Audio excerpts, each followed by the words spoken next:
Hey boys, almost regular Eldritch pouring in. We are here with another day of back and forth campaigns. We got this so far. Manfred is at turn 36, and it's literally, I don't think at this point, even if people stop sabotaging it, that campaign will not be possible to win. We got Wurzak on turn 20, Civil 18, Village on 16, and we got Trot on 16. There's been a Kairos request, so we are doing Kairos. And other than this, queue is empty. With a tip of 30 or 100k channel points, you can switch to any of these campaigns. You can see queue on the left side. Anybody that tips 100 gets a request token, and it can request one of the campaigns with whatever setup they want. Regarding potential. There's been a request by another one by Agnieta. And Agnieta puts literally a wall of text.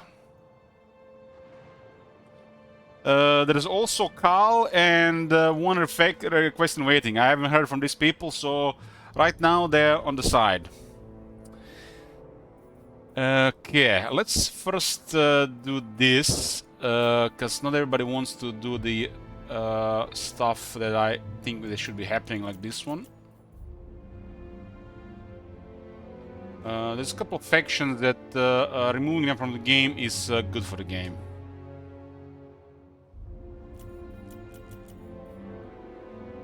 But that Manfred campaign, holy shit! It feels like my body is screaming enough. Enough is enough. You think I can stabilize from this position? Just imagine how exciting the campaign could be if we continue from that point on. You could literally just cripple me for 30-40 turns and then let me go and see if anything can happen. I feel like it's impossible at this point, but Saint Isaac wants that special request. Anybody that sabotages the campaign they requested, or whoever sabotages their campaign, that person will get a special request worth up to 5 request tokens. Basically, I can request a campaign down the road with spicy stuff.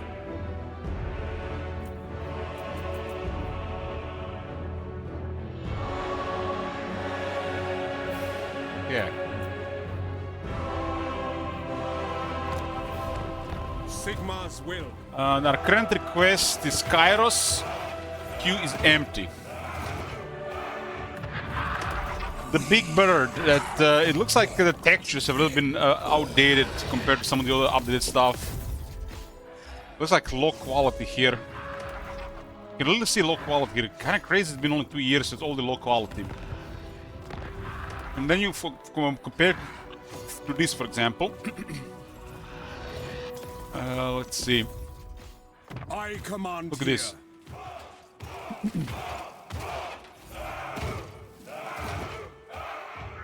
Sigma's will.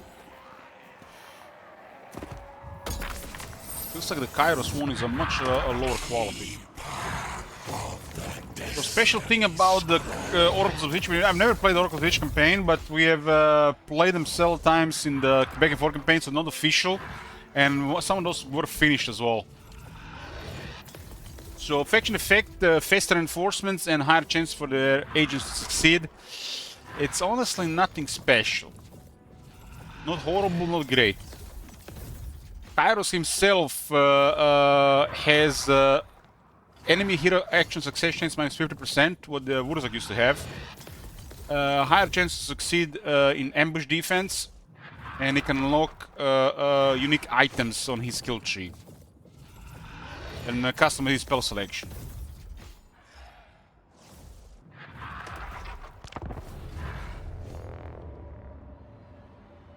The first goal is at 1500, which is the Archeon campaign that's gonna be played in a similar style that we played the Tyrion campaign, except the factions that got rolled will be at even higher potential. And since Archeon is at the end of the world, kinda, will be way more interesting mid-game, I would say, for him. Agnieta, yoo-hoo.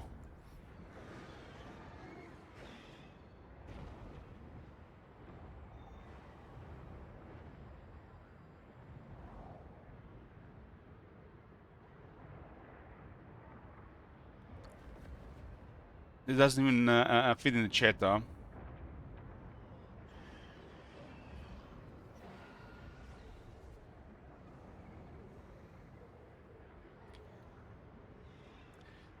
Agneta puts efforts in these requests. What the hell is this suffocating smell in the room? It's almost like some weird perfume. Hopefully it's not the PC burning out.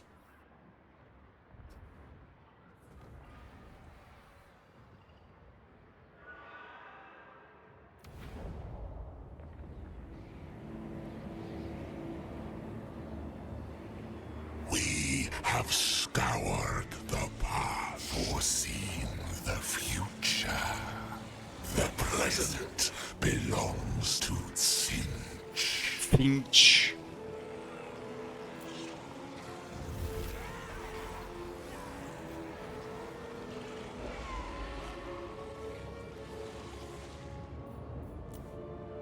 Yeah. Agneta was the one that requested Trot, and he's the one that requested Kairos. Trot one is something else, and we'll see what this one is here. We are going to the setup phase.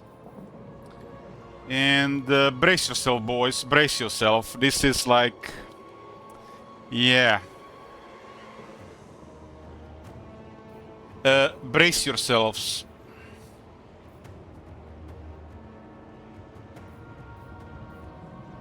Bionic Swarm, that's a Nurgle faction. They're not in the order, so we're gonna have to go over the place.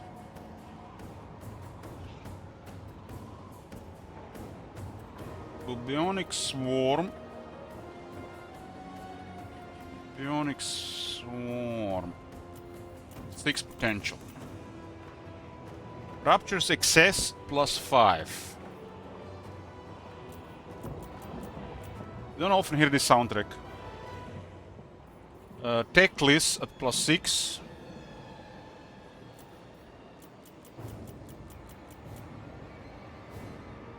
Ghost of Pahawks at +6.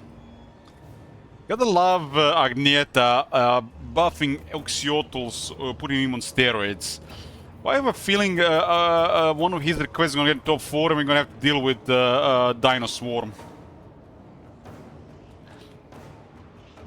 Nordland 5. Lizardmen are crazy in the mid and late game if they have high potential.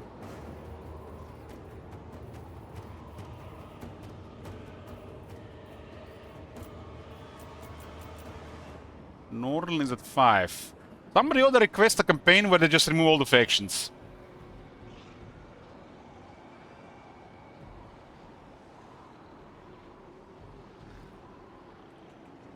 All but one. Leave cut a stripe -3.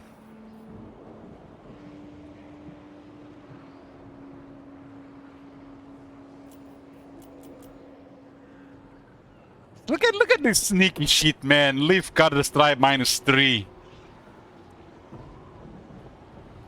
Like this Agneta guy, it's like that's some what do I say when I say this? It's some kind of malevolent intelligence in there.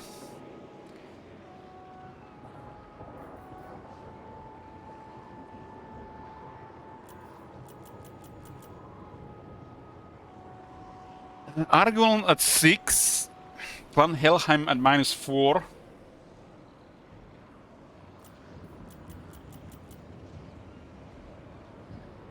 Burning Wind Nomad at -3.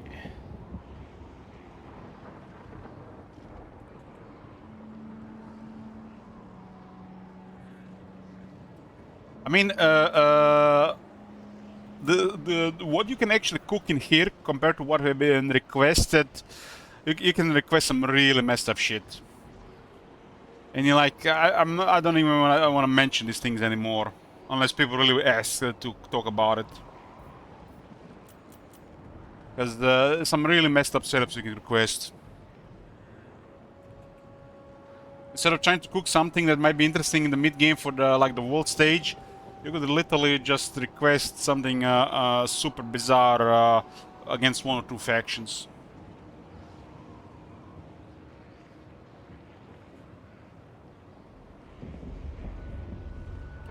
Spirit to the jungle +6. I'm checking my pajamas, exactly. Because I'm the one gonna have to finish this stuff, right? 100 euros is 100 euros, but you still gotta finish these things if they get top 4. As long as people, well, I mean, I am honoring the request. As long as people are happy with the request, I'm happy. If they fuck up the campaigns, and if they request campaigns, we're gonna have to, you know, go through a ball grinder. I mean, it's this type of campaign setup. With the ball grinder of 2 is expected.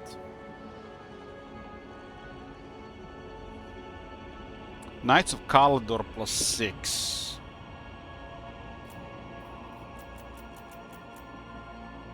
Avalon +6. Ursun fucking hell, man, Boris. He's on the other side of the world, man. That is some sick shit.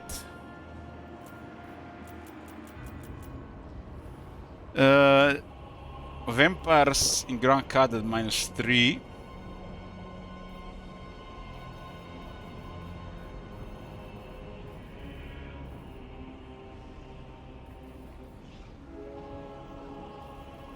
From what I've seen from Magneto request so far, he basically is building up these campaigns just in case they get in top 4.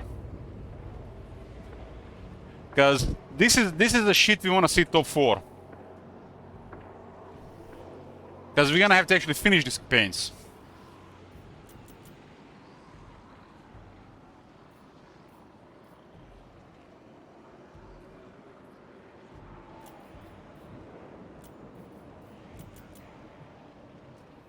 There's a massive list of stuff he wanted adjusting, so just brace.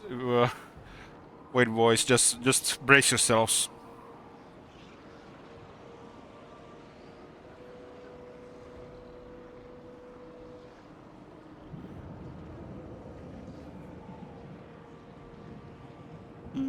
We had only 7 campaigns requested so far, but there's been sabotages.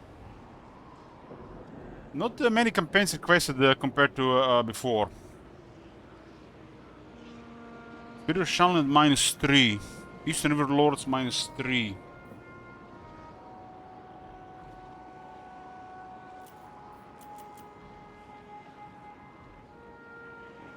The Zenter Lords -3. Well played, well played. Rebel Lords at -3.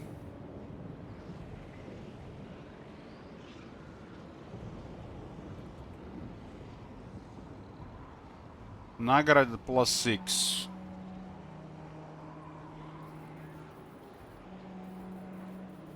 I mean, there's a lot of factions, so it's a setup, you know. I'm just reading them in the order.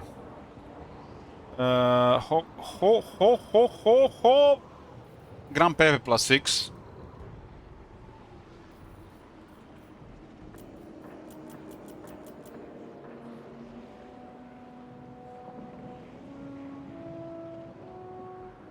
Oh my god, imagine this one is on top 2 or 3 and we roll Lizardmen in the High Elves.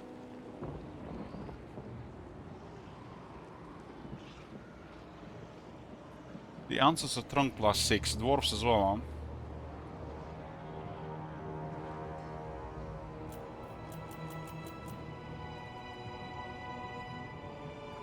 Northern Provinces.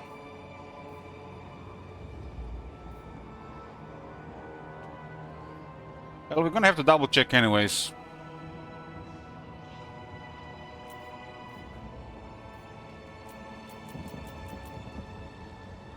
I didn't stream yesterday. I was so tired for some reason.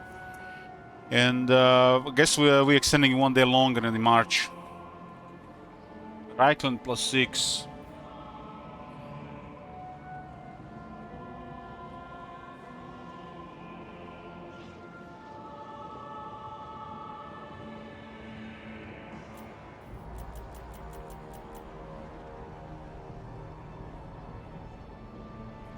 Whistle and Noon +6.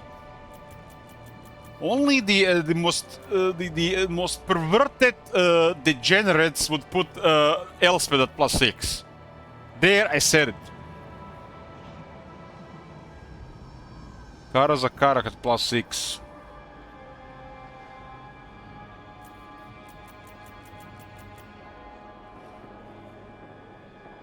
Quarterly Baras at +6. This is one of those campaigns that wants to destroy your will to live. There.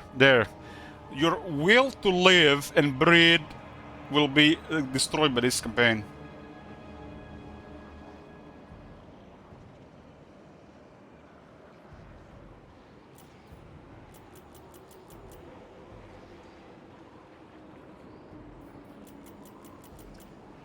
This type of campaigns are amazing because I didn't set it myself.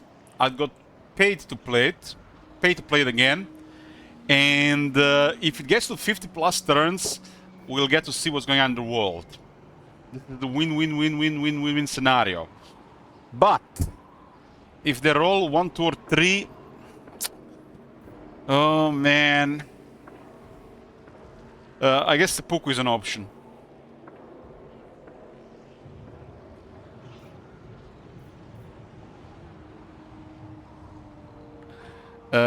Golden Order +6.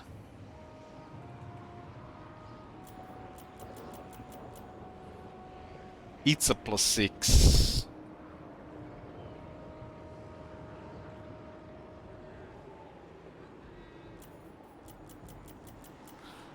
Tlaka +6. Ideally, while I'm doing this, somebody should pay attention to what I'm doing compared to what I'm saying, so we don't make a mistake, so we can easily correct immediately instead of double checking fixed later.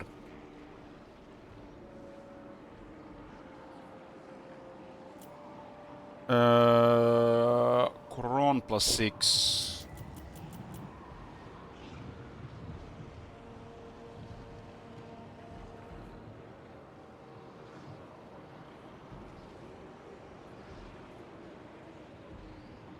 What does it mean, all major chaos and distraction -3?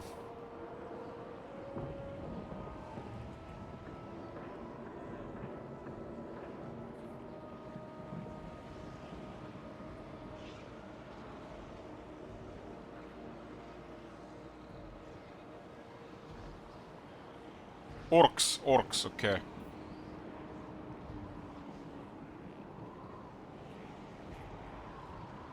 If people know the game and want to make sure it gets top 4, they just can fuck you without any sabotage. Little Pig Norm, they'll kill everyone except Kari Grinskin votes, for example.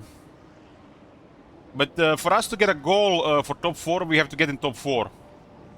You can't request who to kill, you know. You can pick a faction and you can pick potential. And if that faction gets in top 4, then we roll who is left, how to complete the campaign.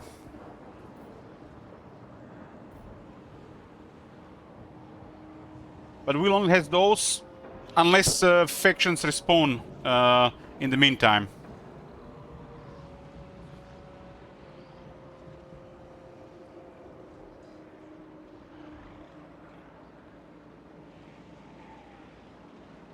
Because we're gonna have to reveal the map for top 4 factions, top manager. We're gonna have to meet all factions and reveal the map. Understand that? We have to see who is available and then roll the wheel.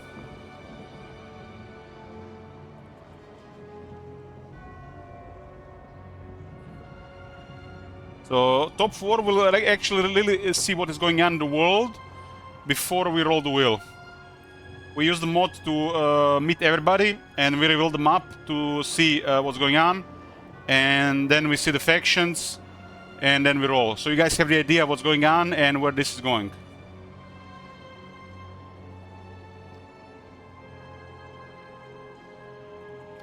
Well, things happen over time, top manager.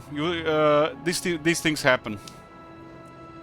And factions tend to respawn unless the player deals with them immediately, they get ignored for a while.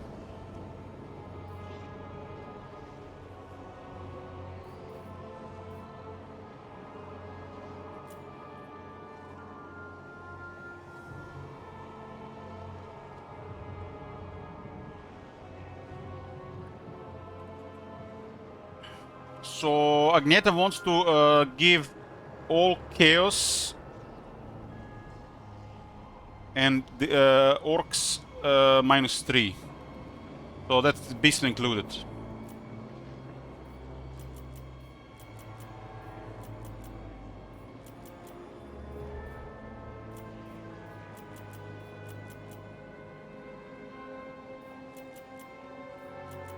There is definitely some bizarre scenarios that can happen to manager, but you'll see what I mean once we are in top 4 phase.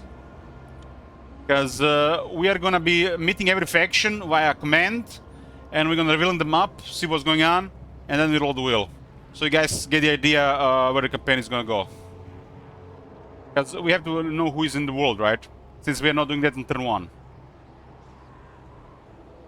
I think it's gonna be way more interesting that way, since you guys had a hand in guiding the campaign at that point.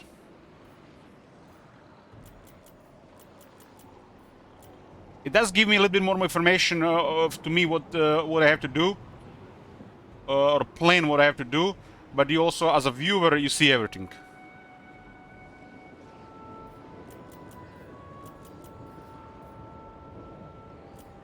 Sabotage option, roll the wheel. Well, I was thinking about allowing whoever requests the campaign for them to reroll a wheel with a tip. But I don't know, that feels like pushing it. We'll just have it one go.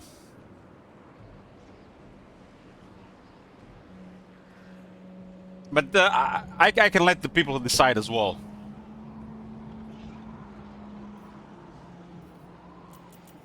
The people who have requested the campaign. Because they're the ones they went with, so they're the one who should make this decision. So, for example, the Skyros gets in the top and we roll something really bad in the wheel. Agneta could tip to reroll it again. But what is fair here? 30 per roll.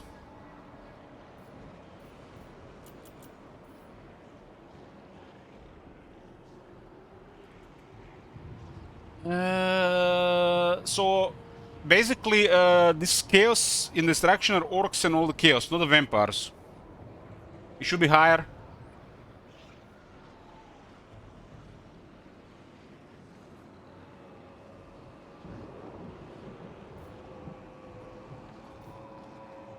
Because rerolling a wheel from some faction that's not doing well into Empire of the Dwarves, that's an absolute nightmare. Because I don't think you guys even realize how powerful Karazakara can elsewhere at 6. This is like you have never seen a campaign of this scope. And if we don't go directly into them, that's like pain and suffering. But it's interesting to see how we deal with it, at least.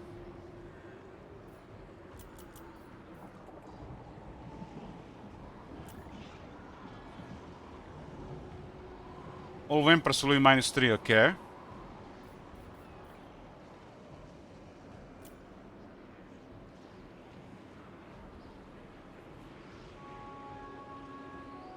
The western provinces are not on the list, it's just northern provinces. He wants the Mummy Ink to dominate. All Skaven or Dark Hells -3. And there's additional order to +3, I see.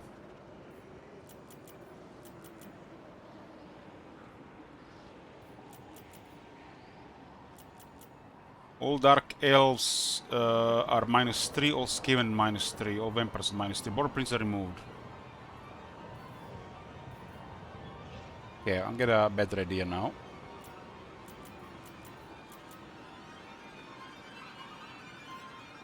Yeah.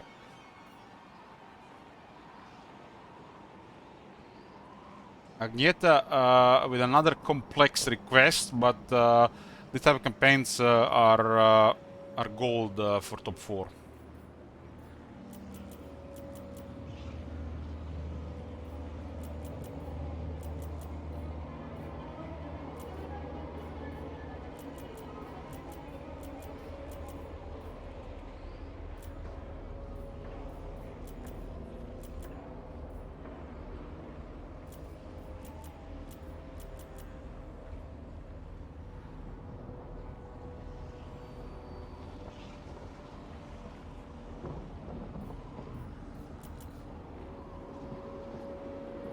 There's a lot of factions, you know, so there's a lot of work. Now imagine, this is just literally one campaign and we have to spend so much time just adjusting this. Now put yourselves in the hands of the devs and just make sure they have 2 people that are half clueless about these things. And they have to be adjusting this and then running tests and then paying attention and then, you know, applying that to their experience. And whatever outcome they desire. This is why they need to give us the tools and stop bothering with this shit.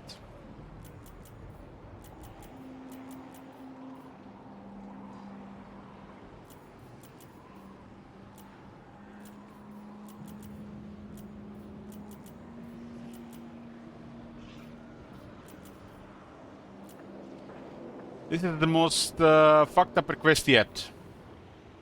And I say this in a good way.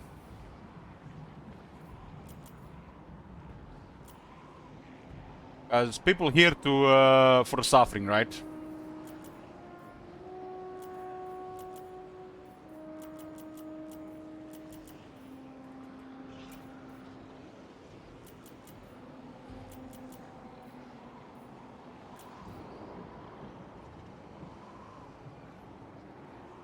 If the CA ever puts this in the game, they could do this way more convenient.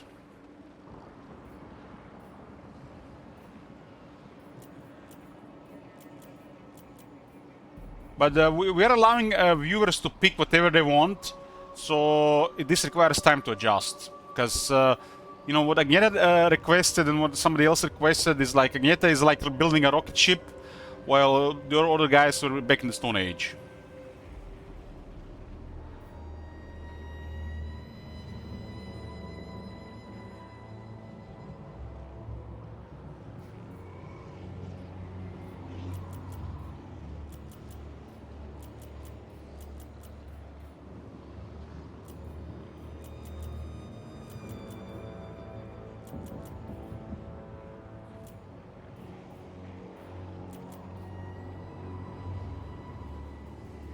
This campaign is the most evil thing that's ever been crafted on this stream.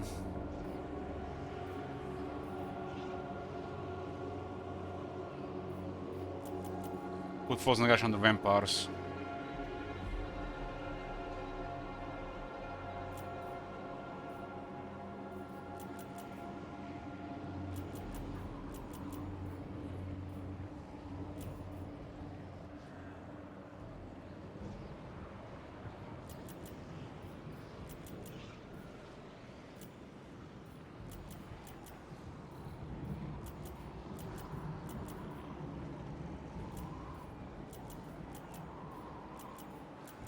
Hold on, hold on, hold on, hold on. What did Agneta say earlier?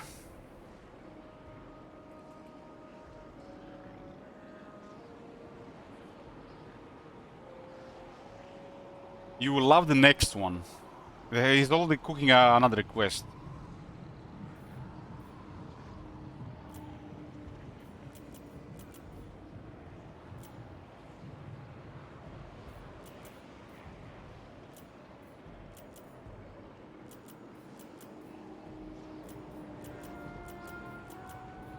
All order to +2.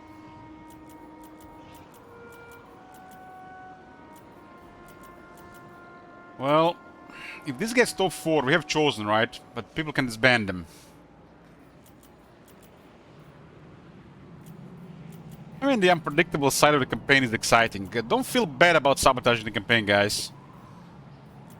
Don't feel bad.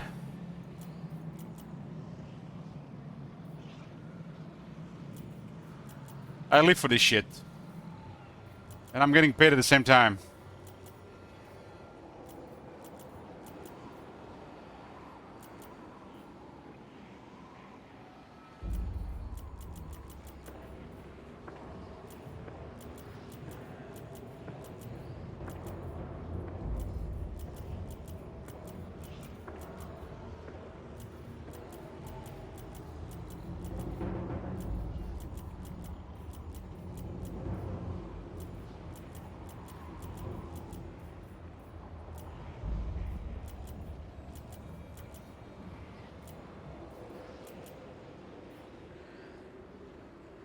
Send us a technic and a gash, so we'll put him on the vampires.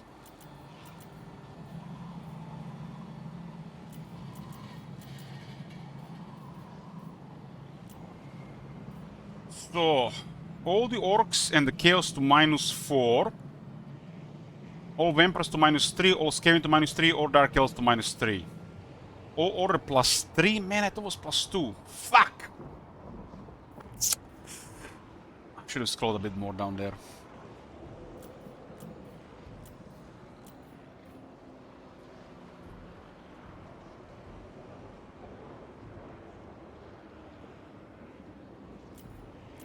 Everything that's on 2 and put to 3.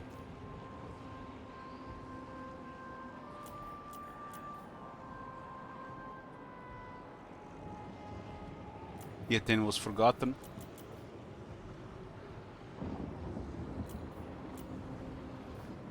Exos of corner -3, -3.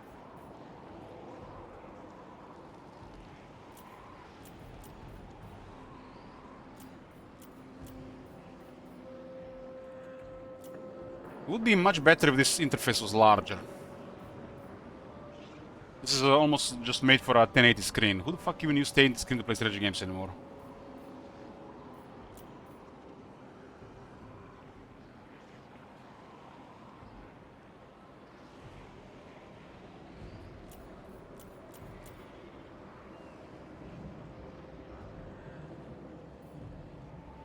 As a resolution of the past, they're probably going to be supported on the games in a few years.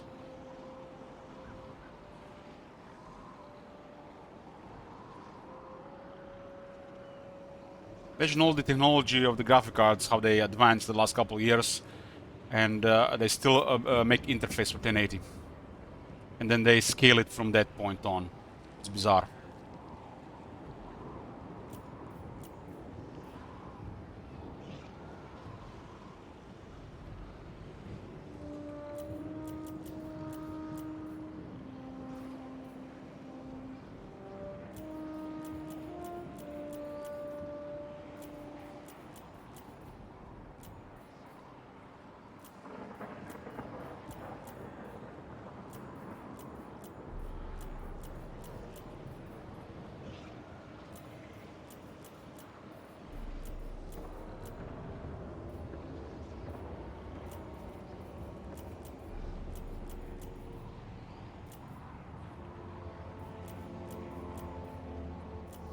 All order to +3.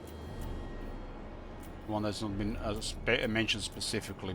A change.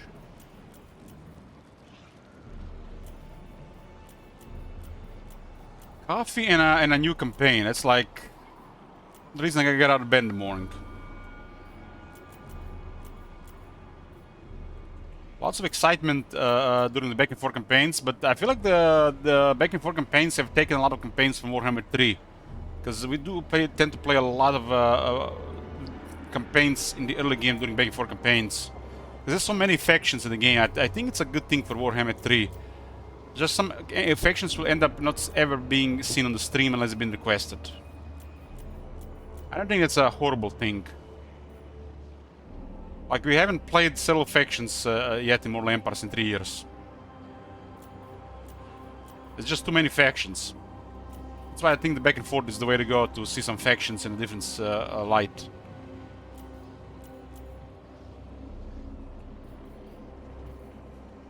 Yeah, -3. Oh, hold on.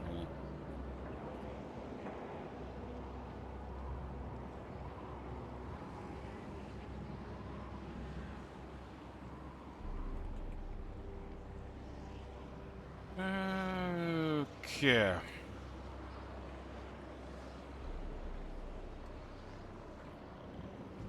So campaign number 7. Hold on. This was number 8. Downsy hasn't went through with his request. I guess it's technically a 7 actually, because nothing was mentioned there. Carl was mentioned at least.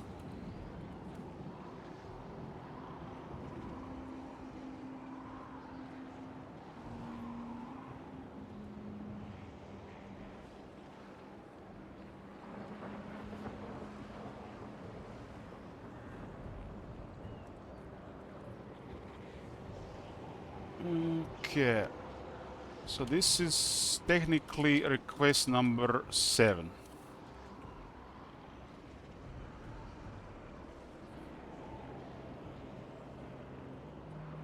A wall of text if I ever seen one.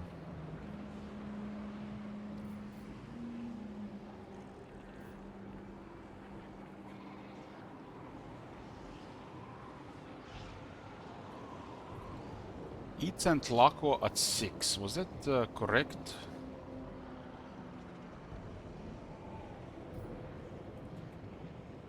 Correct. And we are at the stage where you have to put all minor chaos and green skits at -4.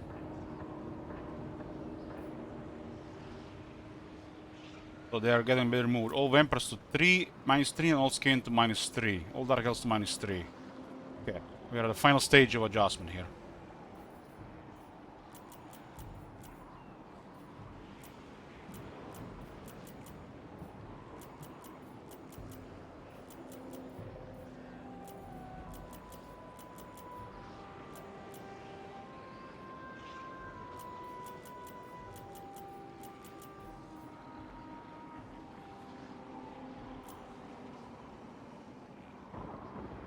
Well, they can request whatever they want, our Fury. You can literally remove every faction in the game except dwarves. Just an example. But if everybody set it up, it's you have to you understand how this works.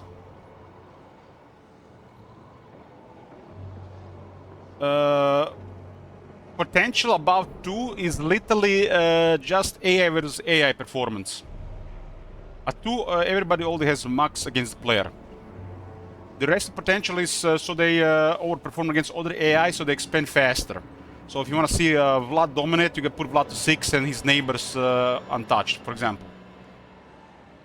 If you put everybody on 6, it's not gonna matter that much. It's still gonna be close to the basic experience. It's still gonna be different than vanilla, but closer to basic experience. Well, some factions are better than others by default. Empire and Dwarves, for example. So if Empire Dwarves have +6, whereas the neighbors at 6, they're gonna perform even better. Because they're already better at the base. Understand? You have to take into account there's a base potential, there's a random roll on the base potential, and some races have different balance of power. Some races have different rosters, early, mid, late, which also affects balance of power. There's many variables. And then how the neighbors are doing, and where the buffers, are they order, are they evil? Order tends to ally, create buffers, while the evil faction is not. It's a lot of variables.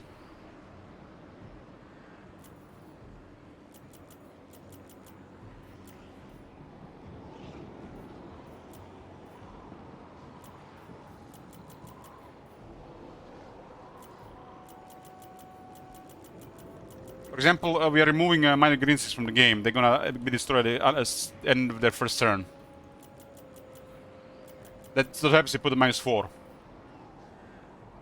-3 means they're gonna get a -150% debuff to their potential, which basically puts them almost close to normal. Closer to hard, actually. So they're gonna get crippled against any buffed faction. Legendary gives them +200, which is +4.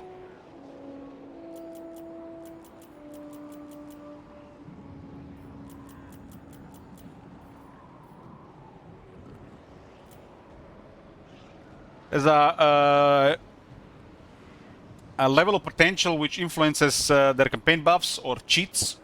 This should always be max, in my opinion. Legendary puts them close to max. Legendary should just max this. And then there is the balance of power level. And then there is the balance of power in the shroud. Balance of power only does something against other AI though. So there's basically influencing mid and late game opponents for the player. Some factions at 6, for example, this Owl at 6, in all but the most bizarre situations regarding variables and freak accidents, only the player will be able to deal with this. Just an example.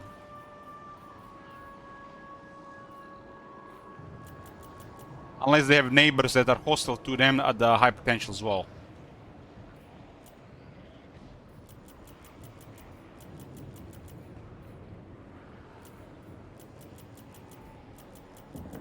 Where they, in what way this campaign is cooked, this is basically going to be Kairos against the Order. Unless Order are gonna start fighting each other because they have no other enemies, they're all gonna be knocking down the player.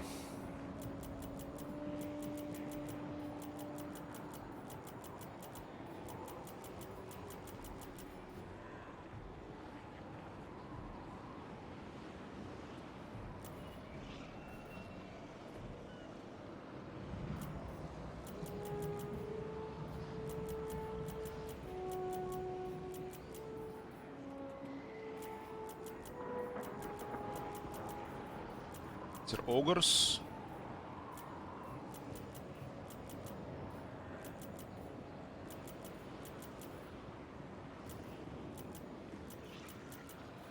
There's a lot of ogre factions.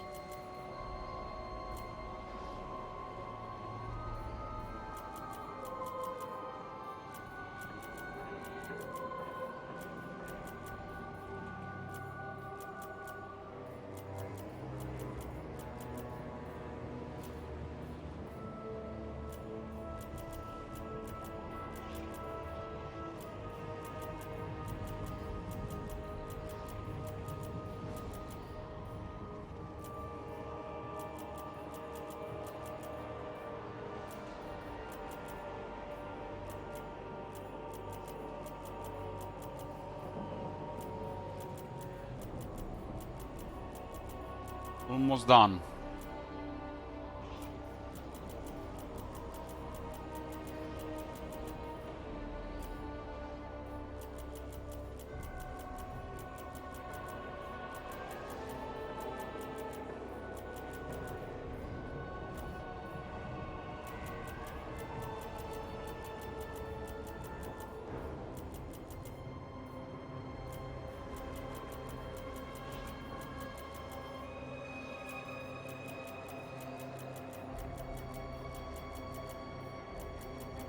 Imagine we click enter and game crashes.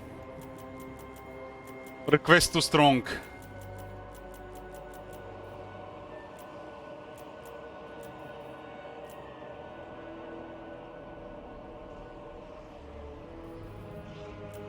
That's a win for Agnieta.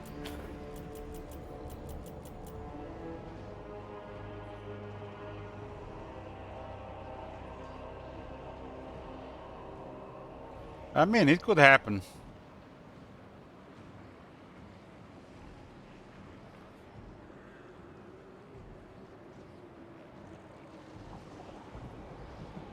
One moment, boys. One moment.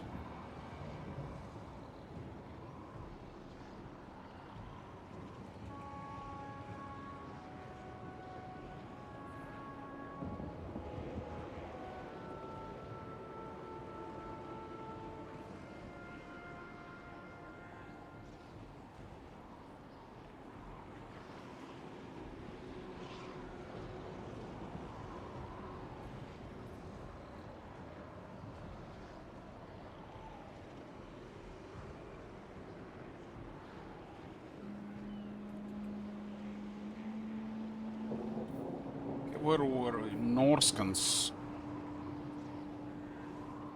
All kills is at -4, the minor ones.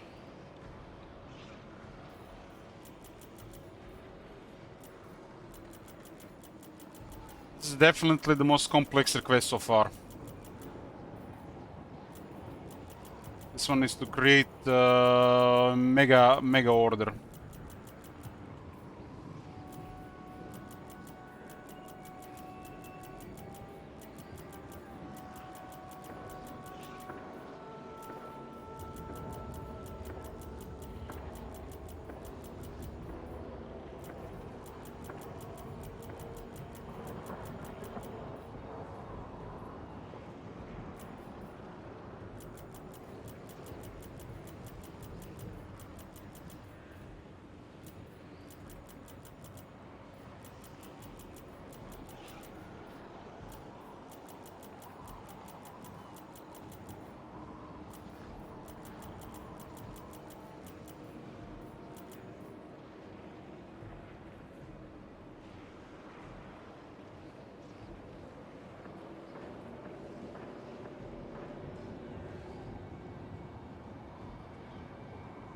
Quick look.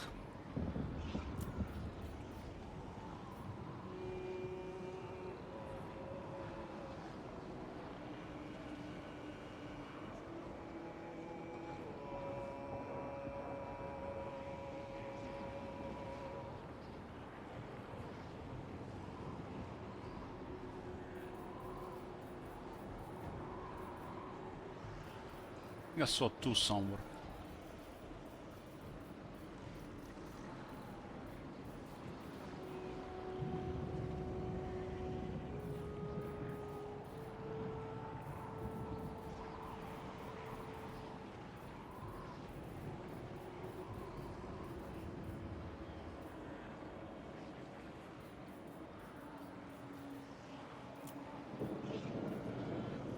Crazy, there was a two somewhere.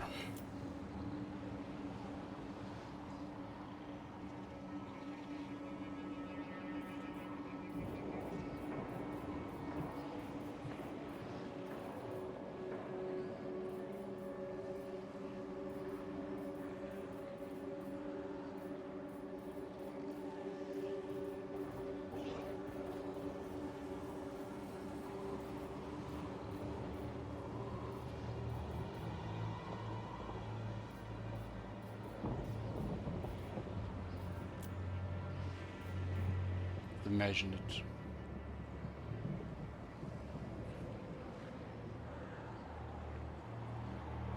Oh, there's a two. Supposed to be a three. I saw two. Okay, let's go. Kairos, Fate Weaver. Look at the indecisive. Pinion, Tom. Could be strategist, could be always worse. The colors of Tzeentch of Lord of Fire. A puzzle inside an enigma. Kairos on level 1 starts with 2 points in blue fire of Tzeentch, 1 in green magic and 1 in pink fire of Tzeentch. That's cool. Like, why is it like this? Does anybody does anybody know why he starts with his skills? It's highly unusual.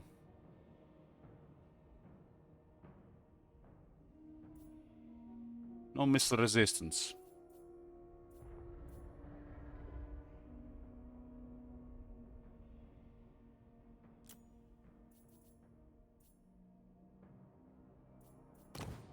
Very unusual.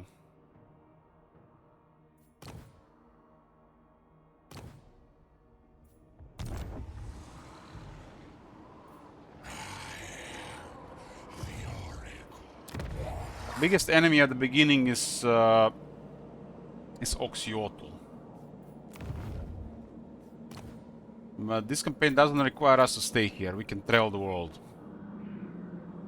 That's bad if they try to sabotage us.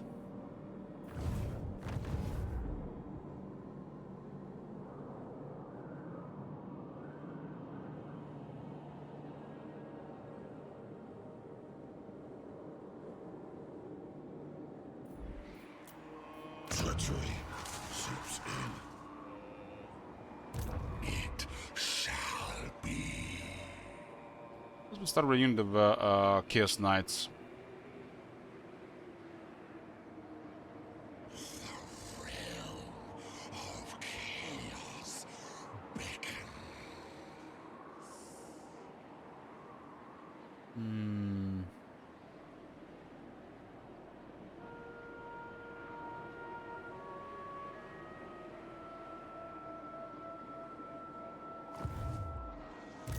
His gaze upon keep moving. Tomorrow come. Hey, Prarik.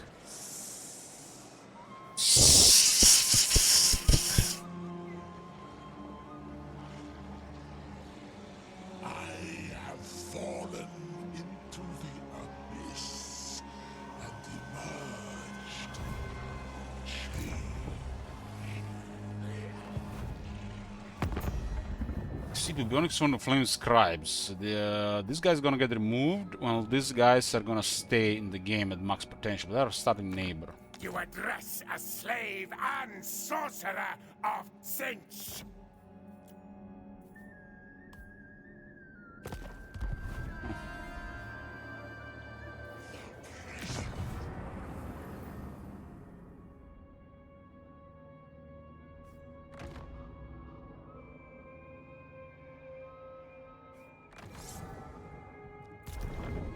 It's a pretty cool thing. Almost like something like this should be added regarding scan corruption. Imagine scan corruption has something to interact with on the map regarding the corruption present. Just bonus debuffs for the enemies.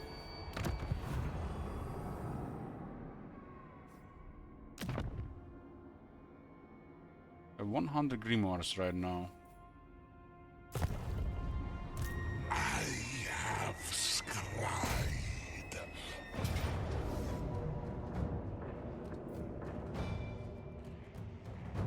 This guy's only 5 units.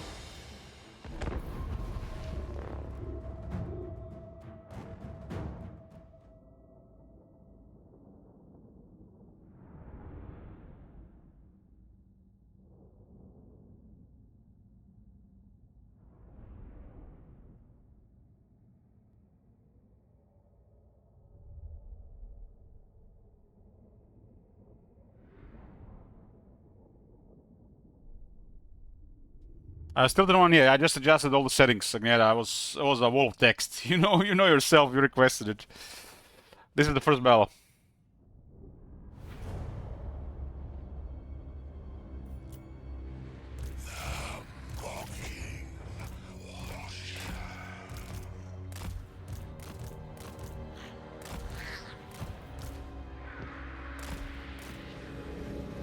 Men of the North. He didn't miss call.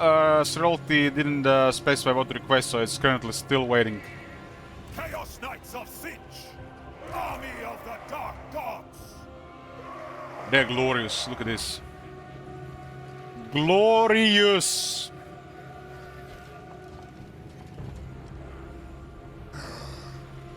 Hordes of chaos. Slaves to darkness.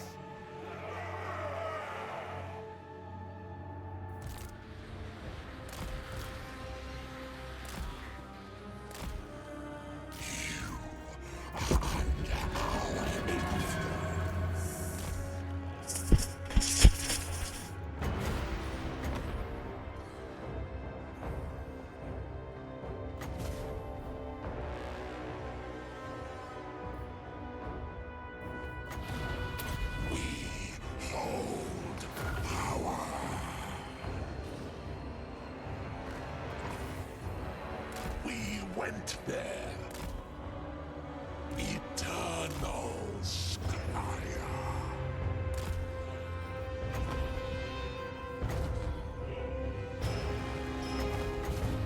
Flux, magic, lies, destiny.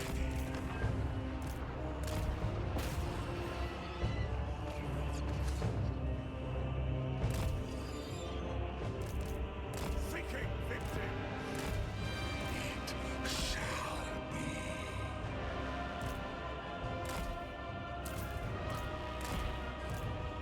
You changed your mind now. The winds of change.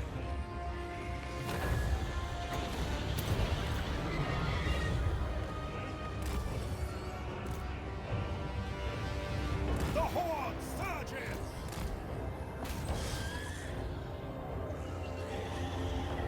Chaos Knights. They die.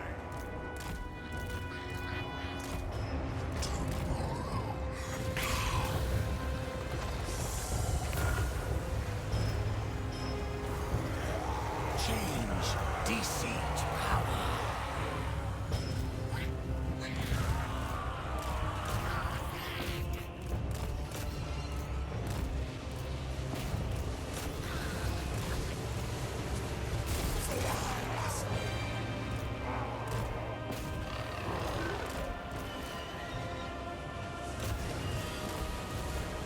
Visit destruction, conquest.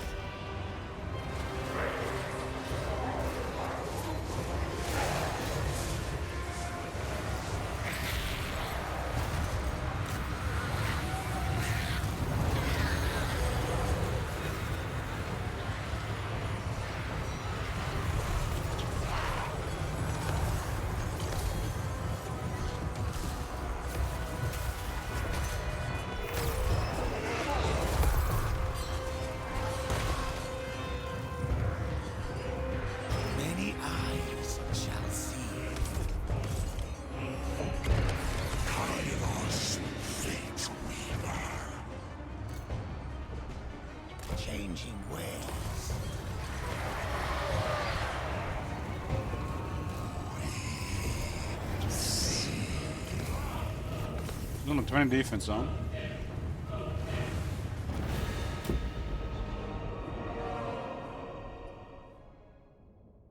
He's a kinda Lord of Change Deluxe, but not as strong a fighter as a Lord of Change.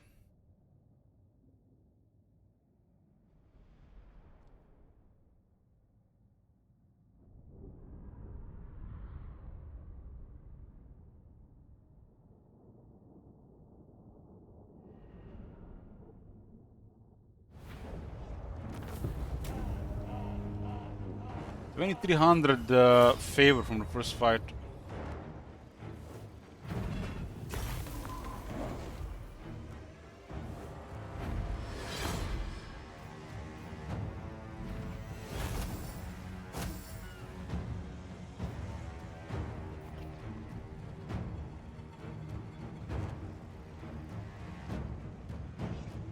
Managed to kill 4 knights, interesting.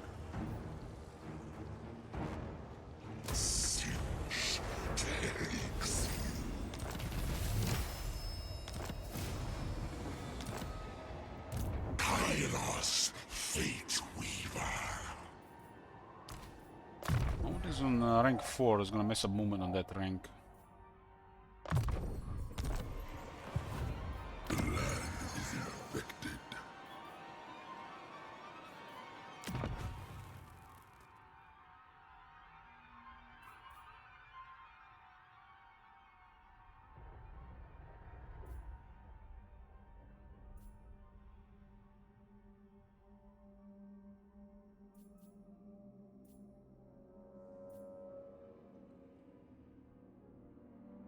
Isn't bizarre? They fucked this one up, right?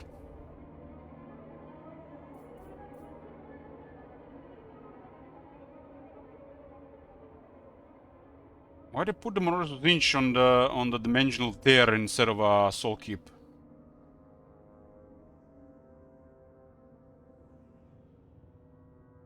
Normally demons on the left and this guy's on the right.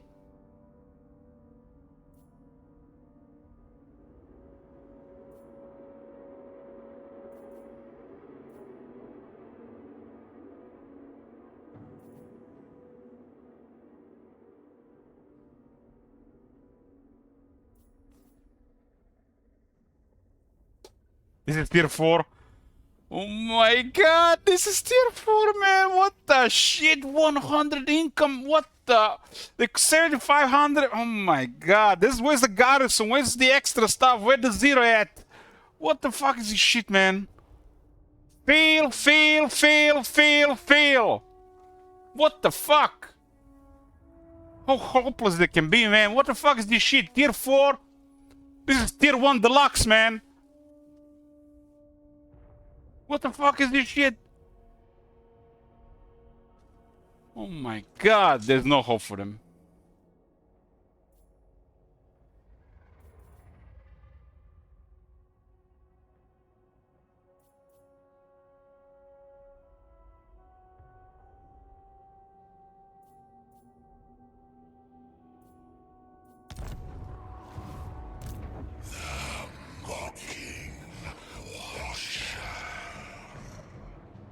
Winds are good because we manipulate the winds. Tomorrow.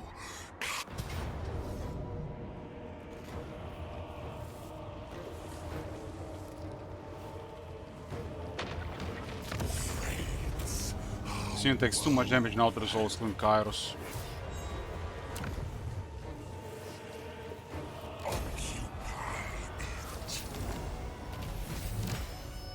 Two bells, 2 items, nice. Oracle of Tzeentch.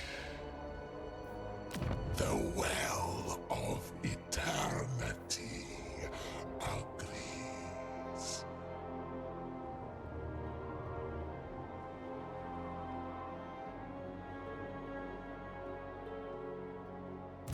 It shall be.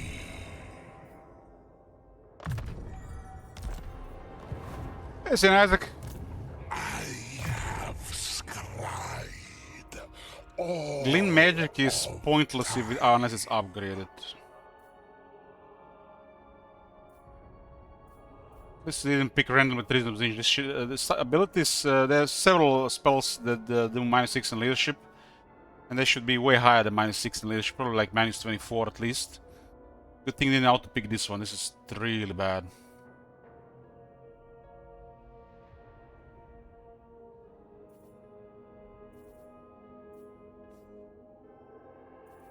Virus of Change grants ward 7 to that army when he casts a spell. That's the way to go.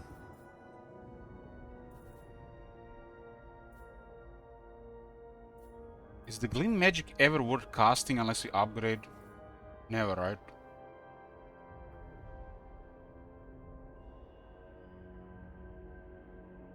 But wasn't this thing used to be really good?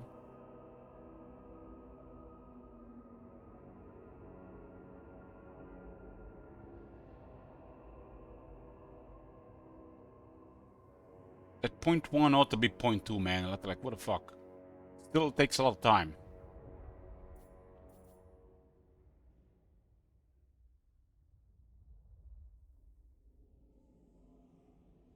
At least that spell mastery does something.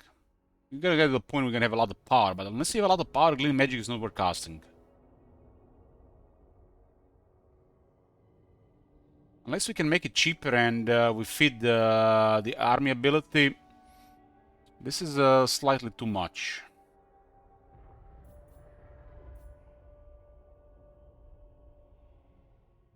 46 seconds of silence could be okay, right?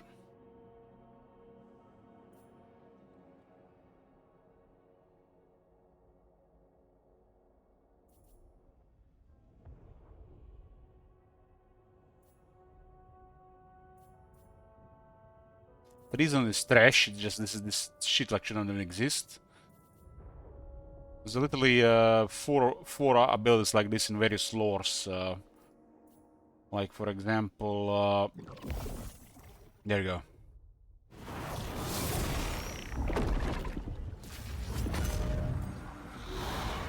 Six and might have been something in Warhammer 1, but it ought to be really at 24 at the basic cost and way higher on our cost.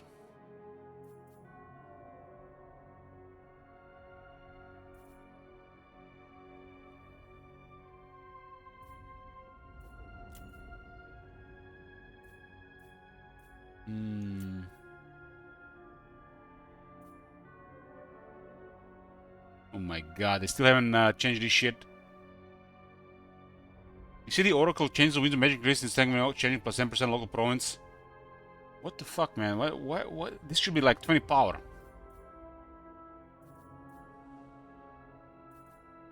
It has this skill as well, which makes this one pointless. It has barrier, and this effect. This is trash skill. Trash skill, and we have we can just adjust this however we want. That one is really bad skill. I know all fates.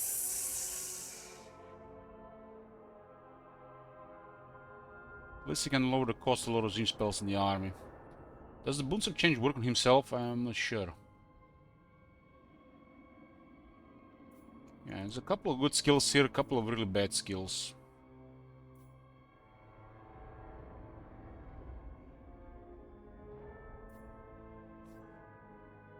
You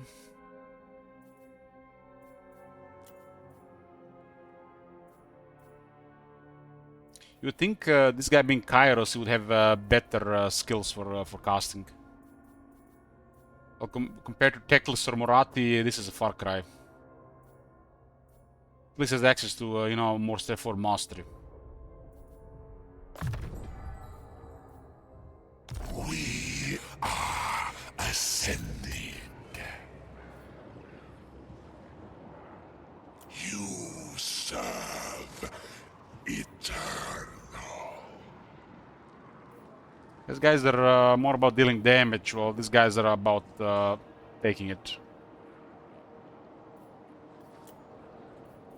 Treachery seeps in. Eternal Scryer.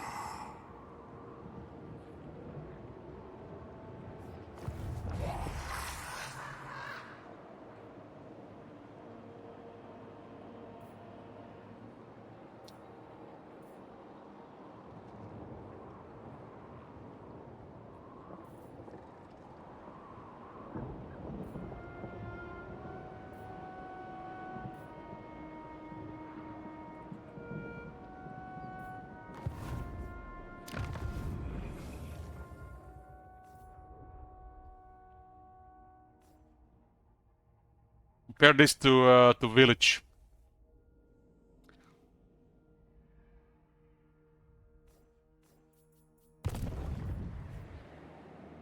Has everything a little unlocked at the start.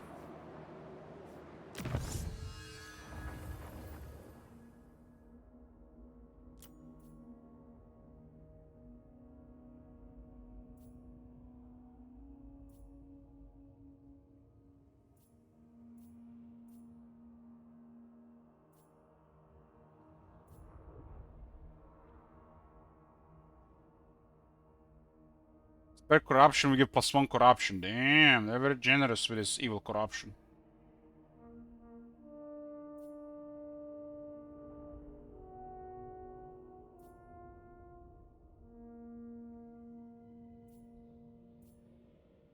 Somebody gotta have to take it here, huh?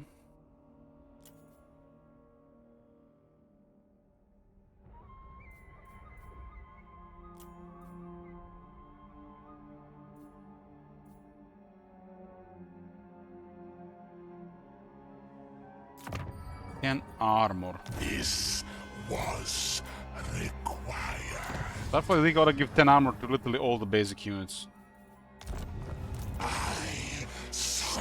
Empire has a technology grants 15 armor to all infantry. All.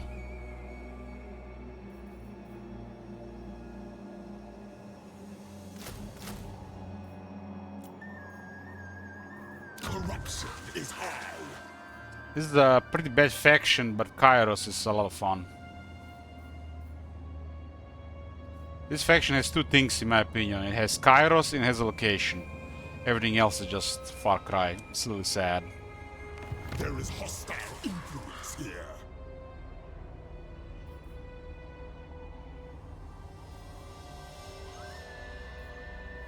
This guy is useful, but we gotta get this to tier 3.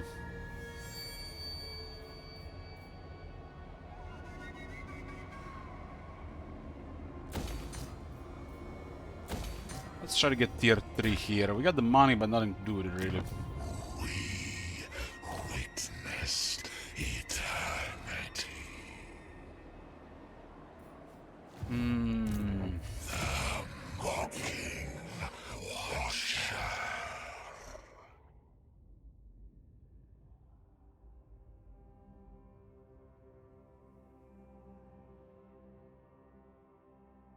Does this work on Kairos or only works on Lords of Change?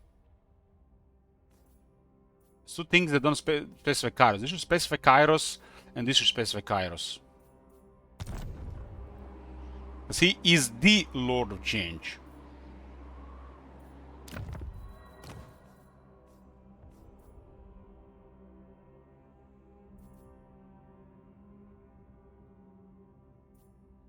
Oracle of Tzeentch.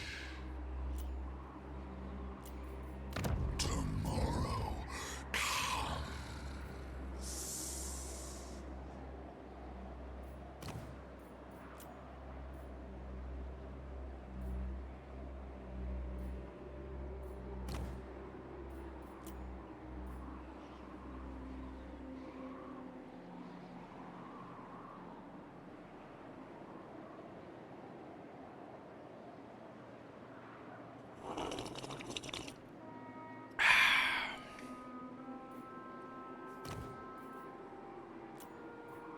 Lord of Tzeentch. Lord of Tzeentch. Imagine picking a demon because, you know, they're demons. They gotta be powerful, right? No, no, no, not in this game. Keeper of the Destiny Scrolls.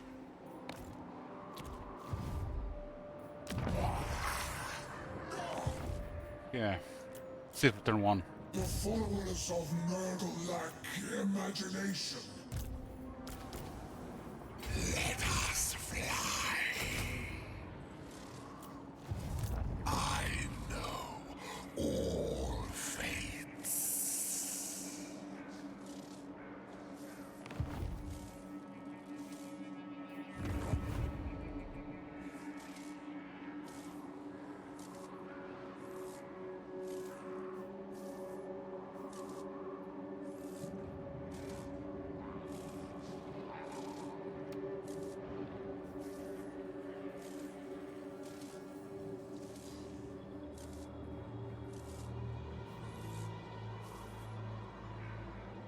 Doesn't say that we can move with this one.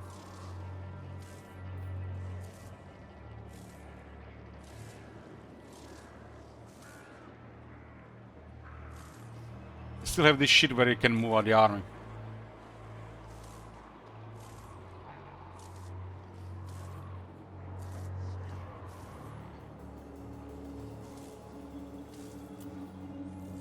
Our home is manipulated. That Nurgle's gonna get theirs. Patience. Planning needs patience. 287 factions, let's see.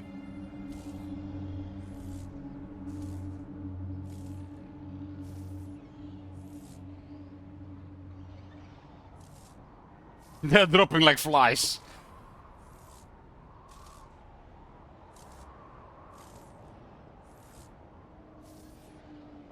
Well, everything is working accordingly. Look at that.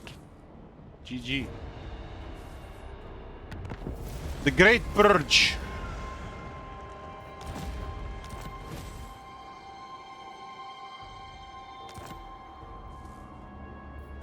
Immortality shall be mine.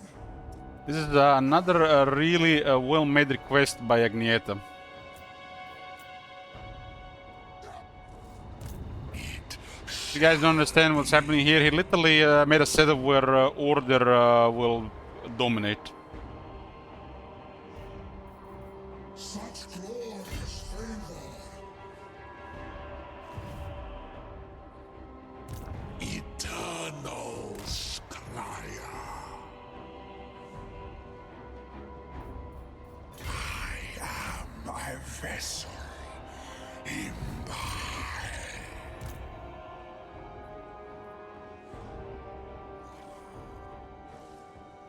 Onwards, instruments of the Weaver. At least we got a sexy Chaos Lord. I need more warriors. I need more warriors. Yes, warriors, not peasants. I need warriors. Oh. Lord of Tzeentch. For the great game.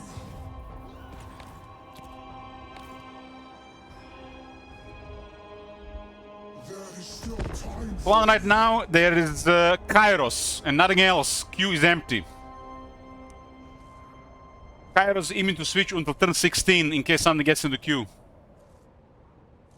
Other than the Kairos, there is several other campaigns in progress you can switch to. Top 4 right now, Manfred turn 36, Wurzak turn 20, Sigval turn 18, Village turn 16. We also got Trot on turn 16 as well. We witnessed eternity.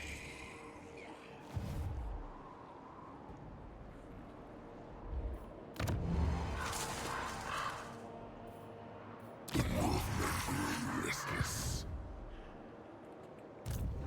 We see.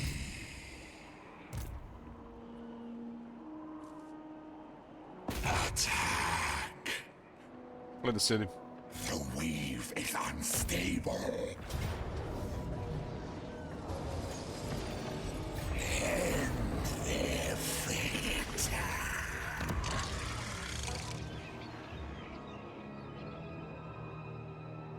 Sworn to the architect. Changer is chosen.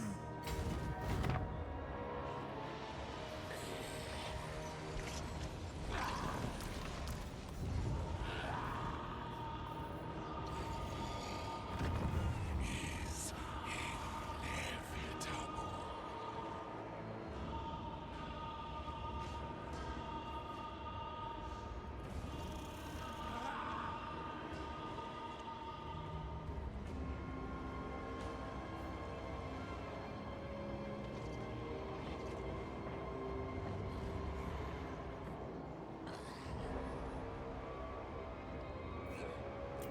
Mountain Fury. The oracles forbid it.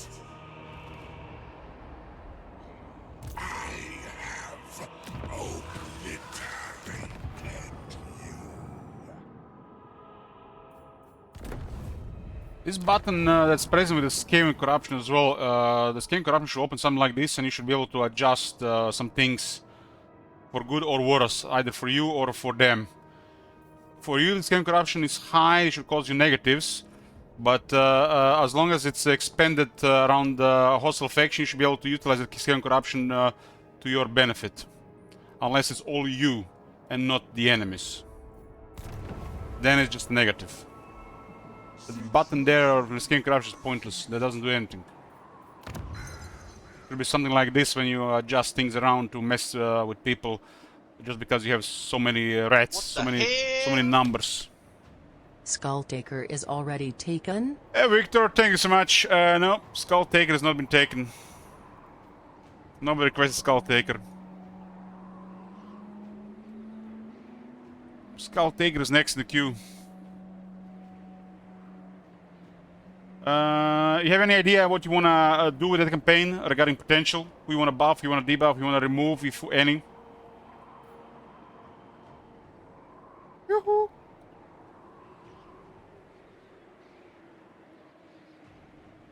Skulltaker is next in the queue, okay.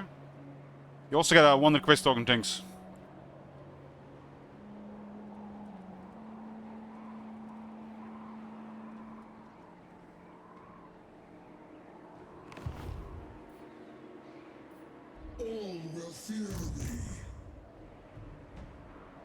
These two units are not good for auto-resolve. What the hell? Your favorite homeless campaign isn't over yet. Hey, St. Isaac, thank you very much. Well, I thought so, yeah.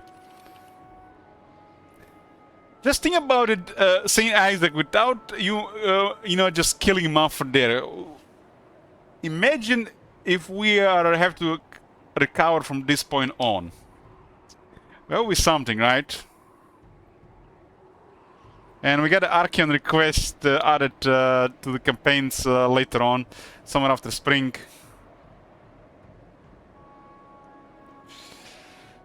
Okay, we got Mumford. What is the punishment for losing campaign? Whoever requests the campaign, if their campaign gets sabotaged or I give up, they're gonna get a special request down the road that's worth about 5 request tokens. So they can request a campaign.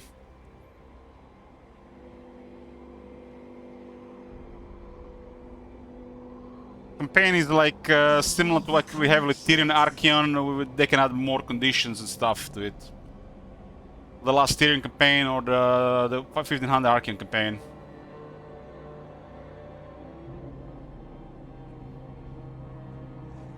I think St. Isaac wants to request a High King campaign or something. Cooking something for laters.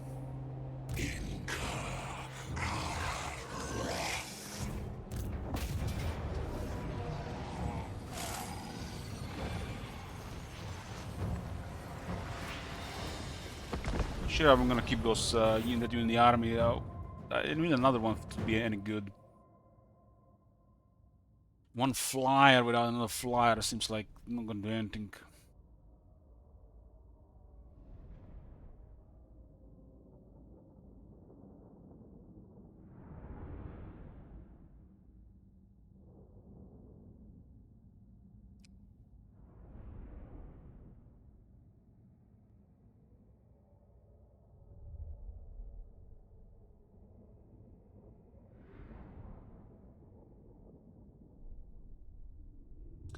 How long is the stream today? Gonna be at least 8 hours.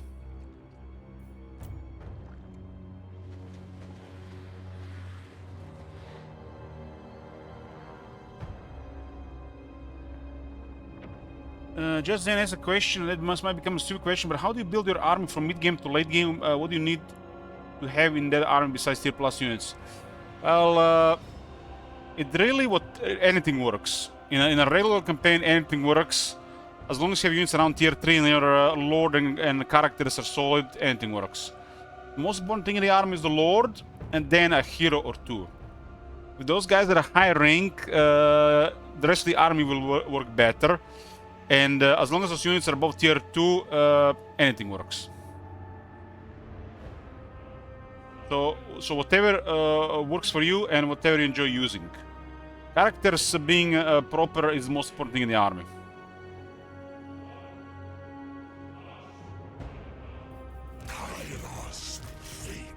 But if you're not very good in battles, and your tactical awareness is trash, units that have higher armor and higher defense, the one that's gonna give you edge in battles. Those are, you know, what we can call like noob units. High armor, high defense, and they're really easy to use. Those units don't need much effort to do well. And if you apply healing on them, then you get the maxed value from your characters. So when that works, you support it with magic and some shooters, and you have a good performance on the battlefield. But every faction is different. In some factions, you know, they want to use some other stuff. If you like to have a proactive approach to a battle or a reactive approach to battle, that's also different. There's different ways to play the battles. But main ways to play a battle is a proactive approach, where you are the one that constantly engages, or reactive, when you're just waiting for the enemy to come to you. And then you build an army around these playstyles. Chaos Knights of Tzeentch! The Changers, Marauders! Servants of the Changer! The Changers, Marauders! You cannot go wrong with Chaos, because they have access to some of the toughest, higher quality troops. So it's hard to mess up with Chaos. The only thing that Chaos might be a little bit difficult on difficult side of things is Kairos and Nekari, especially if you don't know how to play the game. They require more effort from the new player, and their troops are not as easy to use, especially initially, compared to other factions. Marauders of Tzeentch!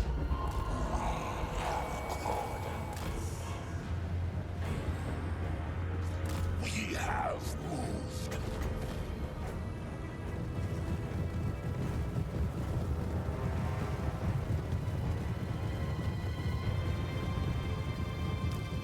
You can custom yourself.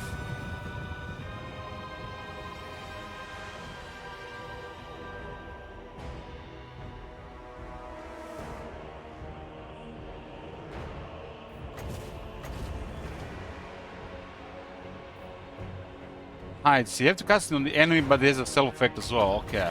I thought it was just a different thing, depending how you cast it. Mix it up there for a second.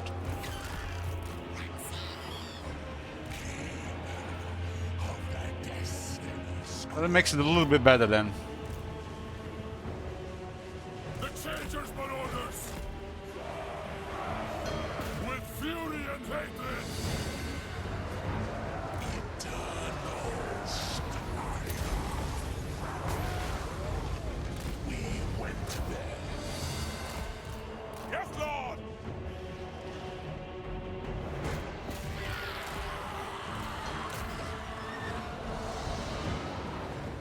Marauders of Tzeentch!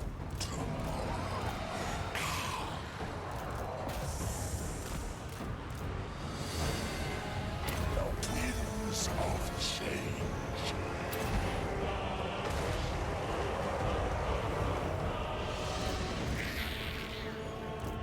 Glorious bloodshed!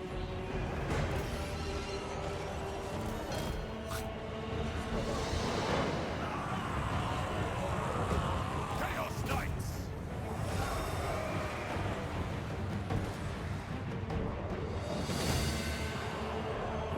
So Victor says all last year Ultra Mazda, Kairos and Ox is stronger. So I assume everybody to 6. Victor. What value?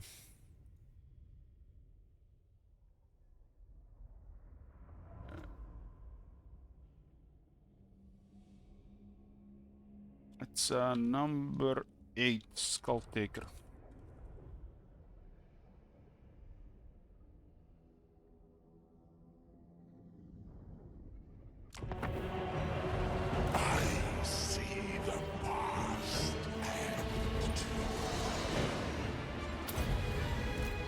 I think this guy's actually hit the side there.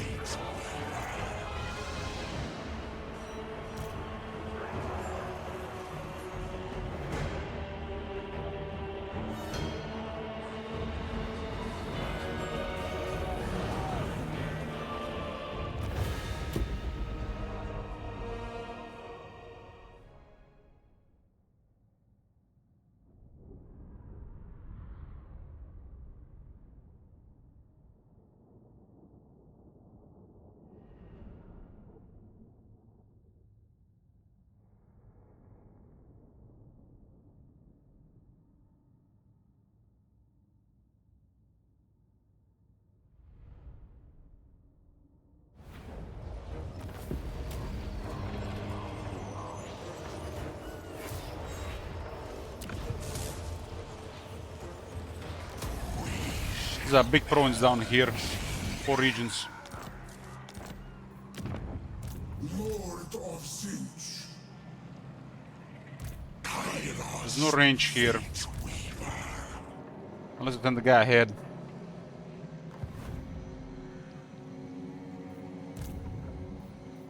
Tzeentch reigns supreme.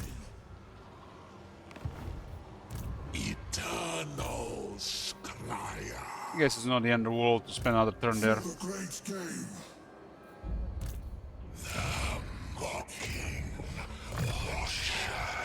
Every time Kairos casts a spell, he triggers this for 33 seconds. Which will lower his cooldowns by 10 seconds. We are ascended.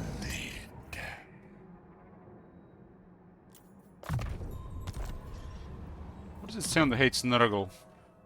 Perhaps it is the Fly Lord's apparent nonchalance that enrages Tzeentch or so. Whatever the reason, the game's greatest player and his greatest servant have an adversary on which to focus their ire. In the Changer's name. Come to Fate Weaver.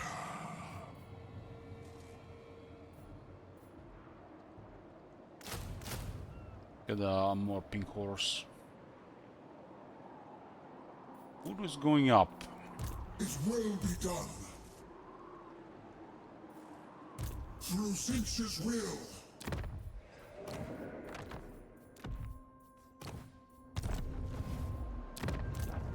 This will be agreed. Chaos Fury really doesn't do anything for us. It's also terrible for balance of power. My power is undisputed. It's not a good unit.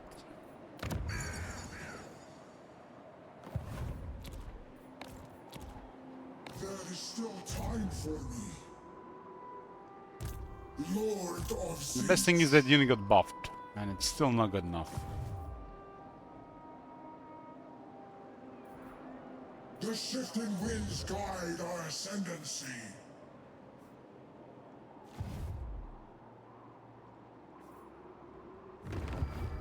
Tzeentch reign. Hey Kong. Well, this is a spooky area right now. Really spooky area. I have scried all of time.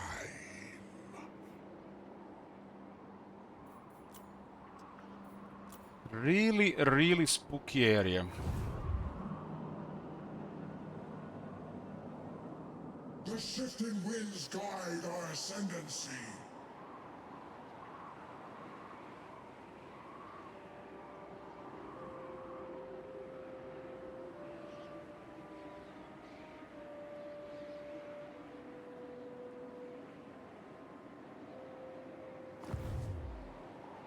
We don't only have to stay here. Immortality shall be mine.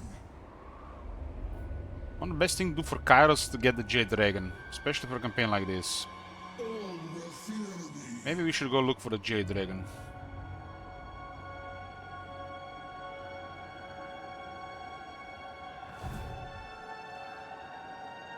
But Oxyotl being alive, that's like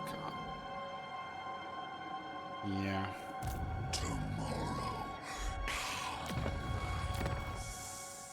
This one can also get easily sabotaged with the disbanding units.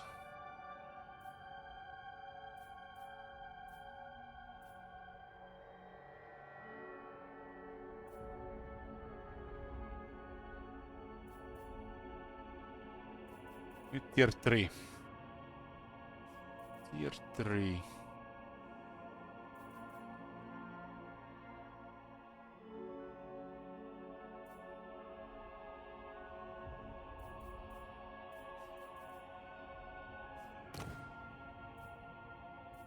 This is one of, I guess, one of the better buildings to get.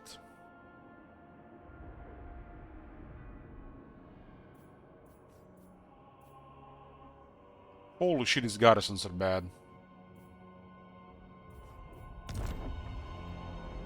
Is map ready yet? No. No.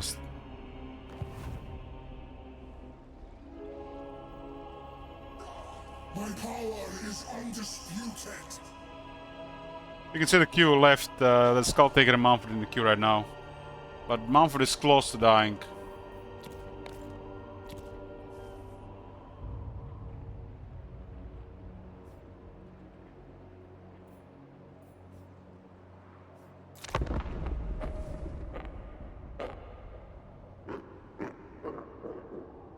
I'm gonna change, you mean the portal, not the keep. They fucked it up, top manager. They put the marauders on the wrong building. Supposed to be on the keep, not the portal.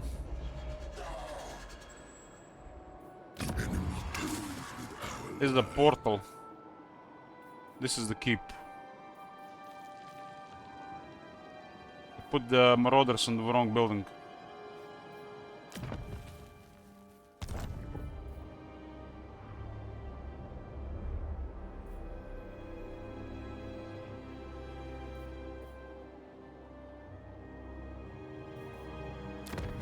For this place, it's better to go for the other thing.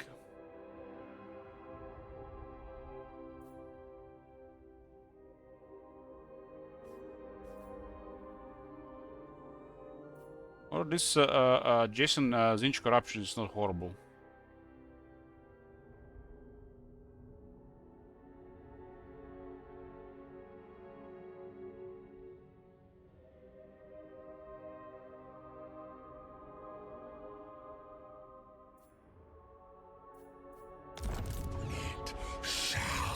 Rockstomper says, Elich, I must tell this to you all. I work with kids in school from ages 9 to 12.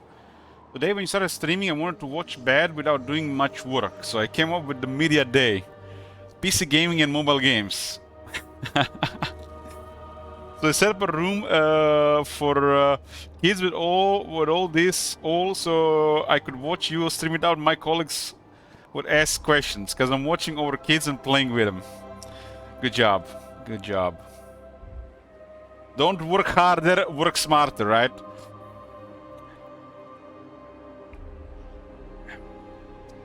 Is it really that bad? We wanted to watch a stream. I can't believe I can't believe that somebody has such a strong desire to watch a stream. Appreciate it. For the changer. Just out of range. Keeper of the Destiny Scrolls. I know all faith. They're both out of range. If I taken the Fraud Mage, they would head in range. Leave alone, or will infect. Unaware they are. Yeah, let's get this. These are the unholy manifestations. I find them lacking, most of them. I think this bar should be even bigger with these things being more powerful, maybe even a more powerful effect. This one is not horrible. It used to be way worse.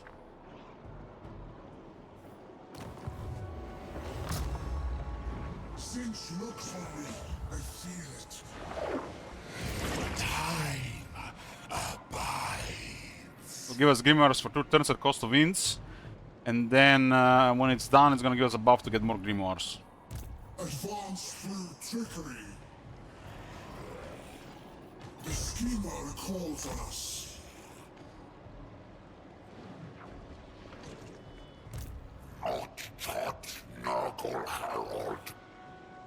More opportunities for change.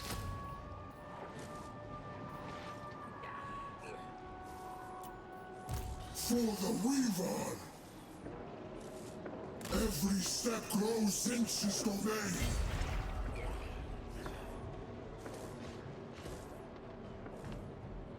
Patience. Planning needs patience. Oh, this campaign is...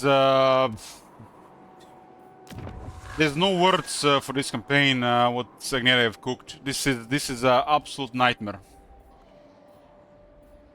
My only hope is people not gonna be switching this campaign. But I don't mind playing it if people are switching to it, but there's like... There's Sigval there, boys. There's Sigval, then Wurzak.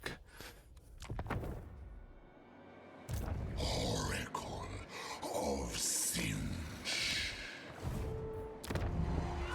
I'm going to save pop for tier 3 here. There's nothing in the way of these factions, though.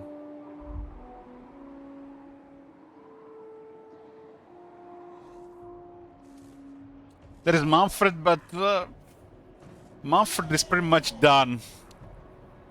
I'm literally circling the drain there, trying to weasel my way out.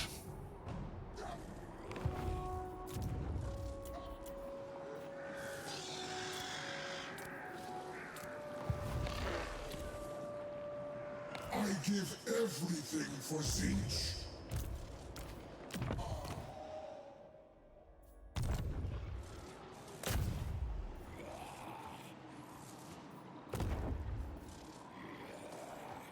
There is still time for me.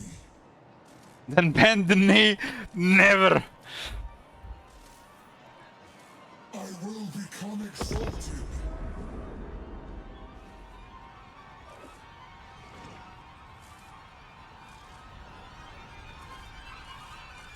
I think that campaign is done the next 4 turns.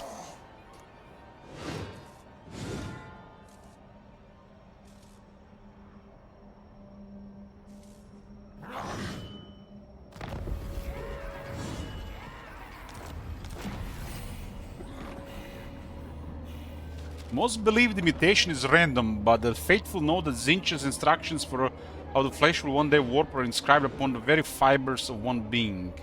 Keep recruitment at 10 armor for some low troops, or some basic troops, or low infantry, low armor troops.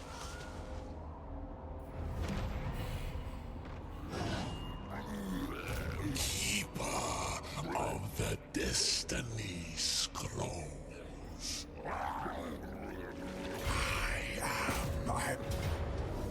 They didn't put those cars in the army.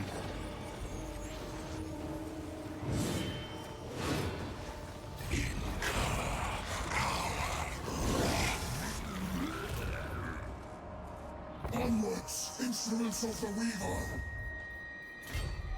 In the Changer's name. We must bide our time here.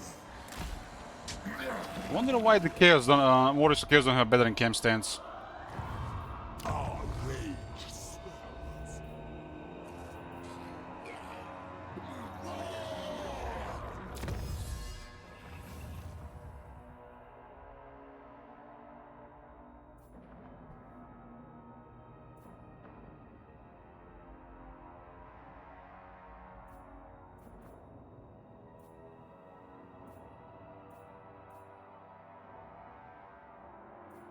Got 20 more power there. We shall succumb.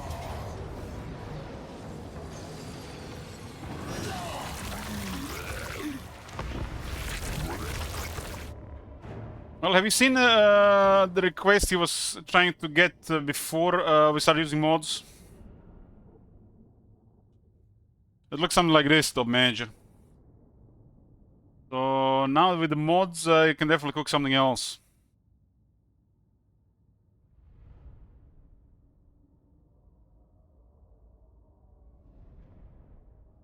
these are the best requests, really.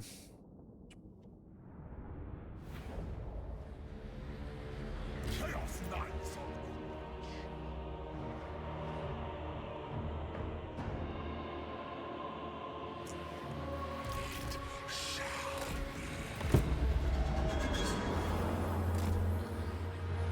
This has already happened. It is seen.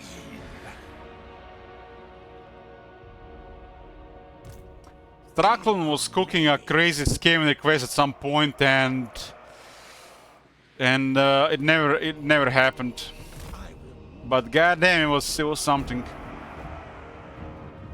It was a minefield of rules, literally entire book.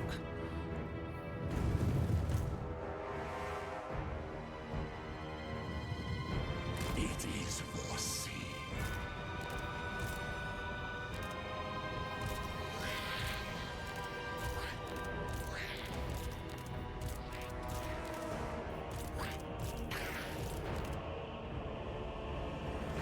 Can't scratch ass unless you turn cam on. I have to scratch my ass on the camera.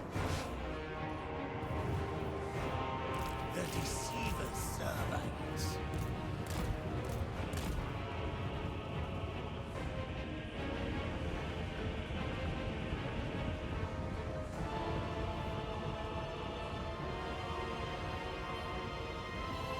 So, Victor, your request.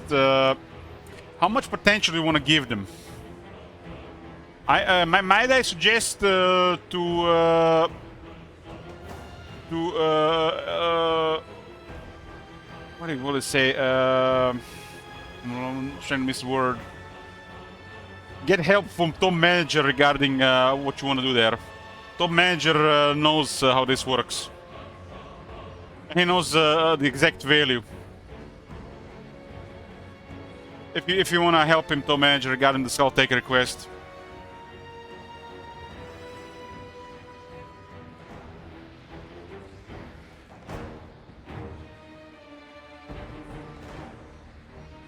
So he said basically. He basically said all Astria, Ulton, Mazda, Kairos, and Ox is stronger, but that is not specific enough. Top manager is here, Victor, so you can guys communicate to cook something better.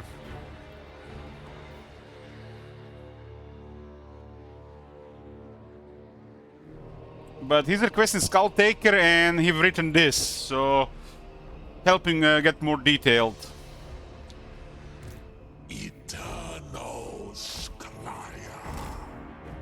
Yeah. Fly us there. Kairos, Fate Weaver. We hold power. Science of Tzeentch.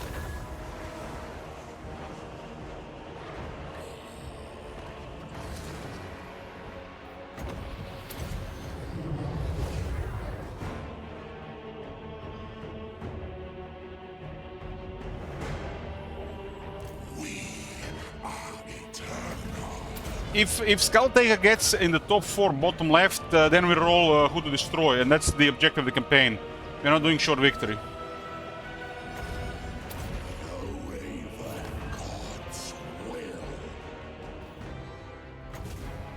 Flux, magic, lies, destiny.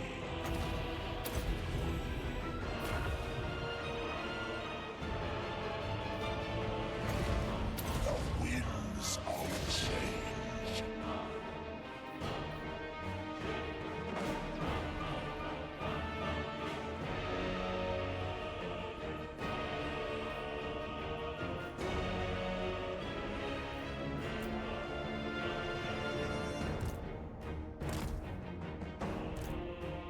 I woke up.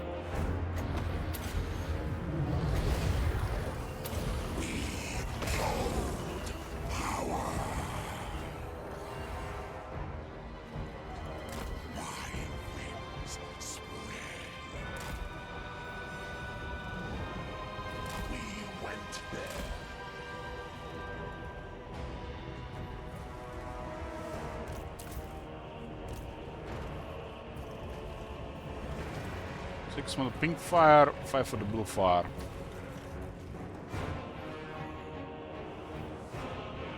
I know where to go.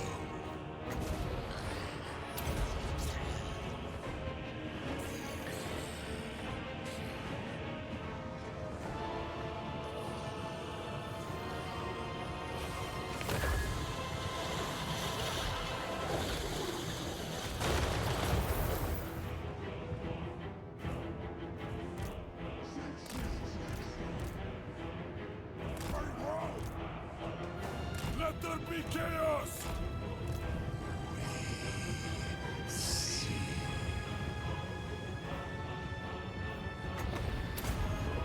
Change, deceit, power. Advancing!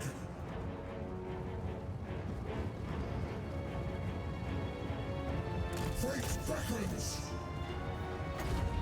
Silence of Tzeentch.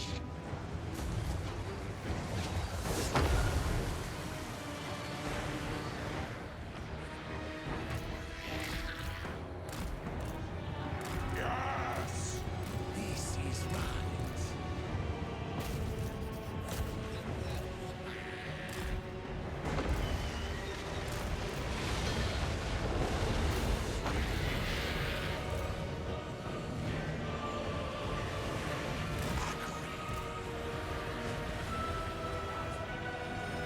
Chaos Knights!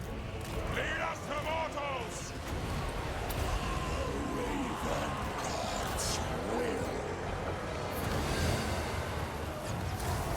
That's a really bad at short range.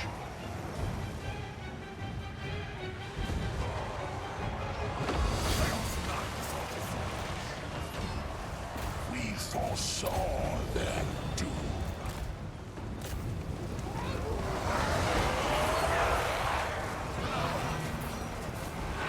Destroy them!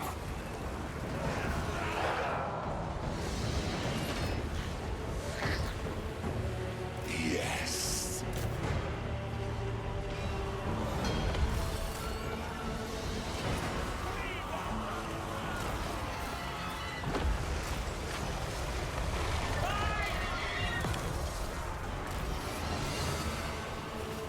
Flux, magic, lies, destiny.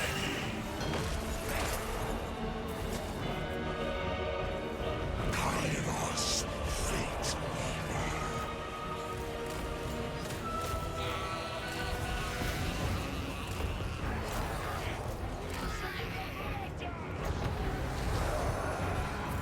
The winds of change.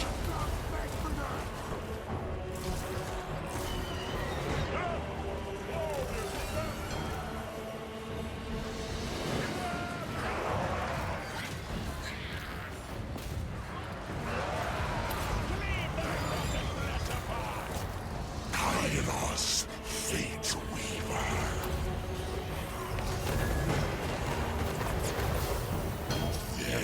There's definitely a minimal distance for this crap.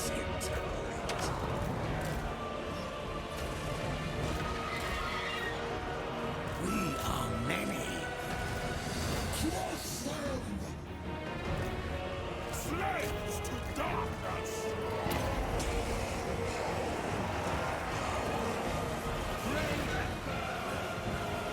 Nurgle seems really horrible against Tzeentch early, Army of the dark god! especially the demons.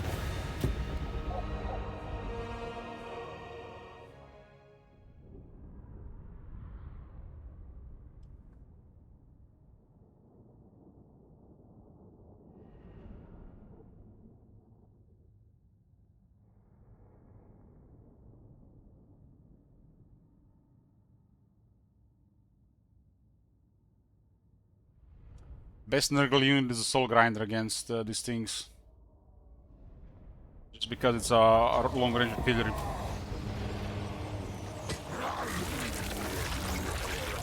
Because Tzeentch can fight defensively with range and destructive magic. That really hurts Nurgle.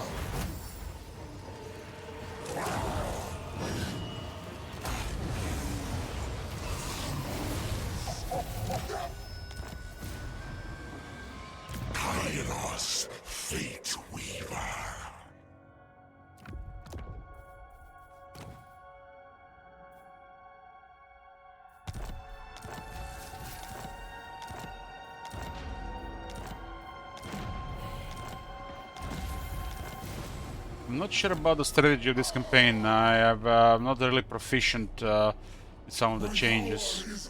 But the fact that we have a different goal for this campaign, we can't really say what it is unless it's in top 4. Gives us a lot of room to do different things.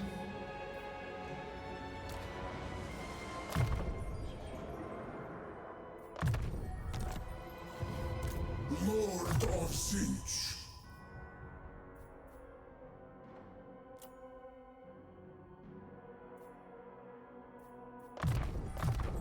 My power is Tzeentch's gain.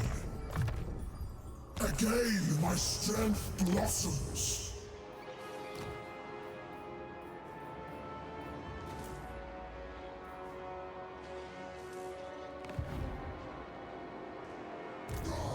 We witnessed eternity.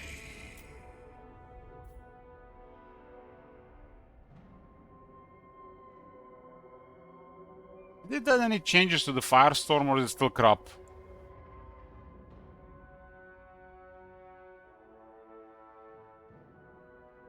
I'm not a fan of Lord of Tzeentch.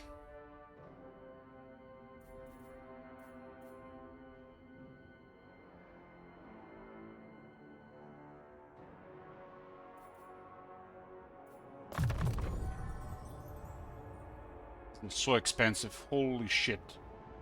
Supposedly does more damage than Pit of Shades.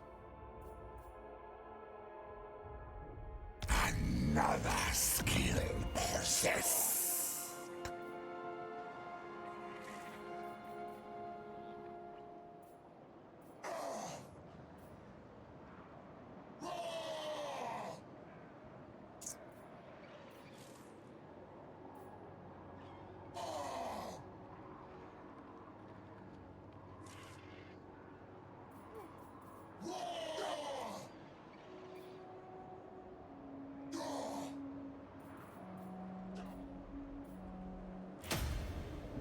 Rebels will be pretty bad there.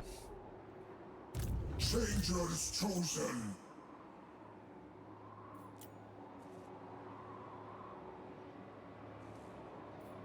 The shifting winds guide our ascendancy. Without any basic economy here, huh? Kinda crazy it's a 4-region province and only making 419 per turn. The income on these buildings is like... They've changed really what they're doing with stuff like this mid Warhammer 3, but they haven't really adjusted some of those earlier factions.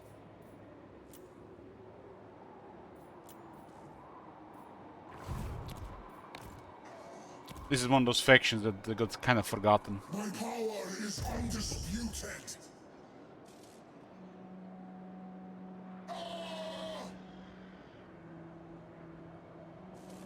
Tzeentch reigns supreme. Your twisted form arouses strange new desire within me.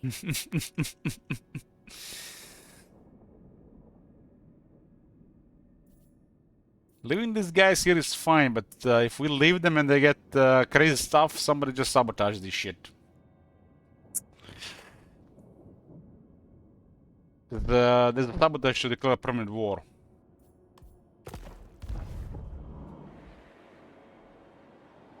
Oracle of Tzeentch.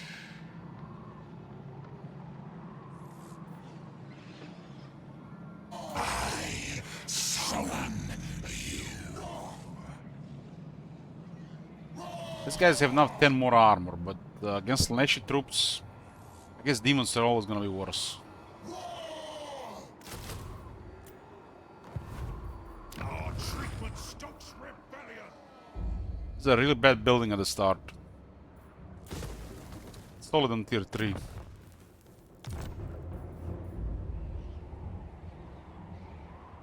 Trying to get the Chaos Warriors, at least to get a couple of them, but it requires all this shit to get there.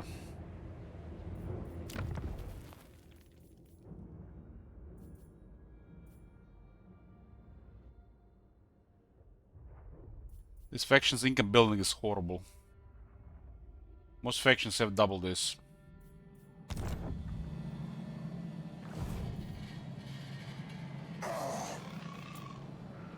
The shifting winds guide our ascendancy.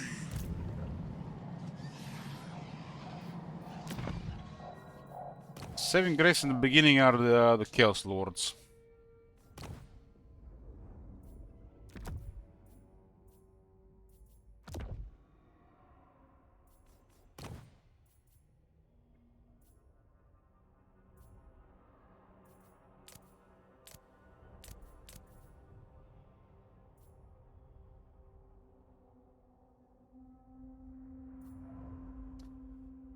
Kairos is almost impossible to harass with an agent or ambush. And he has special skills to customize his spell selection.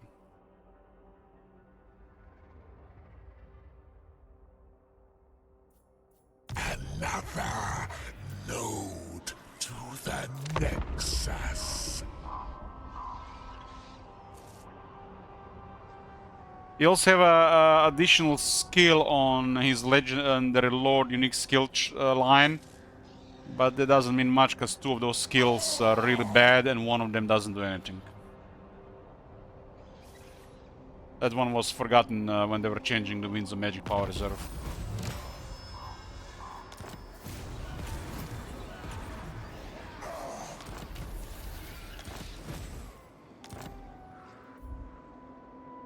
Do the ruinous powers forsake us? We are really quiet. Nobody's gonna bother us here.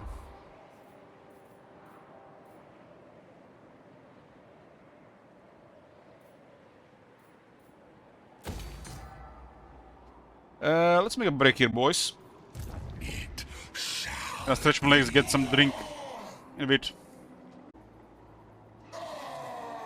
We are back, boys.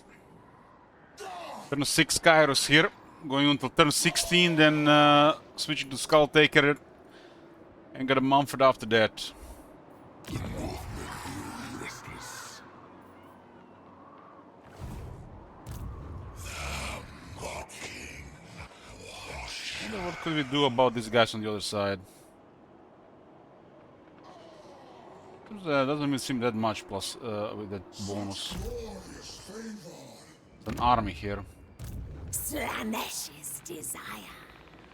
Troops are actually quite spooky for us early on. I know all fates. For the changer.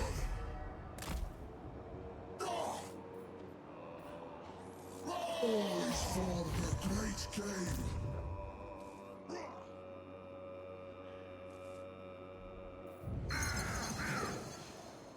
These guys were buffed as well. Irresistible.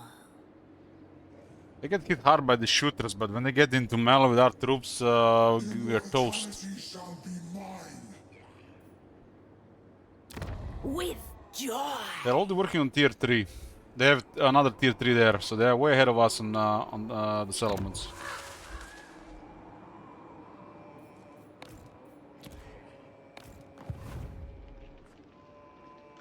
Patience.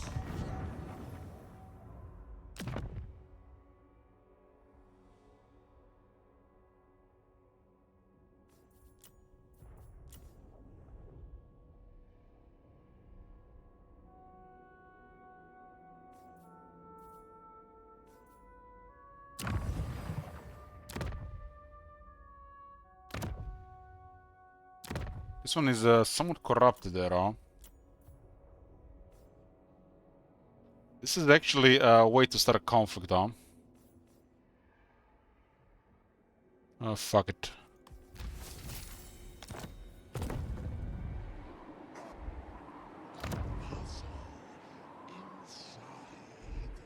Examine for Richter on sure.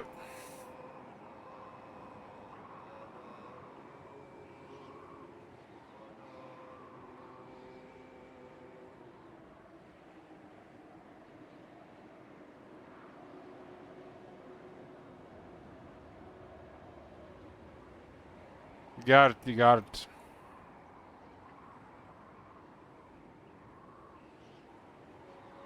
Just when I thought we're not gonna have to input a lot of text for the next campaign.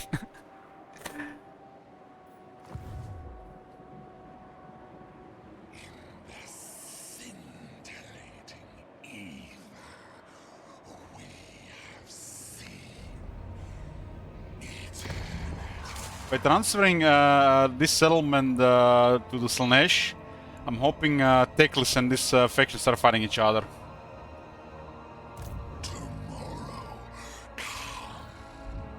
There's other things to do here as well.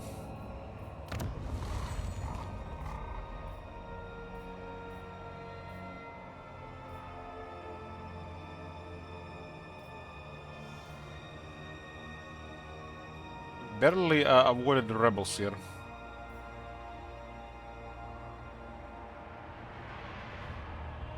Barely. Ish, we're going back west. Tzeentch looks on me.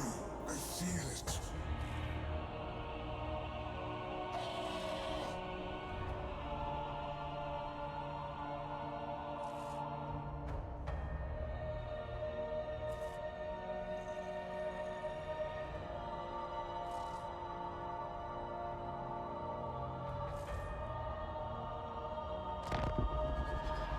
Oh, the Elite and only declare war on them. Open your soul to me. Reveal the desires you. I have scribed all of time.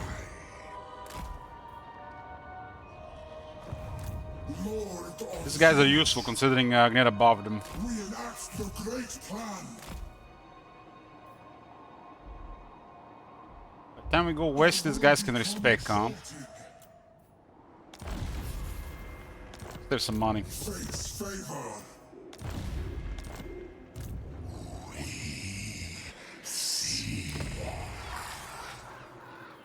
Yeah. So it's control and growth.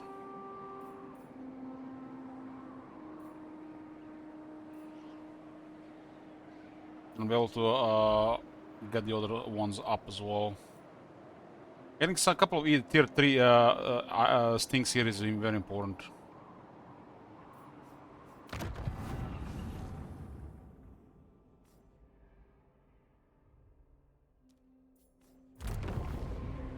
Yeah, we are currently present only in one province.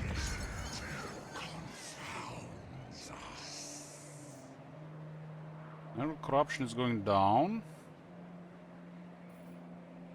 And this one got -3, -2. It's very close to rebels. The Kairos is on the way.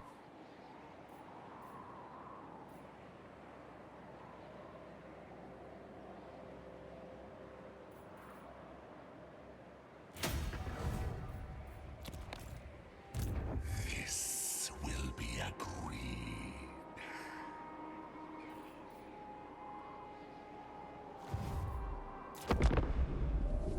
You just see just switch the cultist guy. I don't even remember exactly what's going on with the cult. We don't have to have even whole territories. Maybe it's beneficial.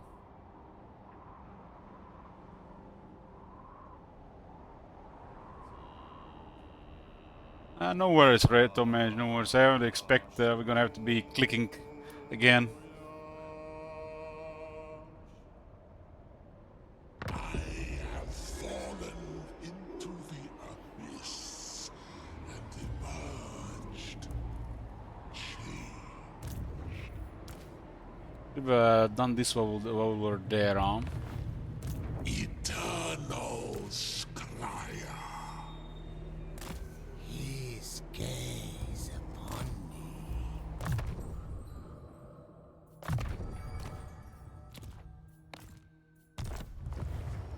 Demagogue.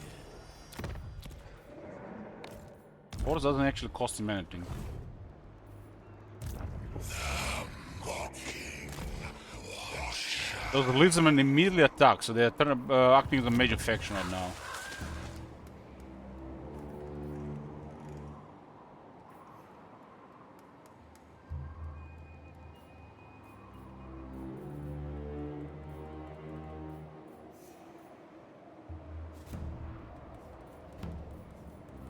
We'll need to find somebody to get some money, but the money is really poor right now.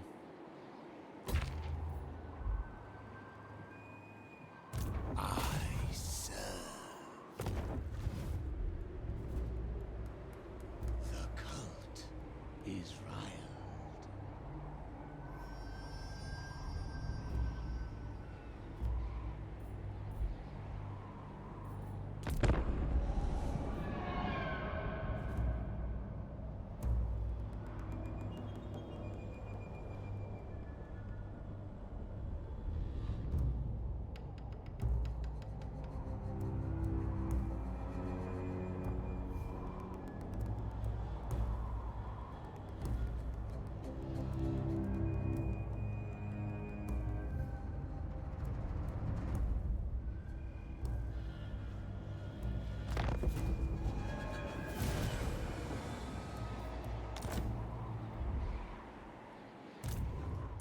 I wanna see this for the future. Tzeentch fire. A 15 turn cooldown. Absolute obedience.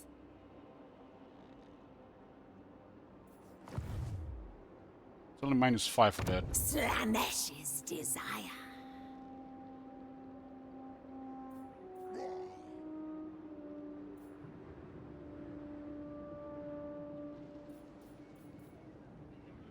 We don't even have money for the basic stuff here. This one costs 500. Plus 4 discoverability, complex stratagems, 5 grimoires per turn, lightning strike bells when reinforcements are present. Characters in province, and plus 50% hero action success chance characters in province. Long deployment to arms in province at 4 discoverability. 2,000, 4 times more expensive than this one. Same discoverability, 10 grimoires, 5% chance to per turn to expand the Tzeentch cult to adjacent region. And wins the magic stronger or higher gets more grimoires and even more chances to expand to adjacent region.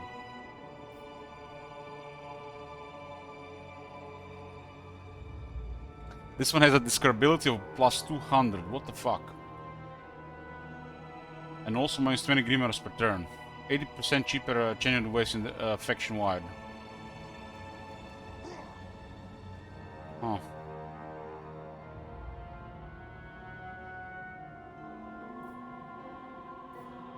One cult at a time. I guess in case they want to remove it.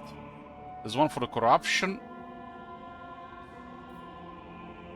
And corruption and hero actions chances. And when the corruption is higher, characters get more experience. There's corruption faction adjacent provinces, and our characters will be hard to get rid of. Or actually impossible to get rid of.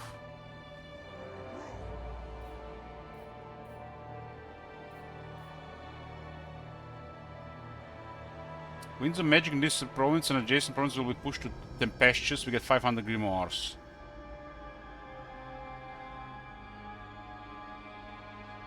Cult is destroyed upon building completion. Prevents other rituals from being started in this cult. Ritual of summoning to teleport the leader here. One or two rituals. This one is to create a Tzeentch cult magus. This is all great and all this plus discoverability, but where is minus discoverability? Huh? Huh? Surely on technologies.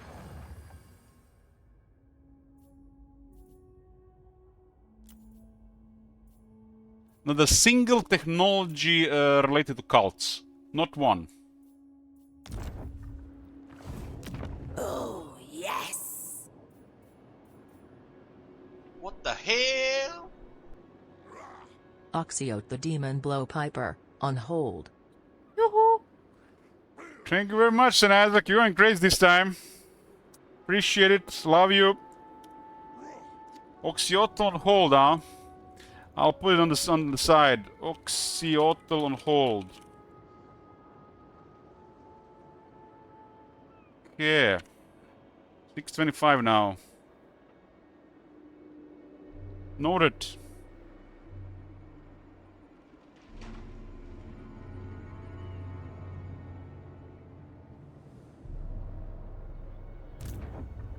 Zenith calls. St. Isaac single-handedly making my month here. With joy. They definitely forgot about some things here, and they completely forgotten the interaction of technologies or inclusion of technologies to affect the cults. These describable values don't make no sense since there is no way to lower it. At least corruption should lower it, right? You only have a wall of text for that one. Hit me on the Discord. At least the corruption should lower this. But not even corruption lowers describability. They are, again, oversight and oversight and oversight and half-assing. At least it's miles ahead of what was the shitty initial cults. Of Qianqi. I mean, there is some point here, but it's not really fleshed out properly. They need to add stuff to buff cults and make the cults more efficient on technology. And they ought to lower the describability of Tzeentch cults based on the local Tzeentch corruption. That is a massive oversight. Massive, massive, massive oversight. The higher Tzeentch corruption should lower the describability of Tzeentch cults. Pretty much be on anyone. Like, they're basically corrupted, and they're you know, making sure that it's like they're hiding cults, right? Corruption is there, but since the population has been corrupted, they're denying it. Where the fuck is the corruption interaction with the cults? Massive oversight.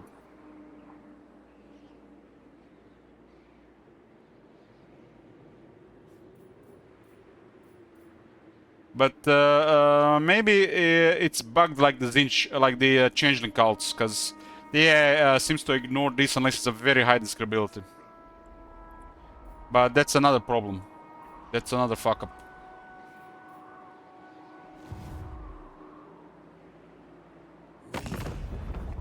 Really, really half-test. I haven't put much thought into it.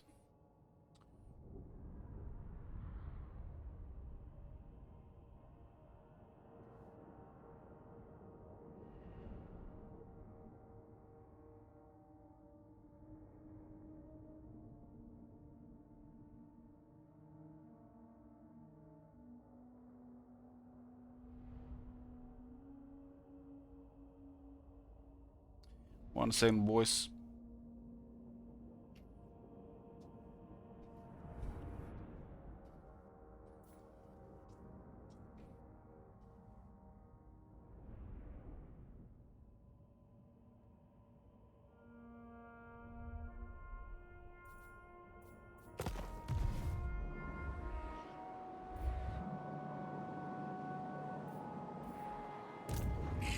It's kind of bizarre. They're trying to add more flavor, more ways to play the game.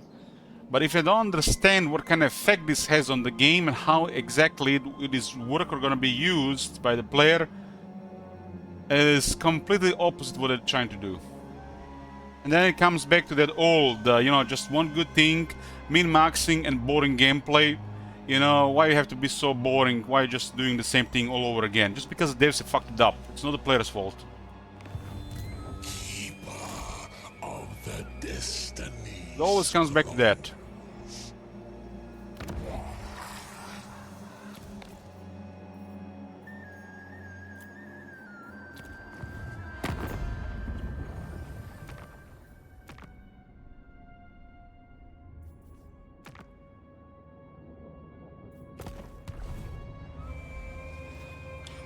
feel like no funds. This is so crippled right now. And it's just because the values on the buildings are really terrible.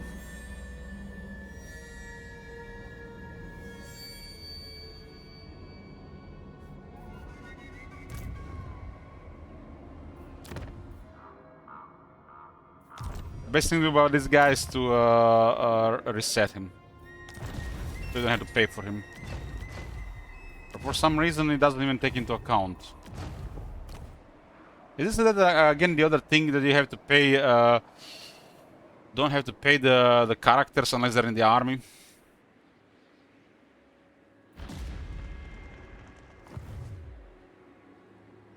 Irresistible.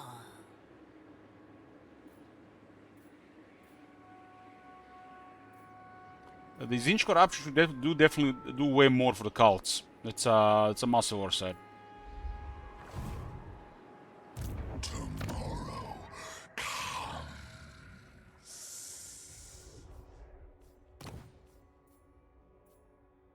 These two don't do anything. Slanesh's desire.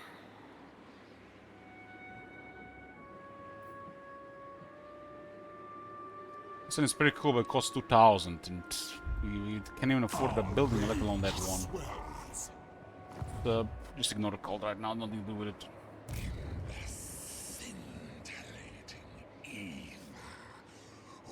The Exalted Flamer is really good in some of the fights, so we can't disband him. Same with the Chaos Knights.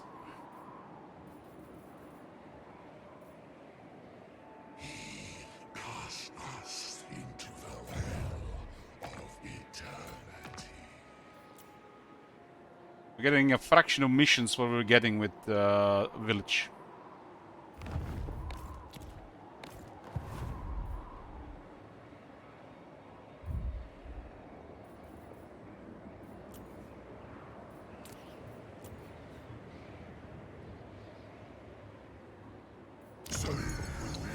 One of the issues here is also the income on the buildings. It should be literally doubled on the first year. And income on the base building should be doubled. They did this for nearly every faction when they reworked this. They forgot about this faction.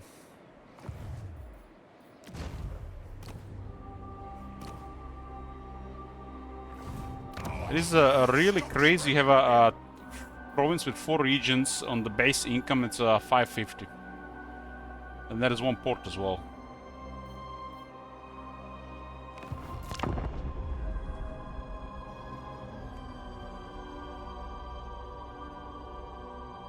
I should be close to 1,000.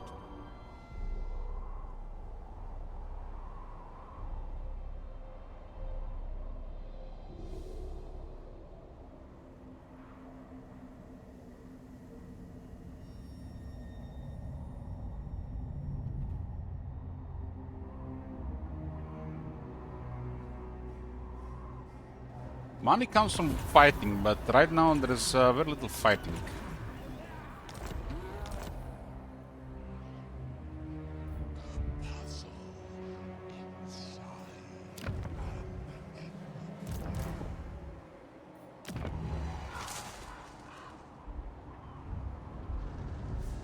I mean, what the fuck are we even going to do about this regarding 2 Oxial armies? How dare you seek me out?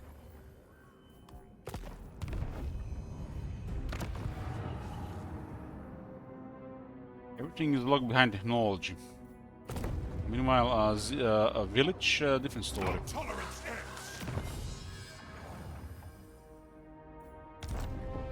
Oracle of Tzeentch.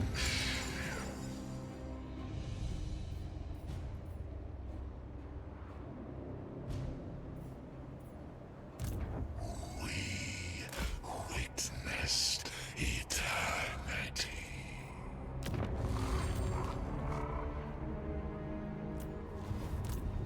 We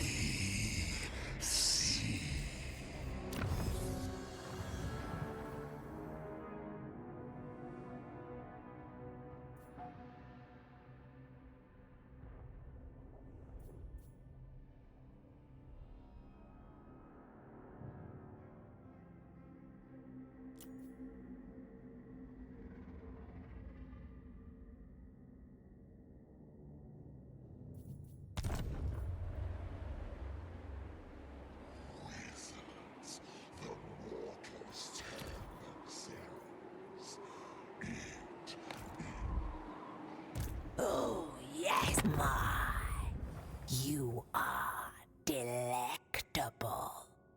The things I would do to you. He likes chicken.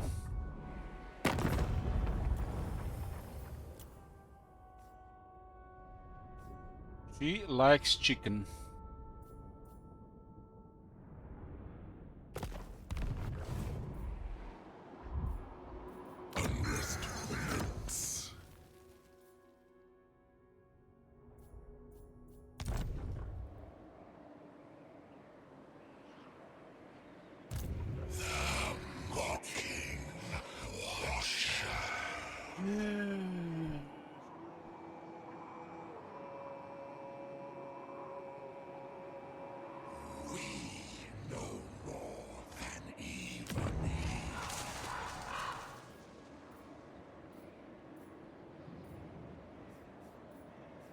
There's just no money.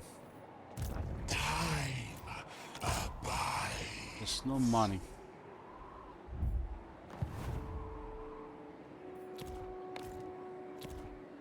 Eternal Scryer. You cannot hide your true intentions from us. Seattle declares war.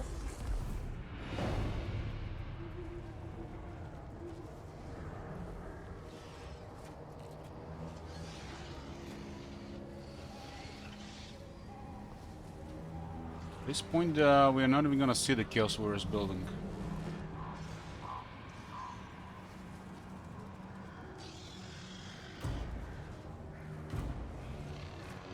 The infinite wheel provides many answers. Keeper of the Destiny Scrolls.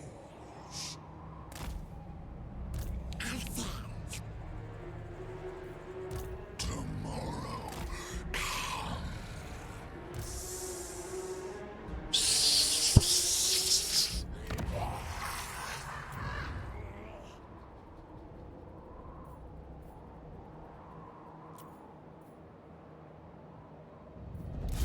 Lord of Tzeentch, Have to ambush this, otherwise we're toast. it will be done.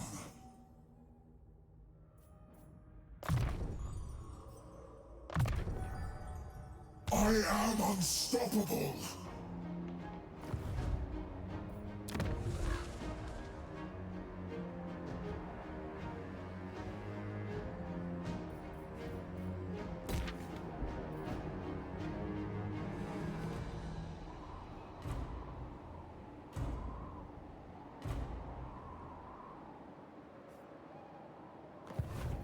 These are currently the campaigns in progress. We are playing multiple campaigns at once. The top 4 on the bottom left will be the ones that get finished. Everything else will get deleted. It's amount of turns in those campaigns. Of chaos beckon.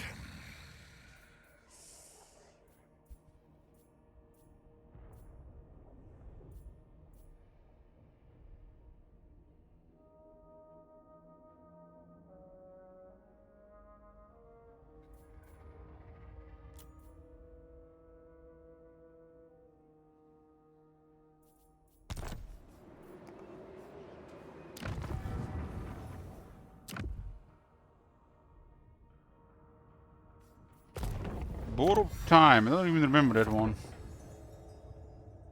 Restores an army movement range.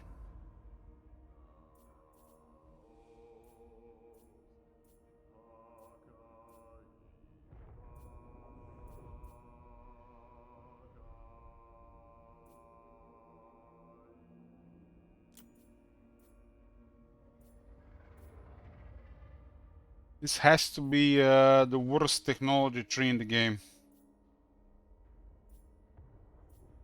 We shall surpass other gods. Stay hidden, stay hidden, stay hidden, stay hidden, stay hidden! What the hell? Never lucky.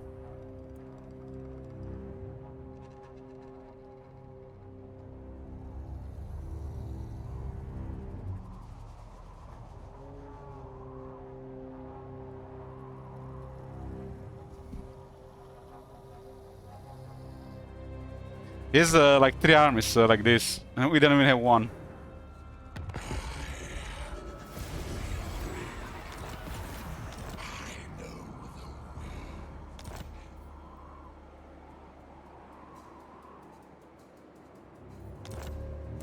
His gaze upon me. I must wait, master. They put Astromancy, I think, later on. Changer. I don't think they moved in Astromancy, Alchemical Resettlement. They switched to it after.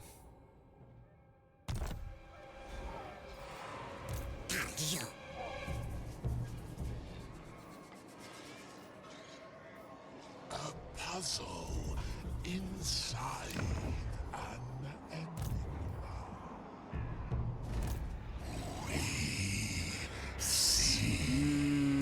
There's no way we can win against this on the battlefield. Without a flamer as well.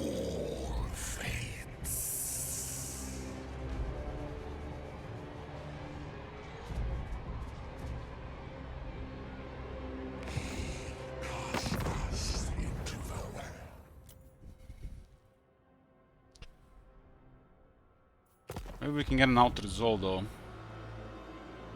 In the Changer's name, I have to see if there's something is coming though. each step is ordained. At least nothing is coming.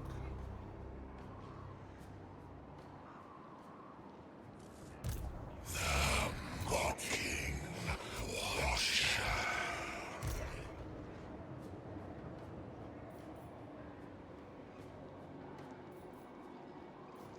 There's 3 units that are really too much for us right now. The Skink Oracle and these 2 Bastiladons.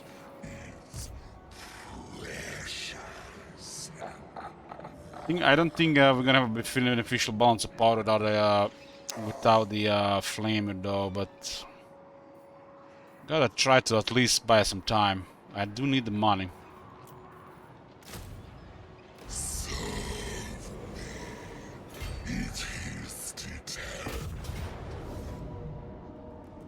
I'm gonna veto this.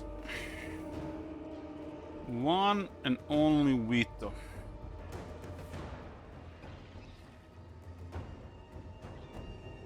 Kairos was the only campaign that used the veto so far.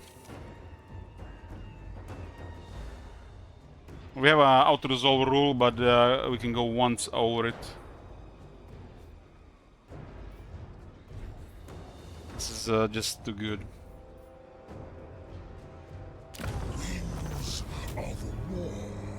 The teleport ambush is the strongest thing the Tzeentch have. And look at this, from something we couldn't deal with to something that got destroyed, we got massive experience, massive money, all of a sudden we have money and experience and no Oxiodal breathing down our necks. Yes.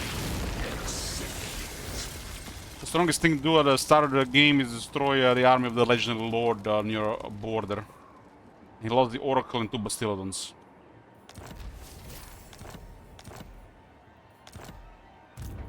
Defeating Oxiotl grants us Vanguard deployment. The Changer speeds our march. Okay, they're not close, so we have some time.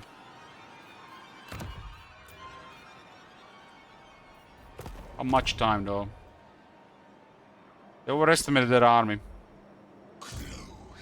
Probably because we disbanded the Flamer. It would be.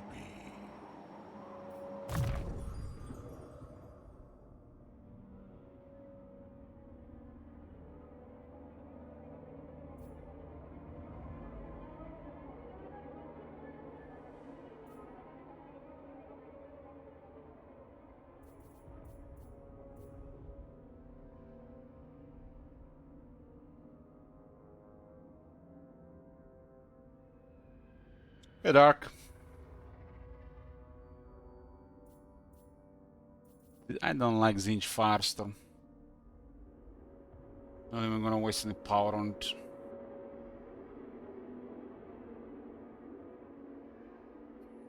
We'll just take magical reserves and earthing. We are ascending. This cancels the iridescent horror, 1500. Oxiol pays for it. And this one grants us Zangors, who for some reason are tier 2. Thanks DLC Power Creep.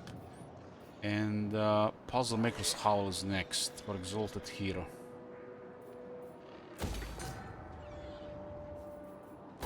Money is really poor right now. Thanks to Oxiotl coming, we have some money.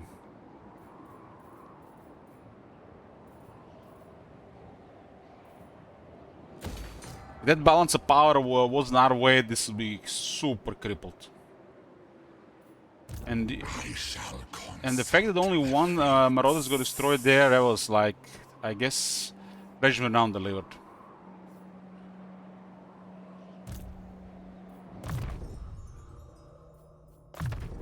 New strength flows through me. There is nothing to do going west. Nothing to do, but we could poke the Demon's Gate.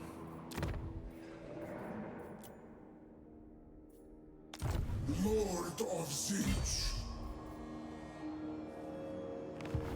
Sworn to the Architect. It shall be. We can invest here to get tier 3 going here. Without a tier 3, we're not really making a strong army. Kairos needs high rank and some items to be strong. But to get there, we need a stronger army. But one Legend Lord crippled, there's one more to cripple. He's weaker though than Oxiotl. And Oxiotl is not really scary until he gets more dinosaurs.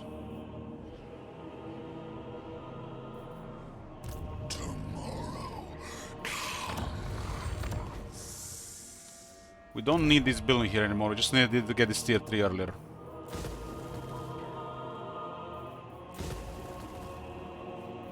Thinking about tier 4 is a fairy tale, so we ignore that.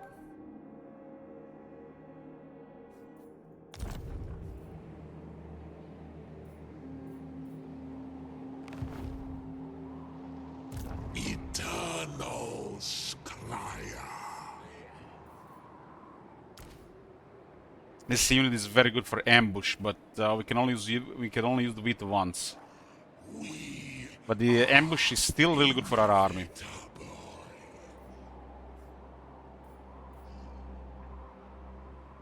Now, I will just think that let's just say that we're not gonna see them for 3 turns. When you have to disband the unit just because you can't afford shit. What that flame at the start is so pointless.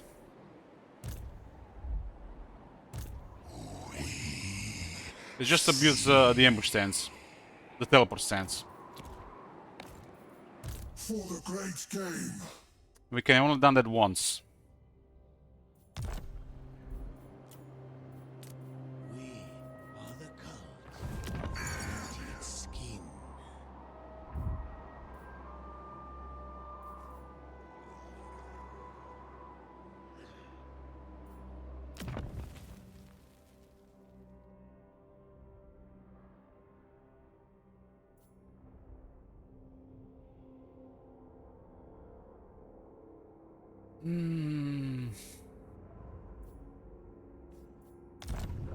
Oracle of Tzeentch. Isn't it bizarre that the pink horror regiment renown is unlocked earlier than the blue horror of Tzeentch?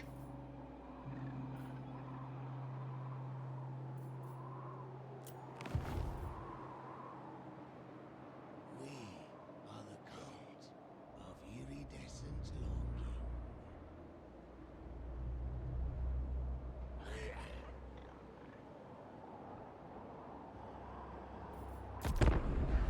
Yeah. Oxiotl is really a menace if we don't get him ambushed at the start. Especially in this economy.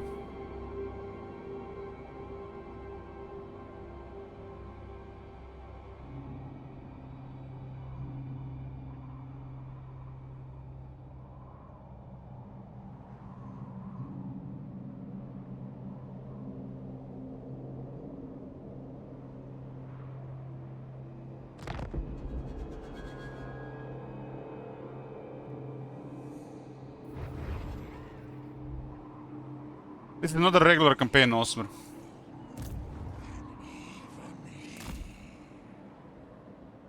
This is hell.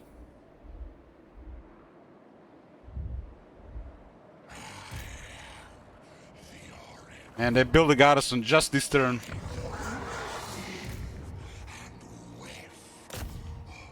I don't see the army nearby though. The outcome is fated.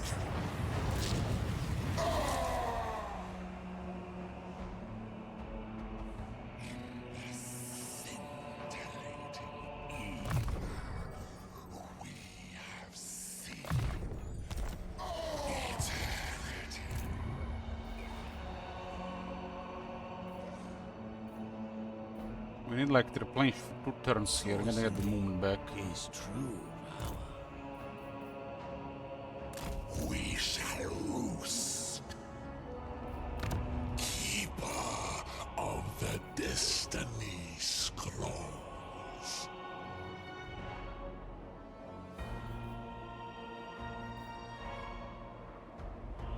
Cockatrice!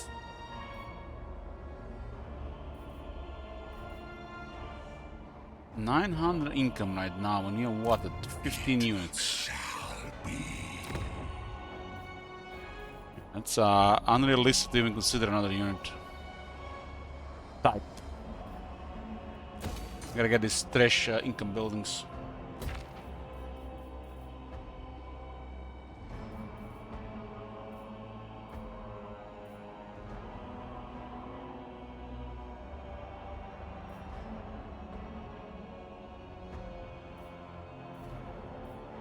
Tzeentch corruption in adjacent provinces +1.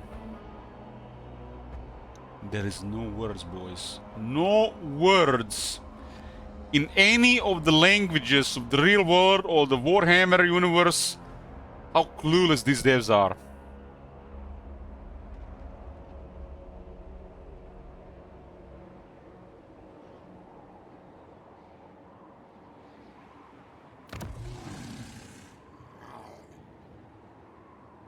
This is how currently border looks like. Adjacent province. And that building at tier 3 is +1. It was 10, it will still be at 0. But it's +1.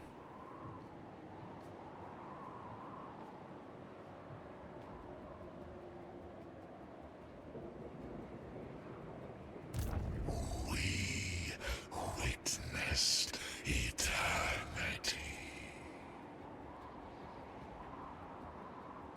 Can you pass me a link? Sure, St. Isaac, sure. To unbelievers.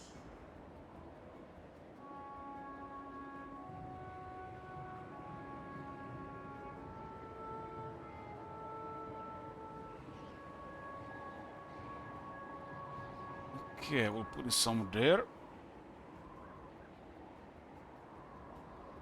It's for the Skulltaker. Was for Oxyotl.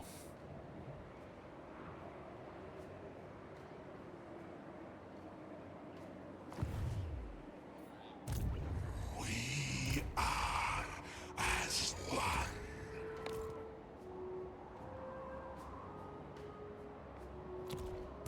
It's all about income, Nosmer. You know, sometimes there's other aspects of the game than this number here. I feel your gaze.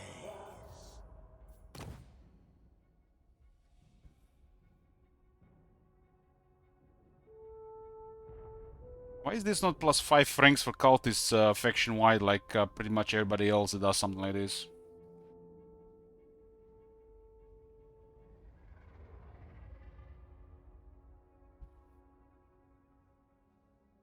This is terrible.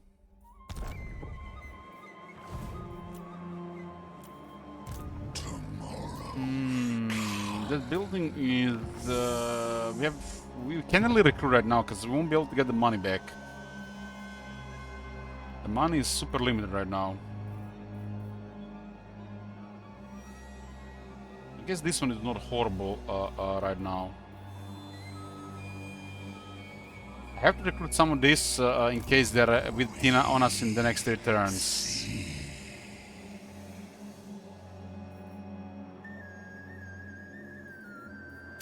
Eternal Scryer. So I'm gonna have to recruit a couple of these.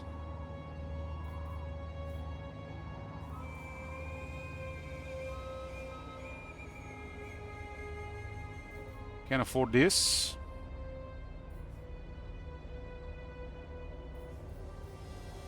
I guess this will just pay for itself in a few turns.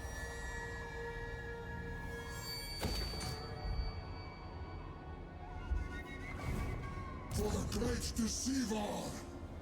This guy is a alarm here to see how close these guys are.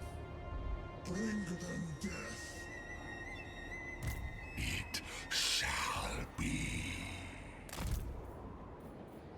Pinions sway magic to me.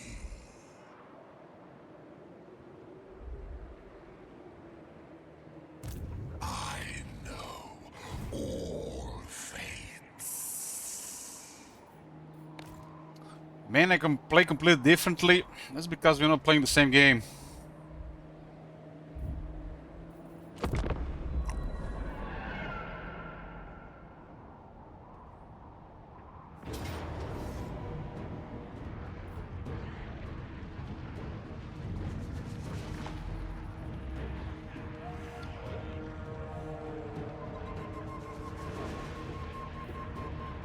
They have no AP here, but they got numbers.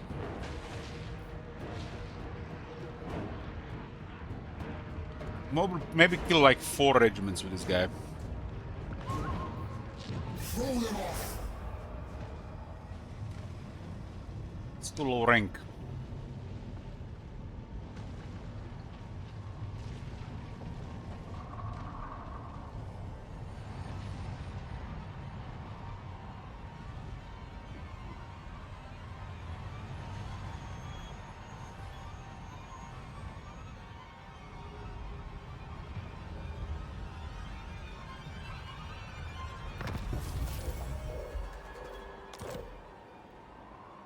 Through Tzeentch's will. Damn. Damn. Requires us elsewhere. Yes, sometimes lucky. Sometimes lucky. Advance through trickery. Oracle of Tzeentch.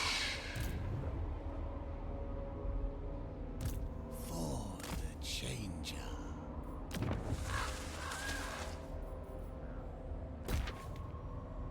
Tomorrow.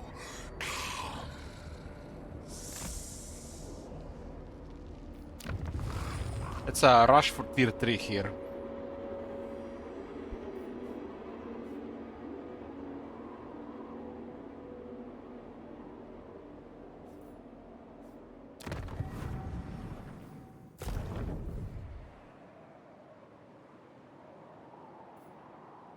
I have scried all of time.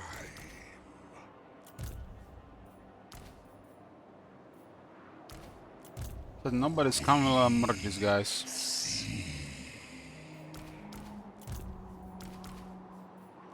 Eternal Scryer. This guy's serve no purpose the moment we get Chaos Warriors. A puzzle inside an This income is more tolerable now. But look at their army, it's miserable.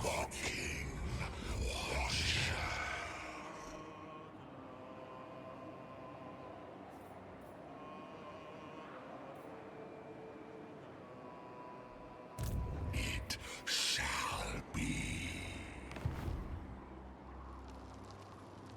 Keeper of the Destiny Scrolls.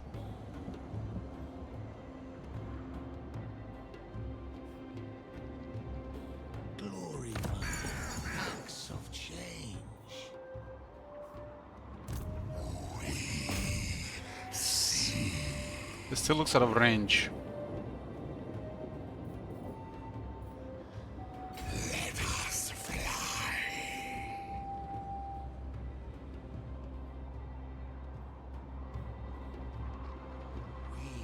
Hopefully they will not march half the way through to reach Demon's Gate on turn next turn after. Mountain Fury. They don't have a recruitment commandment. This one should have a recruitment on it.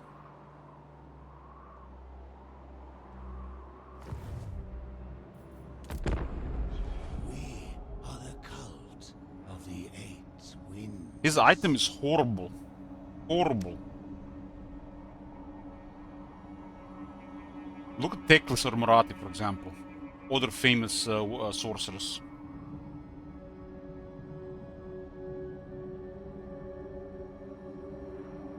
When I think about the strongest wizards, Kyra is supposed to be there, but when I really look at there, it's like as a worse lore and nothing really exciting, while he's still strong.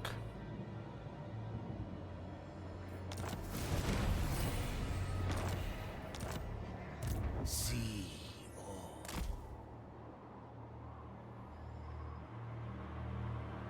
The present confounds us.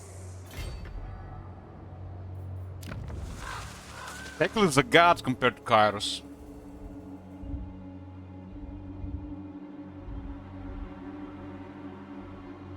And don't even get me started on Guild. I don't even... Guild has ascended. He's like one of the Chaos Gods.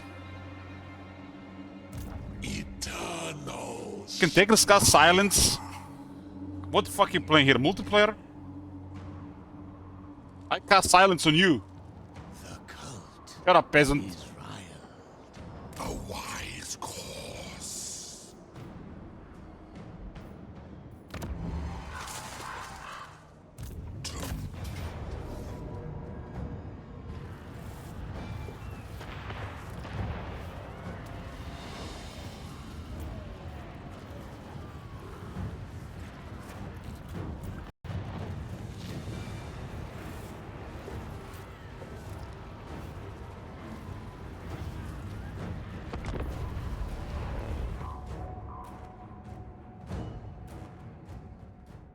Kairos is still living in 2022.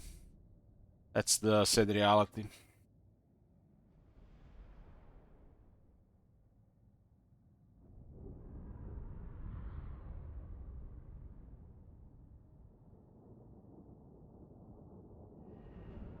Who the fuck did the Moratian Teclis?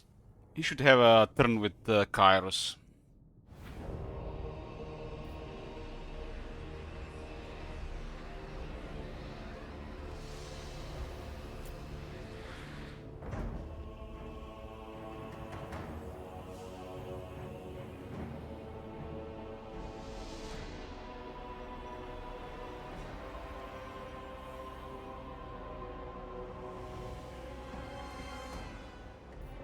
What happens if we attack this side? I see the past and tomorrow.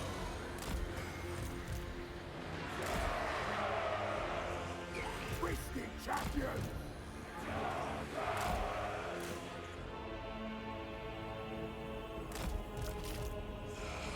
Mocking washer. Us, brethren of destiny. Fates of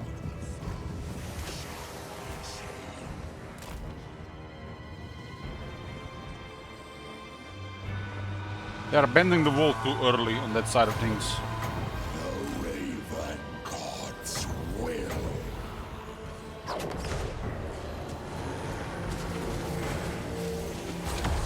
Fates guide us. The winds of change. Yes.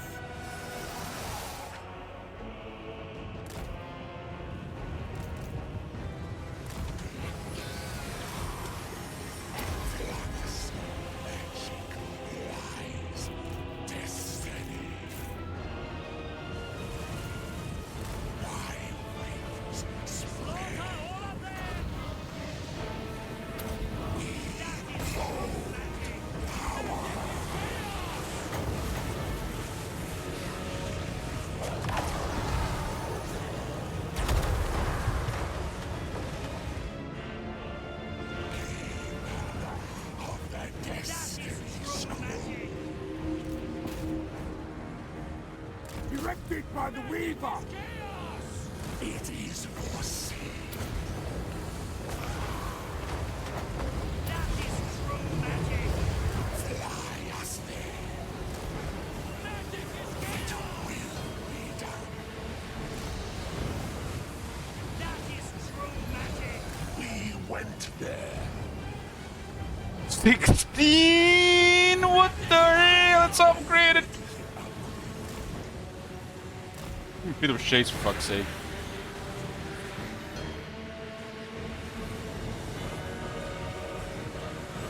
Fates guide us.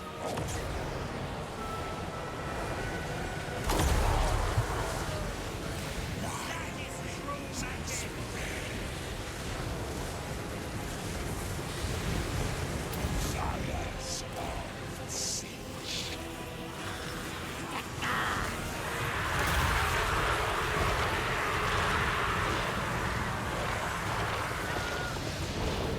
Tzeentch, take you! Does more damage than Pit of Shades, but it's the same shit, the higher cost against a lot of units.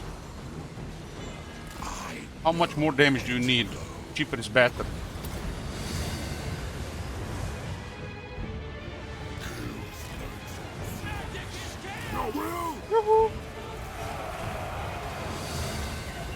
He has moved.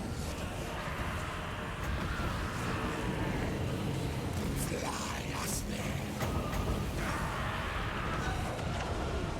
How much did you miss? Not much, really. Marauders of Tzeentch! We dealt with Oxiotl, with Avito.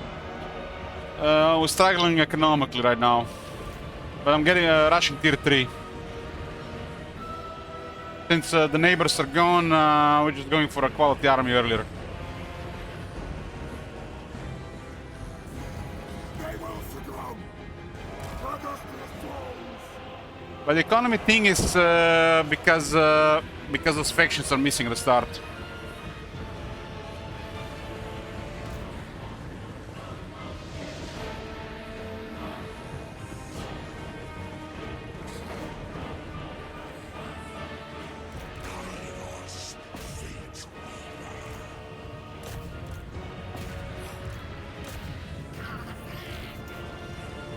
Fates guide us. It is foreseen. I bet these souls! My head Deliver slaughter!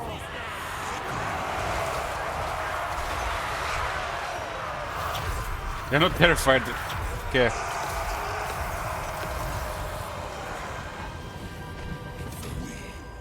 That landing is okay. Lead us to mortals.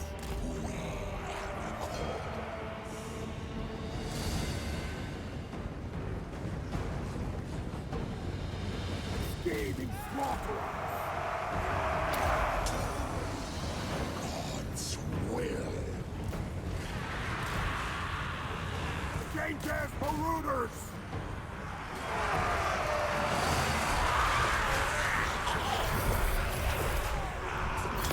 That's actually a really good landing and attack. It needs more attack though.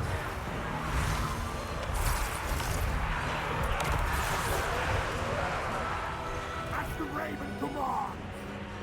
No Salvatore.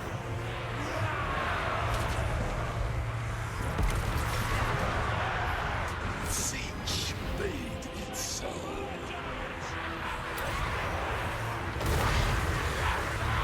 Guide us, fate.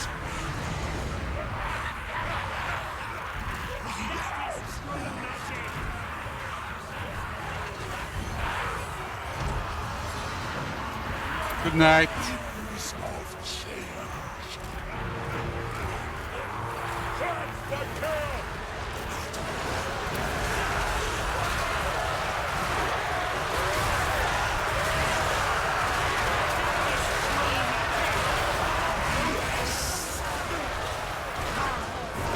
The changes for others!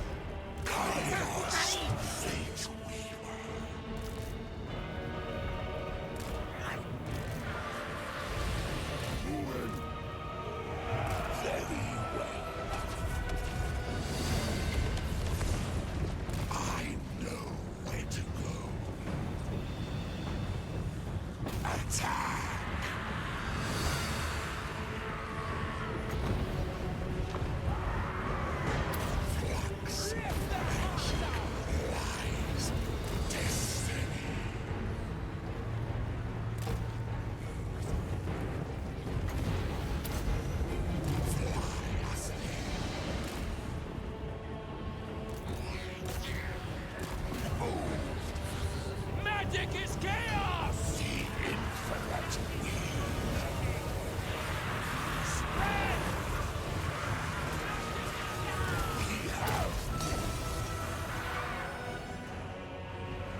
Witness true power.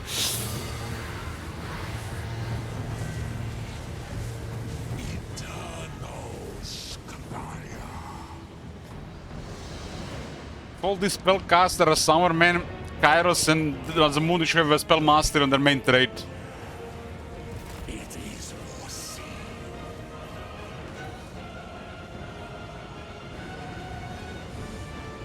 Fly us there.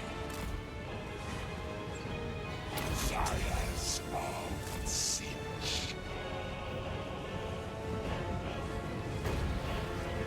The Raven God's will. Yes.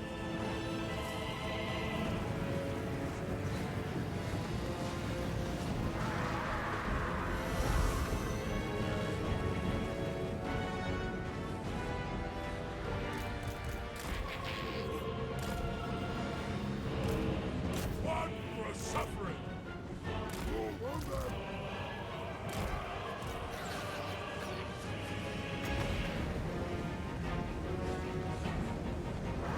The winds of change.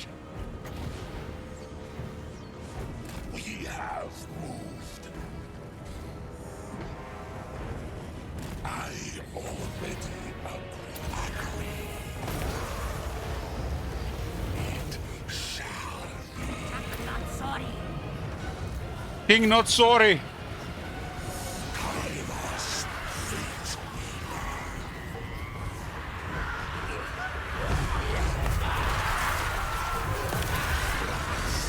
magic lies destiny.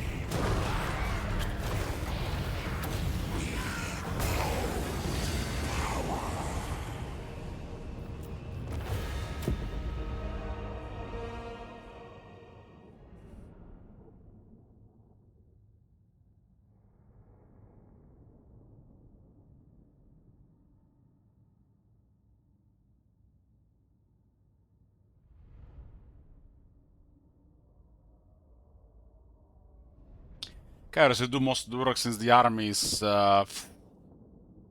poor. One word to use.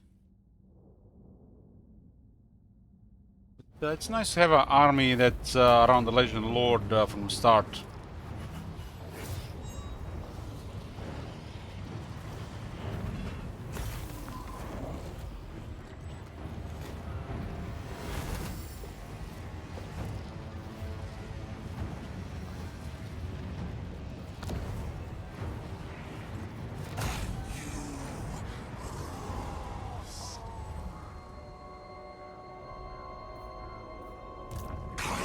It's unlikely they're there. Unlikely they're there. We get a greater Arcane Conduit. Must have. I feel like Kairos and Mazdamundi ought to have greater Arcane Conduit already here, and something more powerful here. Another node to the Nexus.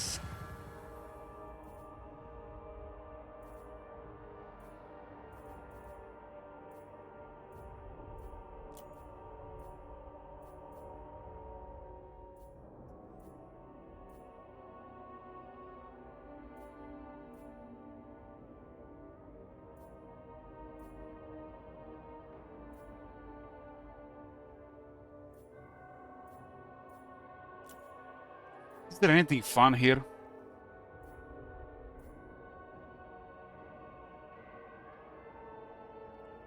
Look at this. Recruitment cost. 2 ranks. What?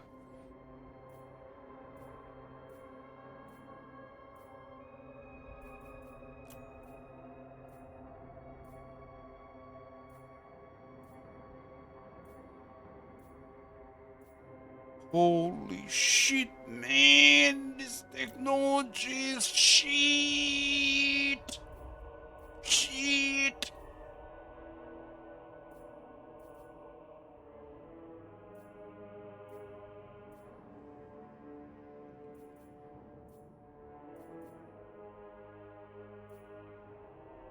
Shit!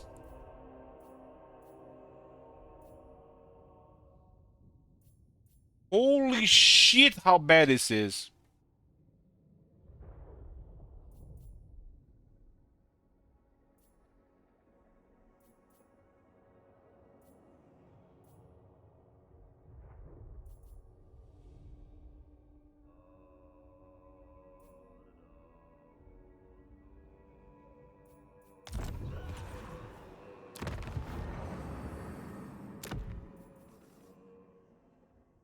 All the faction territory, huh?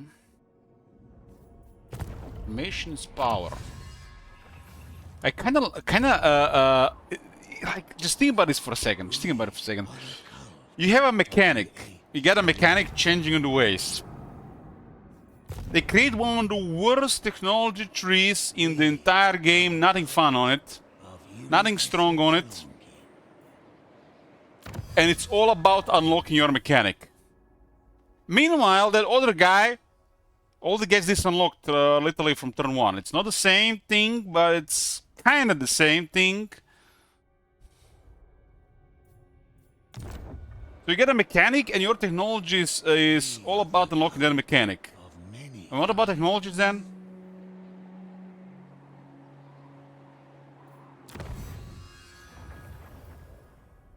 My favorite is this. My favorite is this. Hold on, hold on. Upkeep minus 3%. 9 is the number of the changer. 9 are the levels within the perplexing 9th library. Tzeentch is a repository for forgotten knowledge. Scout the bookcase, learn, indulge the muscle. 9. They couldn't even get 9 at the end technology tree. Fail! Too powerful, they say. I feel your gaze.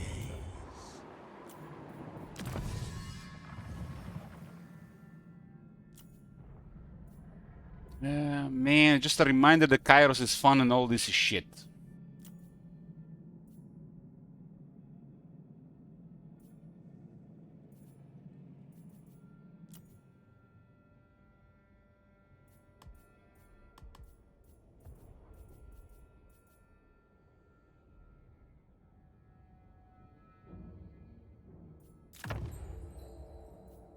For the betterment of Tzeentch. Okay, get some quality in 2 turns. We can get either horror right now, huh?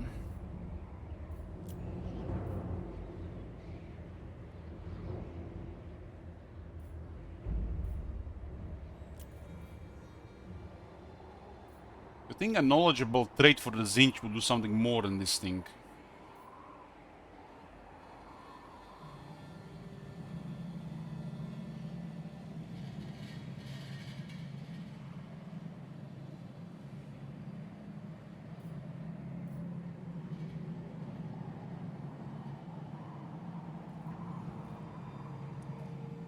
This is also the worst of the mini heralds.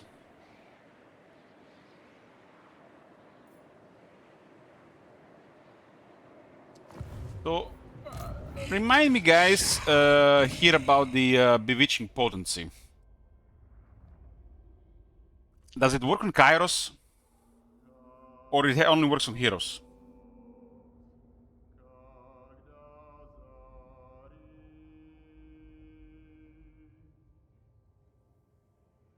Who played Kairos here a lot?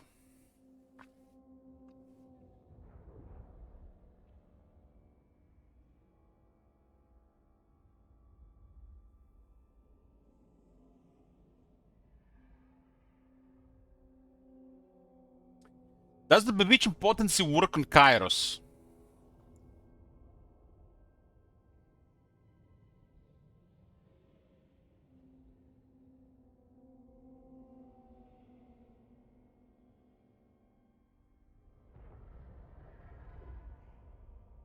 It does work on Kairos.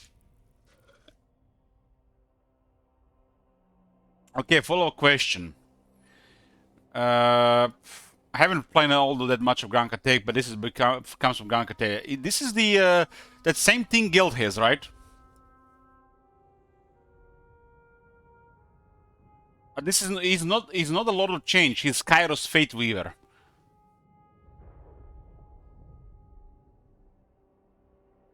But sometimes they do these things. So I put I have Kairos Favor in the army. I got the Horror in the army, and I got a Cults in the army.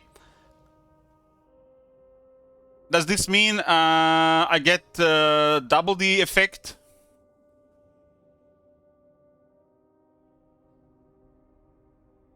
Is that the one the one on the guild? I know that Kairos a lot of change, but that's not how they done the game so far. And sometimes they bend the rules regarding this. It's like same like saying Great Unclean One and Kugat. They're not the same thing. But in the case of Kairos, they might have bent this nonsense when it comes to this skill and this skill. But he's not a lot of change. He's Kairos Fate Weaver. Same way Kugat is not a Great Unclean One. But sometimes they bend this inconsistency and consistency, and they allow it to work on the lore too. And I think it's Kairos is one of these cases. I just don't remember. I think I've been drunk. Anytime I play one of these campaigns that just raised my blood pressure, I was under the influence of alcohol. You have to remember this. So I don't have much memory of this.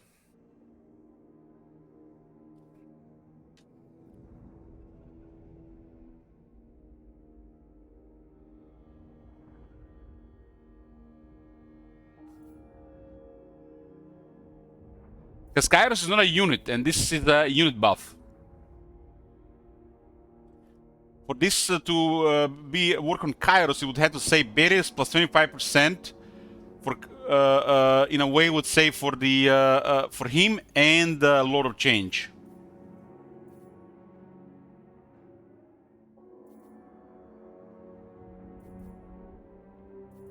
Because he's a Kairos Fate Weaver, he's not a Lord of Change. Glorifying acts of change.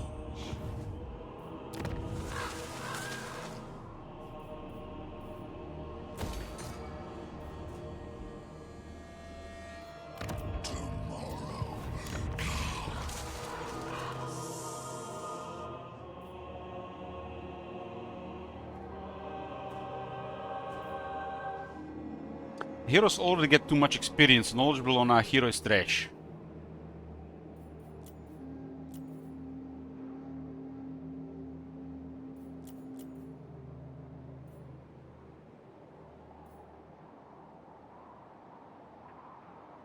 It's only for the hero. Who knows, maybe it's for the entire army. But the way it's written here, it's only work on the hero.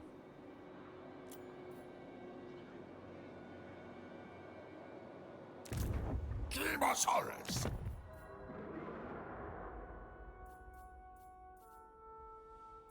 You know why I think the Index Horror is the worst of this type of heroes? It doesn't increase power reserves. Imagine having one of these demons of Tzeentch and nothing to do for power. That's a massive fail. It's lacking skills, and it's the weakest of all these mini heralds.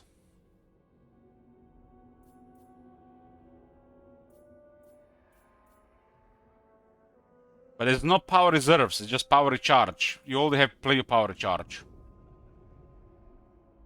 You need power reserves, not power recharge to this faction.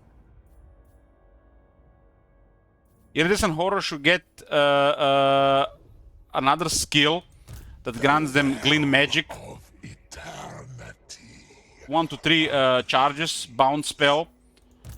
And should give a intensity passive as it kills stuff. It should start generating power reserves. The cult is riled. They're missing stuff. Sorcery is true power. And there's a limit how much power recharge is useful. Well, the power reserves are it's what you want.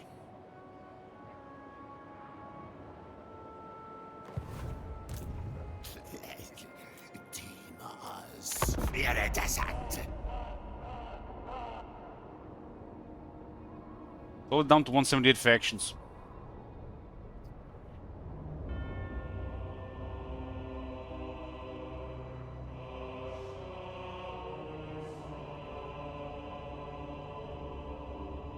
Yeah, Arisen Horror is trash. It's like you can use it as a spellcaster, but massive oversights and missed opportunities.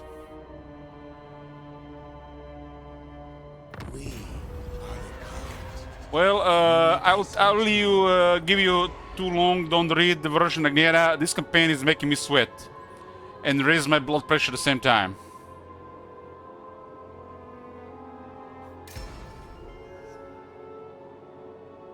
Magical winds. Okay, Kairos go to turn 16. We have a switch to Skulltaker. If you guys want to see more Kairos, you can switch to Kairos, add him to the queue. Whatever is top 4 in the queue when we are done, sometimes next month early, the top 4 get finished.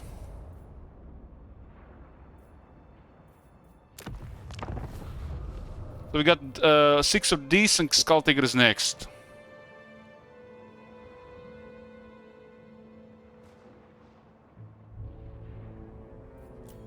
Would you rather play Kairos or Kateb? Kairos.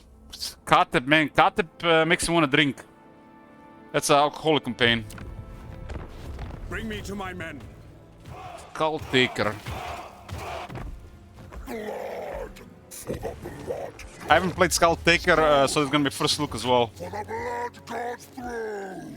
Unknown host is switching to Trot after Manfred. You got it.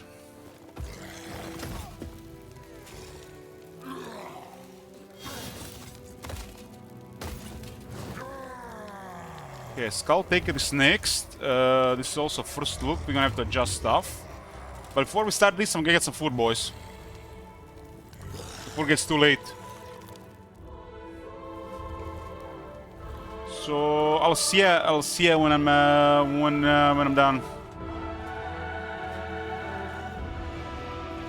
It's gonna be more than 20 minutes. Keep in mind plus 10 probably. Okay, boys, you're back. Food is not finished because I made too much, but I'm gonna try to finish it during end turns because I don't like throwing food. So we got the Skulltaker request, and there is another wall of text here, huh?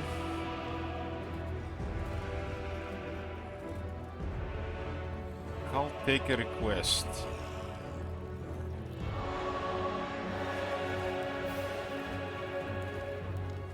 Skulltaker is requested by Victor Arriver, but he let top manager assign more in-depth potential values.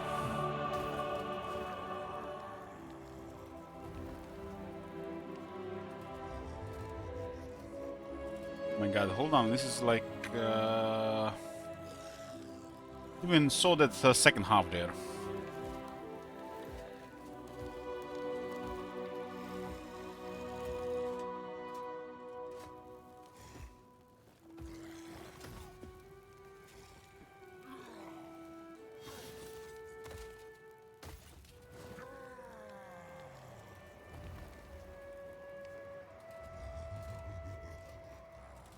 How does this even look like? Let's see. Oh boy, here we go again.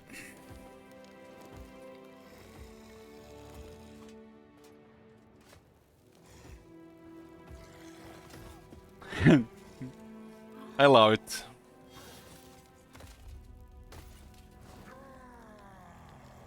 I mean, the person requesting a campaign, it's not a small thing to request a campaign. First, you have to tip. It's a big tip. Thank you guys. And then you have to assign all these values to a faction. This is a massive game. There's a lot of stuff. And the quest campaign is the easiest thing. Having the knowledge to know what to do with your request, well, that's something else.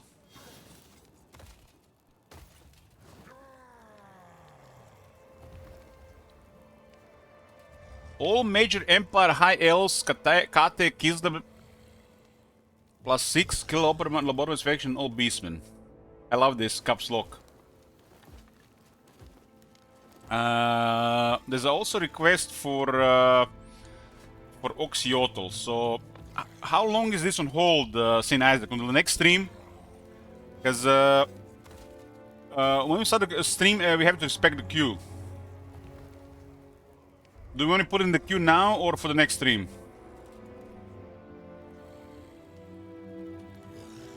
This is Oxyotl, right?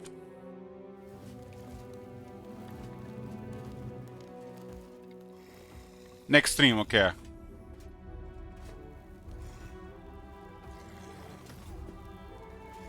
I love how Top Manager has put Hans Marshall Expedition 1.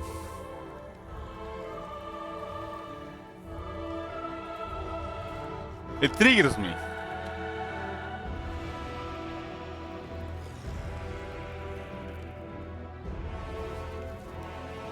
So,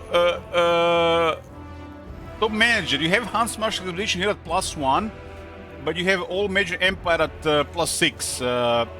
If there's a faction saying like this, I'm not gonna override with this.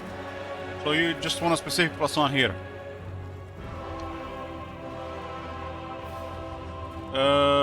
Bottom lines first. Okay. Yeah, looks like another Agneta type request.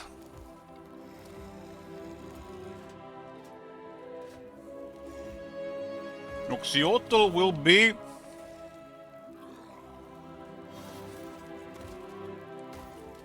Oxyotl is gonna buff all major minor Nurgle, Korn, Tzeentch, Lanesh, Warsaw, Chaos, Norsa, Skaven, Beastmen, Bestmen, my bad, Top Kings and Vampire Counts.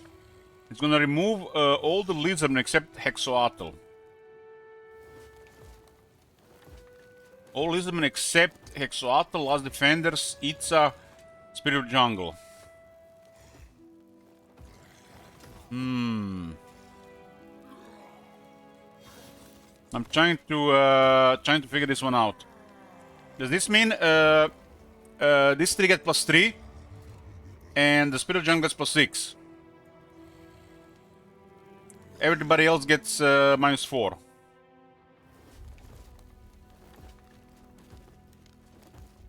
Yeah, +3 on this guys is pretty good. But this guy definitely is +6. Nakai always should get +6. Also, guys, note about Nakai. When you're buffing Nakai, you have to buff his vassal. Otherwise, it doesn't work. Nakai just moves around.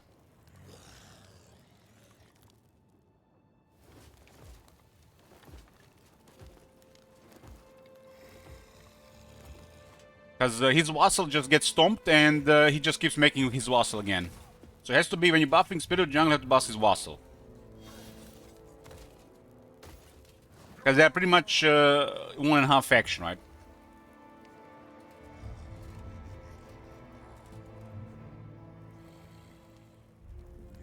All ogres and greens will be removed. All vampire coasts except Dreadfield will be removed.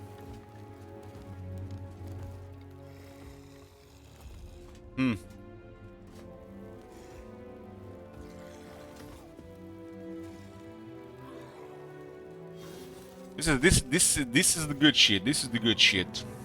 I love this. Man, this should be the future of Warhammer 3. Devs, wake the fuck up. Wake the fuck up, fix this game, give us some put this shit here. Click click, sort this shit out.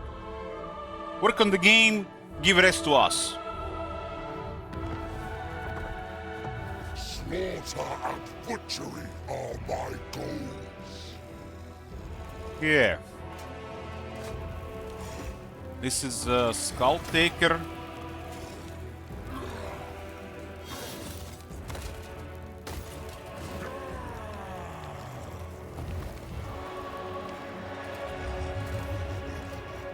Oh my god, this is gonna... The Skulltaker...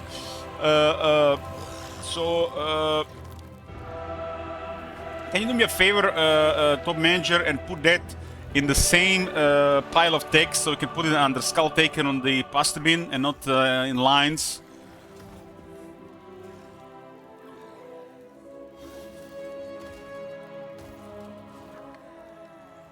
Basically, only the racial leaders are alive to unite, and you have to save them if you want allies, huh? Okay, I haven't played Khorne since they updated the Khorne. I have not even seen Skulltaker, other than fighting him with other factions. He has a good defeat rate, +2 attack for the army, and 10 phys resist for the Lord. So Skulltaker leads Blood Wanderers, and they're in Lastria. He has access to Cloak of Skulls, allowing the Skulltaker to empower his faction by defeating powerful lords. Has additional capacity for the Blood Reapers, which is their mini herald. Higher chance for Demons Reforge for destroyed blood letters to all armies. Demons Reforge is Dead Rise Again. It's actually better than Dead Rise Again. Upkeep minus 15% for Blood Letters of Khorne and Exalt Blood Letters of Khorne units, all armies.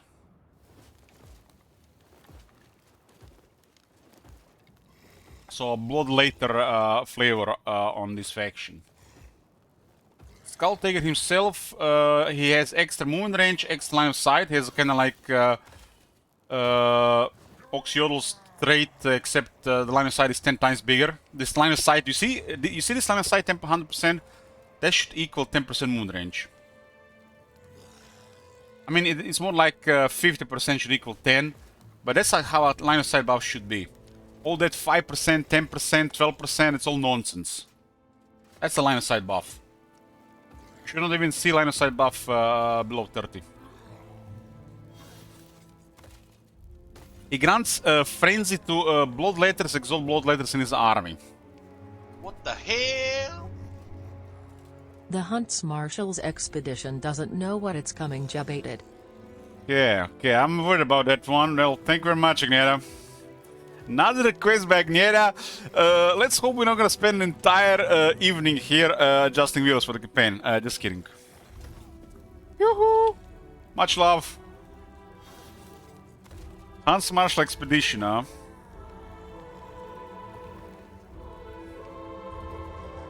Okay, that puts us to 1725.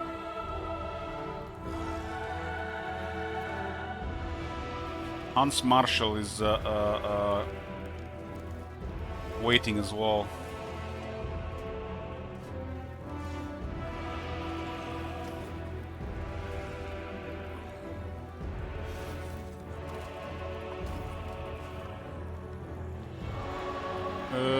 He has ability Bloody Onslaught.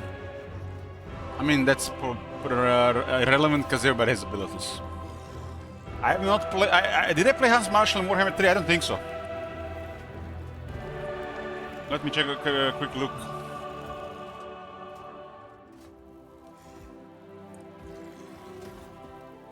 I have not played Hans Marshal in Warhammer 3. The last time I played Hans Marshal was 4 years ago. 3.5 years ago. Fresh campaign is immune to switch for 15 turns unknown host, so they play to turn 16. And then if there is something in the queue on the left, we switch to that. Anybody can switch back to any of the campaigns that are in progress. Top 4 campaigns by the somewhere start of the March will be decided, and those will be finished, everything else deleted. Have you seen that shit? Holy shit. Thanks, Captain. What the hell? We will be finishing top 4 campaigns by rolling the wheel who to destroy instead of the usual short victory. To make it more interesting.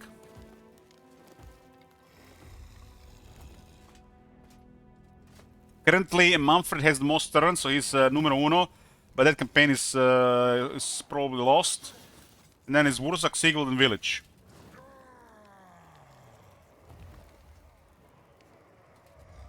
Okay. We start with 3 blood letters, 1 exalt blood letter. We get started with 1 blood cache of Khorne is the demon cavalry. It has anti-infantry. Has a blood beast of Khorne and the blood shine of Khorne. Blood beasts of Khorne are not demons. The Roger's Deluxe. Okay, let's go. Deep within the jungles of last year, the mighty demon Skulltaker stalked the land, ripping the skulls of natives and invaders with equal relish.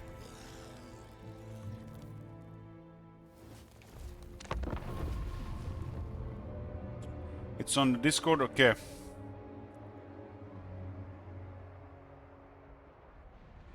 Thanks, Tom Major.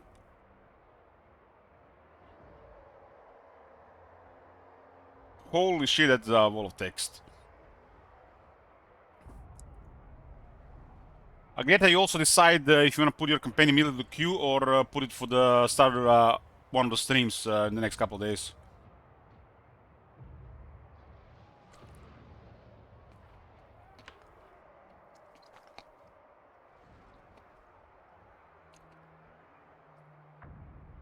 If you want to get into books of Warhammer, I recommend the Legend of Sigmar. It's about the pre-Empire, creation of the Empire, and the early days of the Empire. It's 3 books. And if you like that, then look for others. It's gonna tell you about the story of Sigmar and the creation of the Empire. The early conflict against the vampires, Nagash, Greenskins, and Chaos.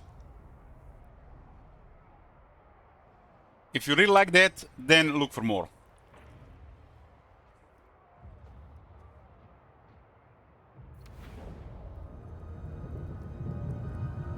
This world has many champions.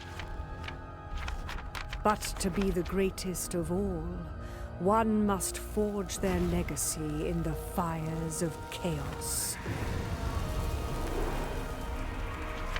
Many worthy heroes have fallen before him. Their skulls, trophies, woven into the fabric of his cape. Each bestowing him with the power of a champion's essence. Champion essence, oh my god. For he is Skulltaker, champion of champions, collector of souls. His destiny beckons. Blood for the blood god.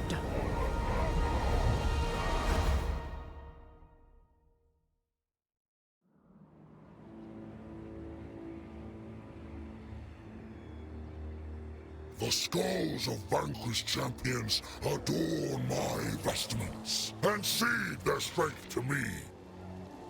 I have played a Booba game or 2 where you collected champion's essence.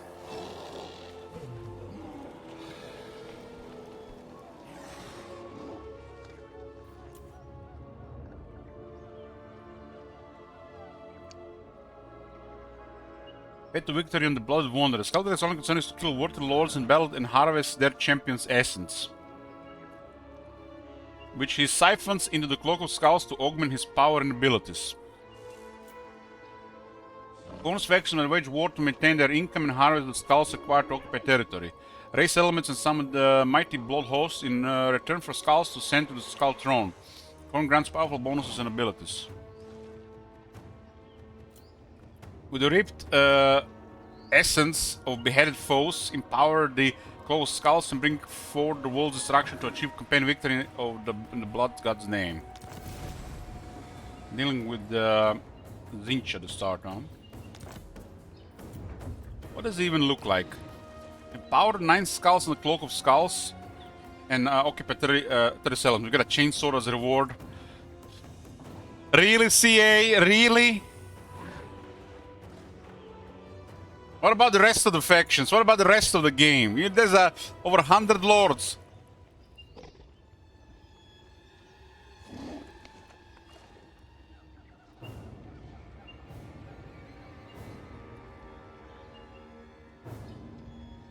All Corn get a chainsword. Even Tzeentch gets a chainsword.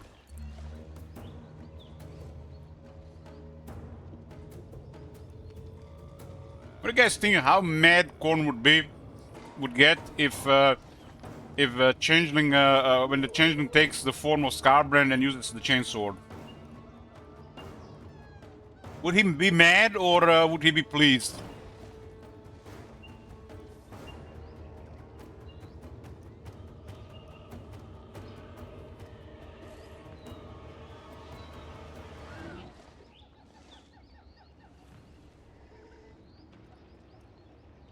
Chainsaw is pretty powerful, but it's no Sword of Cain. Sword of Cain is the most powerful weapon.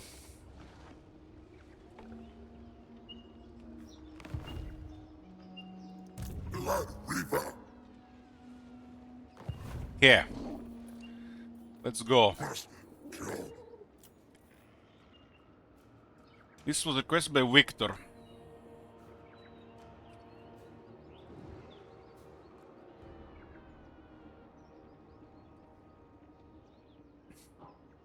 All major Empire High Elves, Kate, Kislev. Okay, we have to go with this and then switch the other ones.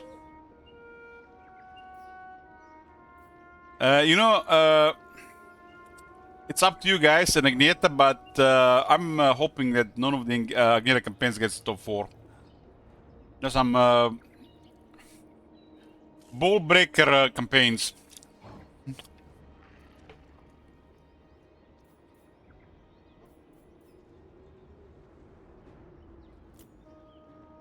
What is the Agneta campaigns? You haven't seen any of his requests, Rakun? It's like you ever stared at a spider or a snake and wonder if there's any intelligence there?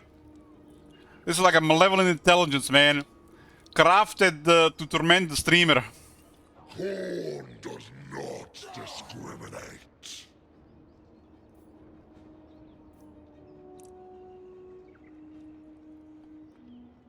I'm not much sure which one is worse, the Trot or Cairo so far. In that Hans Marshall campaign, oh my god. This is problem when the chat gets too much knowledge. You know the chat should follow every word a streamer says and not cook this nonsense. Just kidding, just kidding.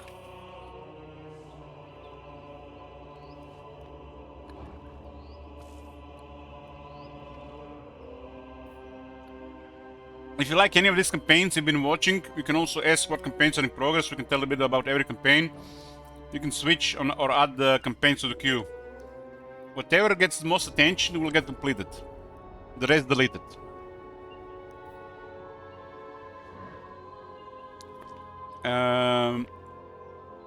Okay, where are we at? First we start with this and then we adjust the rest.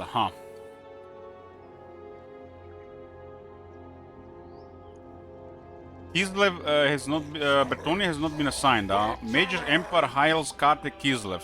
Okay. I would love to see Village and Wurzak in top 4. But if we roll Empire with the Village, there's no words.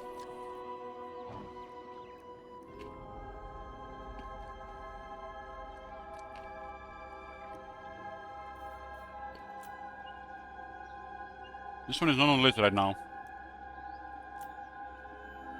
Yes, we go on the bottom first.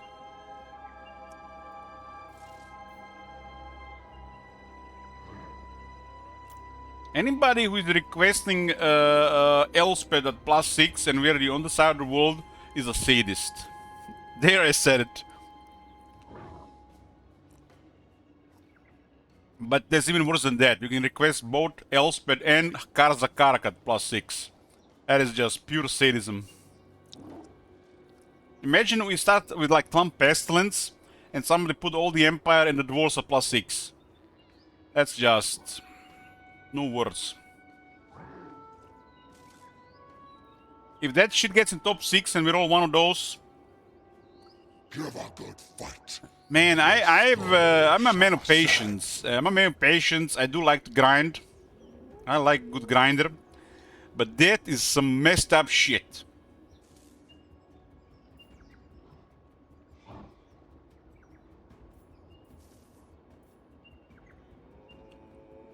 All bottomized factions and all beastmen.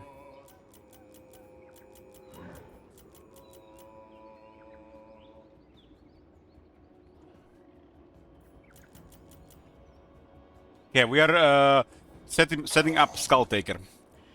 Once again, if you don't know what this means, this is a mod called the Unnatural Selection Ultimate. It's the list of the mods. this mod is not really required to play and enjoy the game, as long as you install the AI mod and you don't play the shitty CA AI.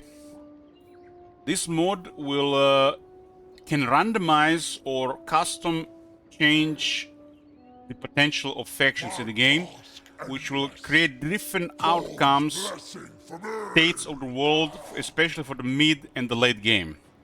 If you think you want some other factions performing better or some factions performing worse, this is the mod. This is basically a mod ideal to just boost replay value. I think this mod can boost replay value in Warhammer 3 100 times, at least.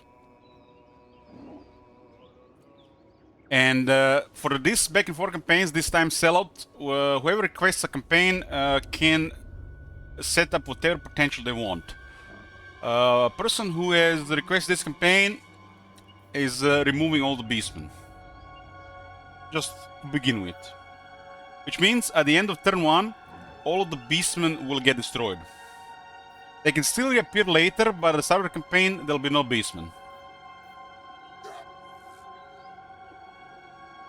You can do 100 different things with this, and after 20 turns, you can create states of game that are impossible to happen. Like for example, you could remove all of Empire, all of Dwarves, and like all of Grand Kate, and then the evil will take over those parts of the world, which will create a mid-game situation where the player has to deal with that instead of having strong allies, if you're on the side of the order.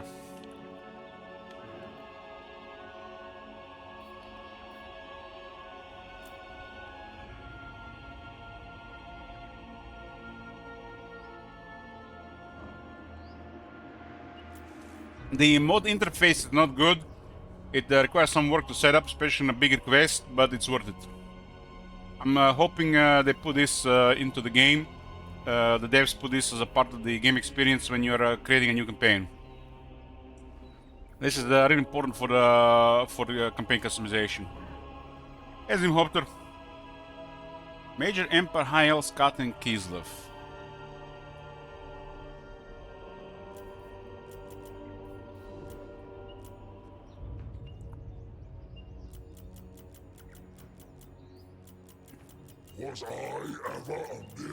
If you put a faction -4, it will destroy the faction at the end of the turn. If you put the faction at 6, it will give them plus 300% potential.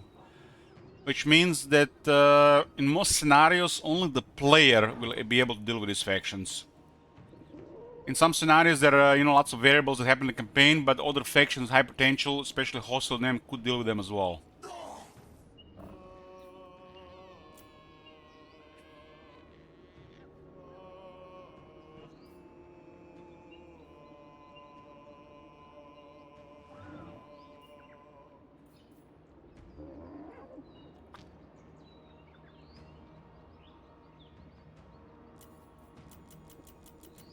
So, Major Grand Kate faction to +6, Major High Elves to +6.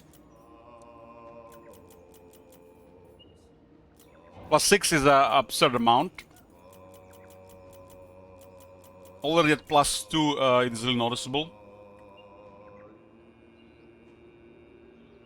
But they're trying to get an experience if this gets into top 4 that there is something happening with big empires.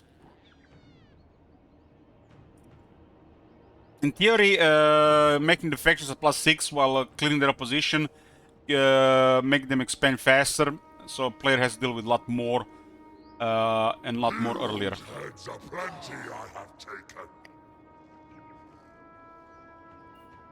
Some of these factions' garrisons at 6 are strong enough to destroy entire armies.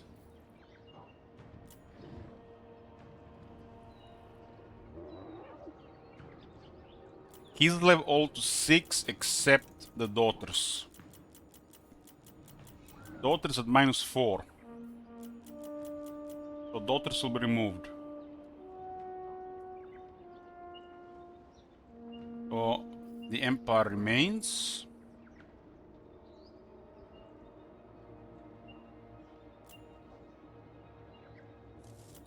Setting Elspeth at 6 is just messed up, man. That's just like... It's like just no words, man. It's like Pepe Laugh and Pepe Meltdown had a baby.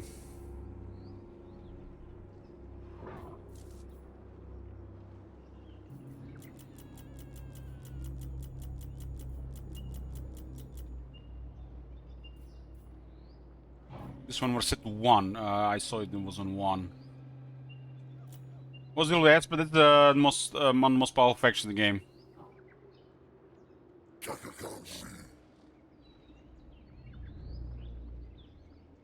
As the AI.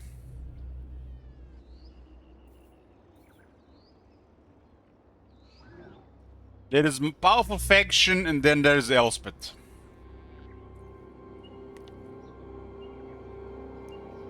Problem with Elspeth is the Vlad sucks. So Elspeth gets out of control.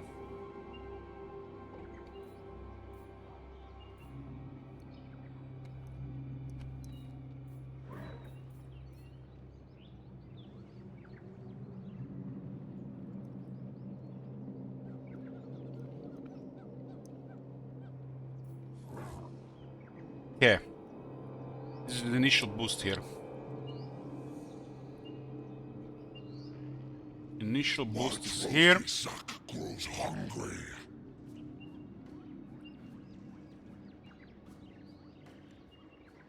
Now let's see the list.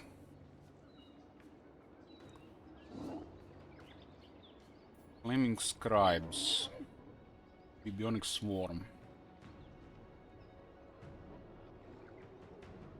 I will, Tom Manager, just need to get those.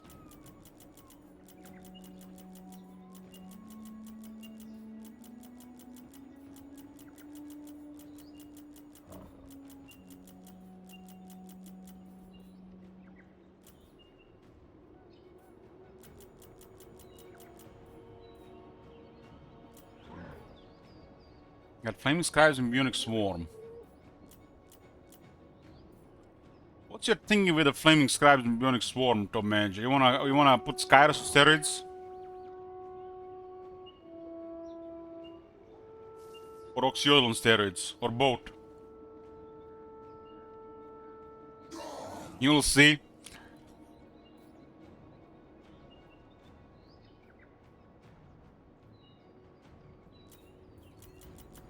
Doing all this thing here for entire back and forth campaigns, it's actually cool because we actually get to remember more of these factions, where they are and what's their purpose.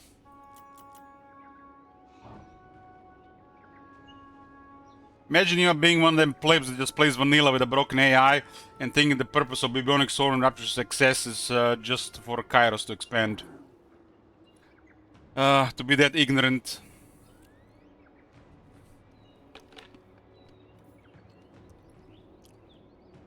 I miss those days.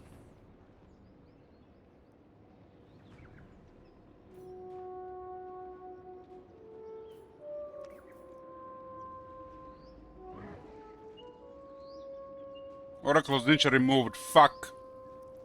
That is shit, man. What the hell?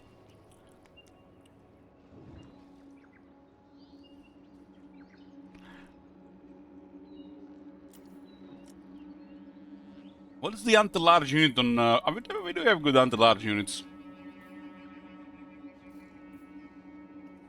No Tzeentch, huh? So he wanted to make Oxyodal really powerful.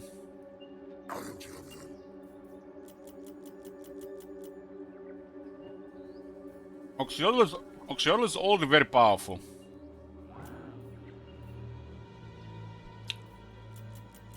You know, I respect this. I respect this, Top Manager, but I hope you have Shackles ready to switch this shit. Because there's one saving aspect here to save me from this torture. Nobody might switch these campaigns. And it is a good feeling.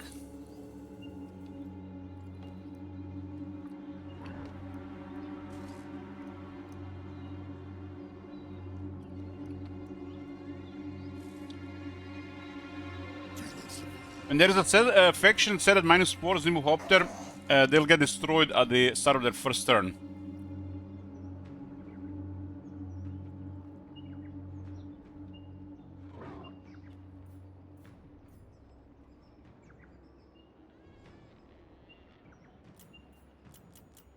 Brazen Throne to -3. Citadel of Dusk at -3.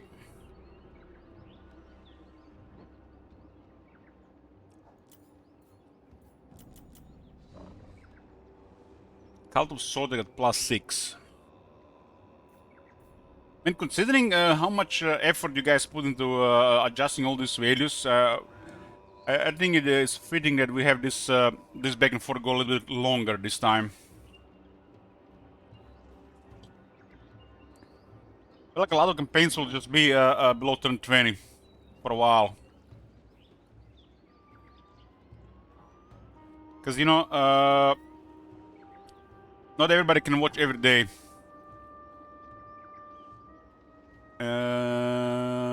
Cult of Skulls at +6. And then me, I have missed the entire day yesterday. Another demon. I literally went to bed at 6 p.m. and I woke up 12 hours later.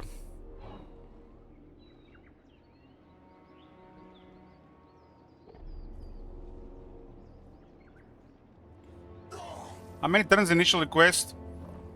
Yeah, considering how big these quests, how big these requests are, considering the setup, we should definitely let it go a little bit longer.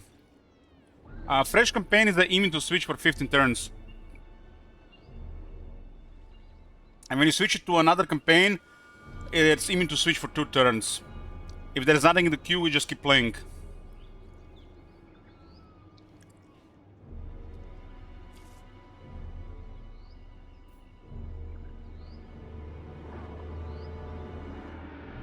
Cult of Skulls at +6. It's at +6.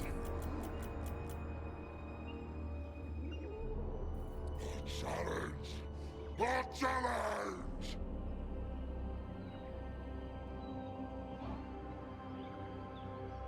Pallet Nerglings at -3.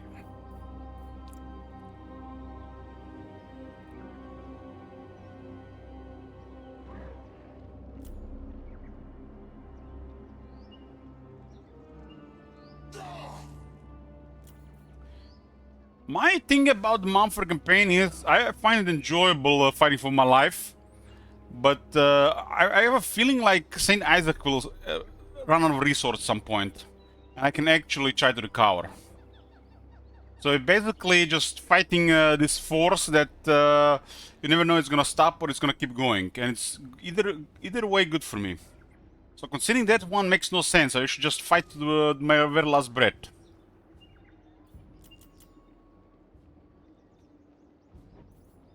How often do you have a campaign where you're just struggling like that? It's like impossible. The game is too easy otherwise. The only thing that makes the campaign harder is the wallet of the viewers during sellout campaigns. Death in single combat holds no shame.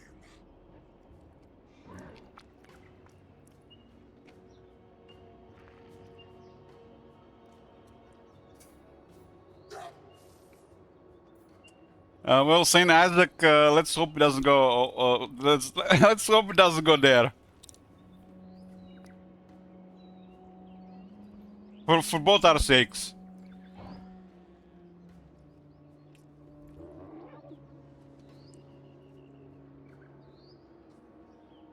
Clan Pestilence is -3, Clan Spiller -3.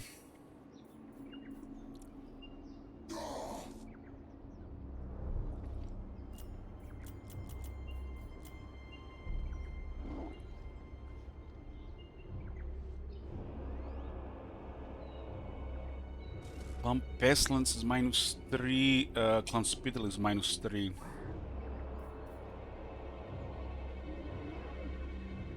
Clan Spittle is a minor faction.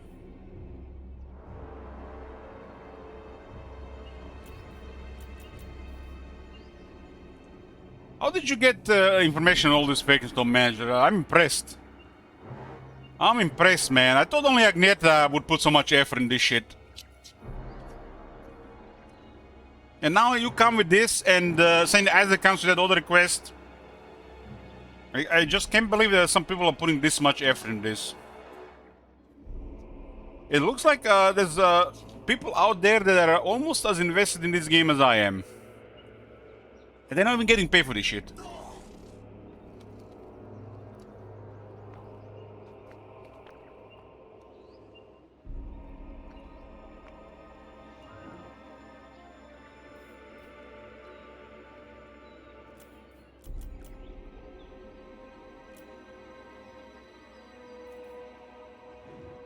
My task endless. Corn's blessing for me. This makes me feel like I met somebody that I could talk about something for hours. Instead of just being like, ask about how's the weather and, you know, the usual small talk, pretending to be nice. Mutual interests. Why don't we live in the same city?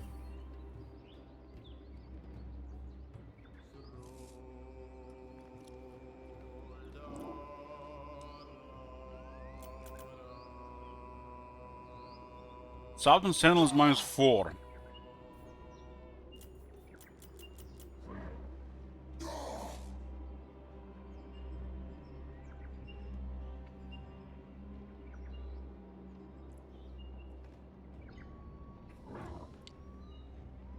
That Agneta request, the last one, was like it felt to me like he spent an hour of his time at least selecting those factions. But we gotta respect setting all this up as well. We got Southern Sentinels removed. We got Sentinels of Zeti at -4.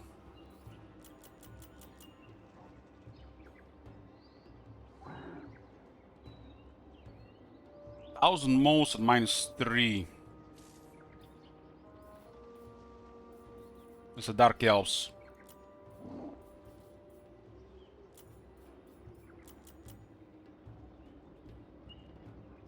Lord Hall Covenant -4. Corn does not discriminate. So guys, I have a feeling that after this couple of months of playing Warhammer 3 like this, we are never going to be able to get back to vanilla, right? We opened the hole here, and there is no way out of it.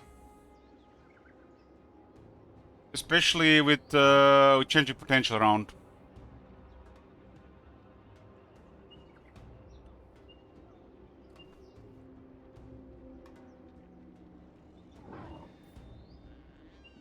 That really has to be a part of the main game.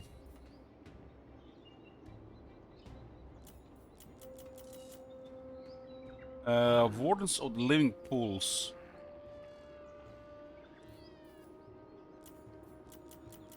Don't you disagree? For me, I think the most fun part of this will be when we start seeing the aftermath of the setups. Especially when we do Diplo and reveal them up for top 4. And roll the wheel. See what kind of fucked up worlds we have created.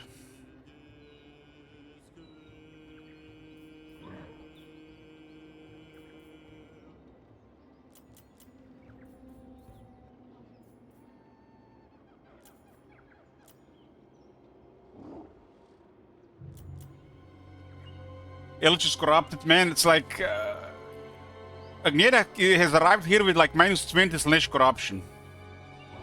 I'm just a poor man. I got -1 corruption. And your life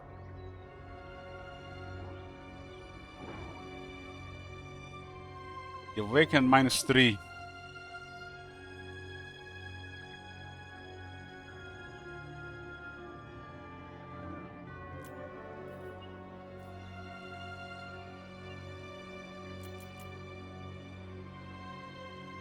Palaxlan -4. This is a massive request, so some patience required, boys. We'll be playing the game tonight, I promise. Border -3.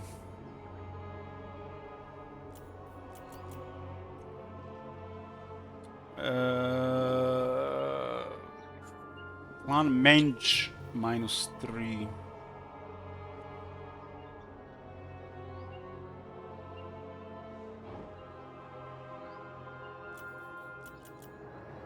Plus 10 crush, more like it.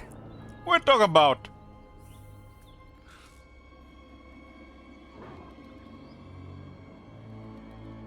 Lance Martial Expedition +1. We already set that one up. Jet Cord -3.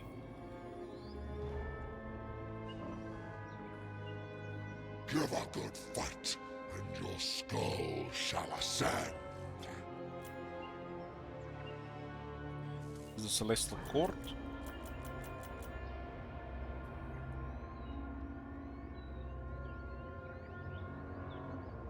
Why is the Jet Cord -3?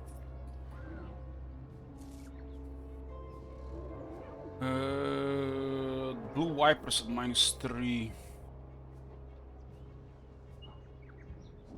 Wants the Gran Pepe to dominate.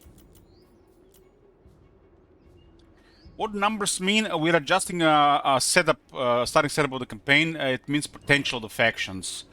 Potential is basically campaign bonuses / cheats for these factions, as in costs of their units, constructing buildings, bonus replenishment, how much they recruit, pretty much how much they're gonna have. We're gonna also change the behavior because, you know, the more they have, the more aggressive they can be. So it's basically buffs for the factions, and at a certain point it buffs the faction beyond this to affect their balance of power against other factions. So factions that have higher potential will do better in auto-resolve against other AI factions that have lower potential. So basically we're creating a different setup of the game to affect the outcome of the early game and the mid game into a different set world.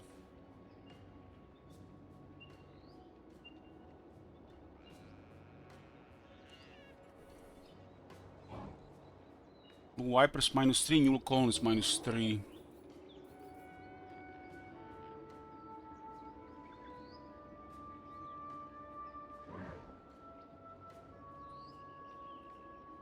Basically, -1 gives the faction -50% potential.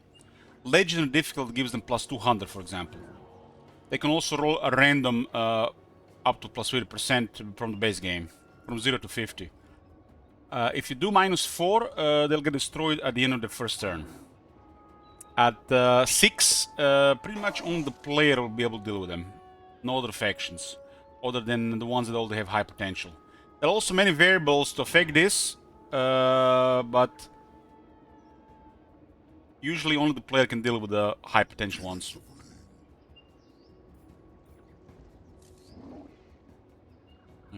Just one moment, boys, one moment.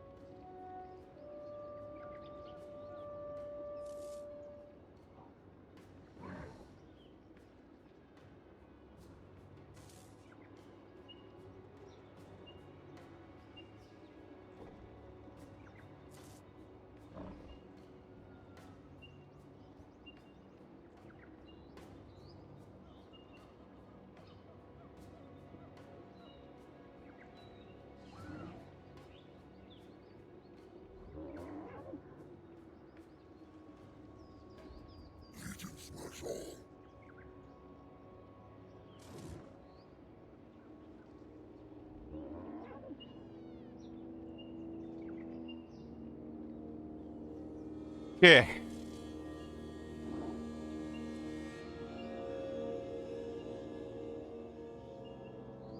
We are at Newell Collins at -3.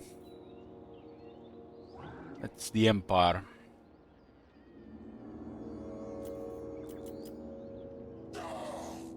It's actually pretty smart lowering these factions to like -2 or -3 instead of just removing them completely, because their opposition get resources by defeating them. When they are completely removed, that doesn't happen. There's bad loot and there's experience in the game, right? Keepers of Bliss at -3. That's the Slaneshi faction outside Hexoatl.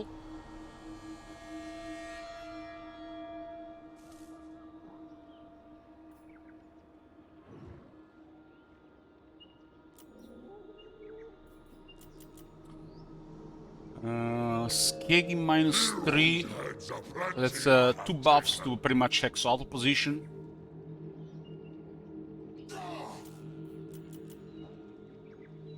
Shark Tooth -4. Shark Tooth. Are those the ogres?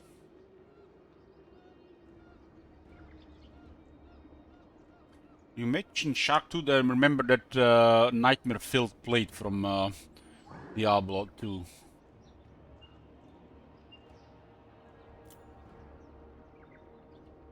For AI Vampire Pirates, would they get benefits if all rogue armies died?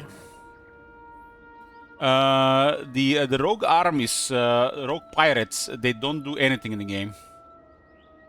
The only purpose in the game is to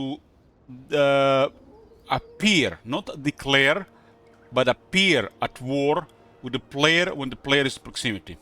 That's the only purpose. The AI does not interact with the rogue pirates.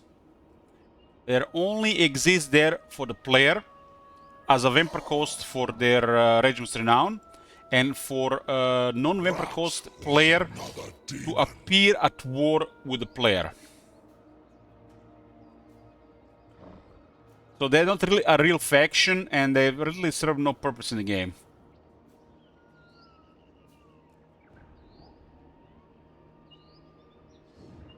By removing them, you just improve the load times a bit.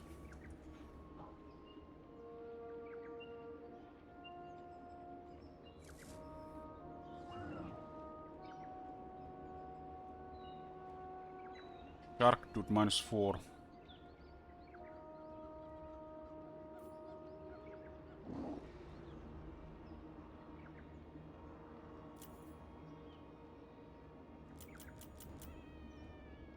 The rogue armies do serve some purpose, but the rogue pirates are half-assed stuff. They're not even little factions. They don't even respect the rules of the game.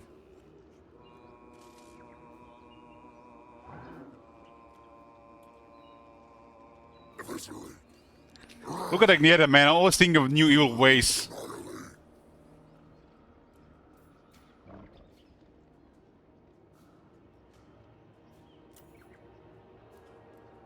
And yet I started reminding me of that evil clown from... what's that recent series of horror movies called? The slash horror? With the clown?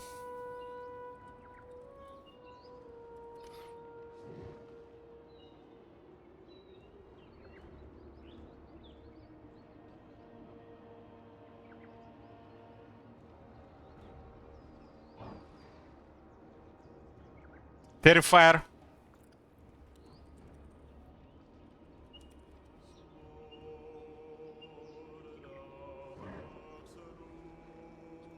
Every time Agnieta does pepper laugh in the chat, I get this image in my head.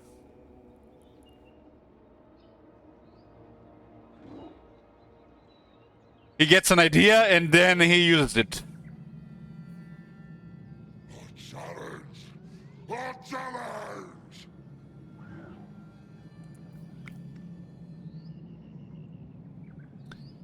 Okay, where are we at?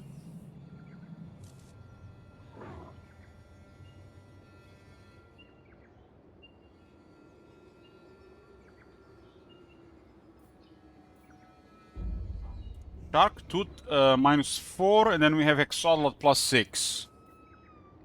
This one is all over the place.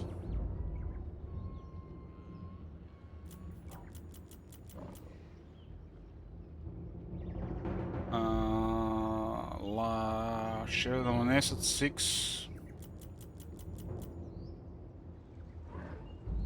Trigo's Emperor at -3.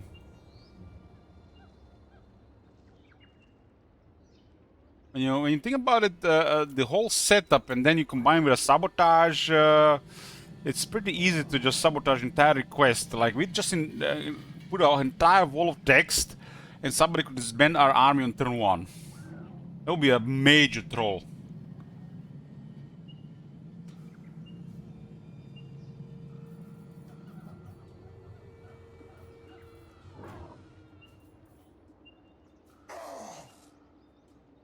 Whatever you call him, he is the Lord of Fury.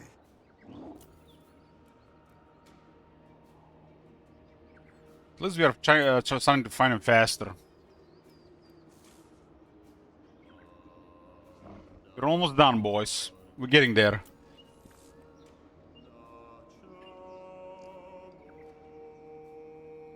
Polos Nagash at -3.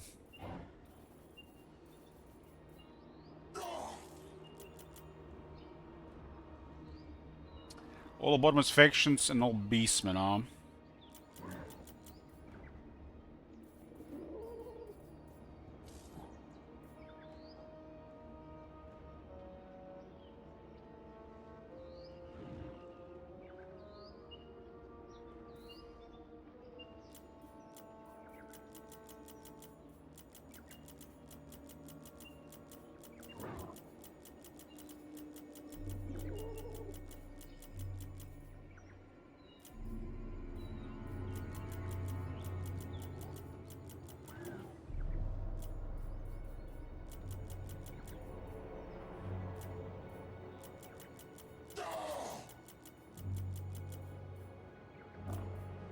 We haven't played Beast in all year, guys. Don't you disagree? Shut up, Skulltaker. We haven't played Beast in all year.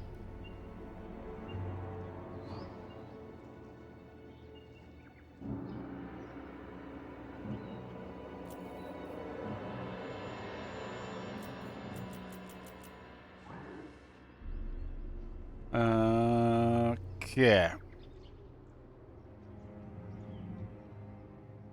The Famished.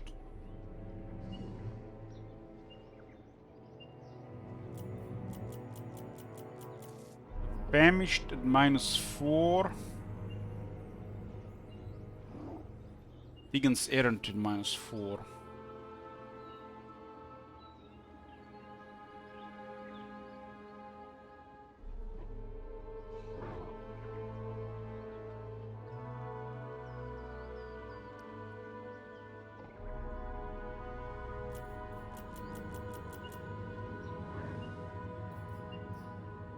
Carrion. Removing Clan Carrion is a buff to the area, so they don't serve any purpose really.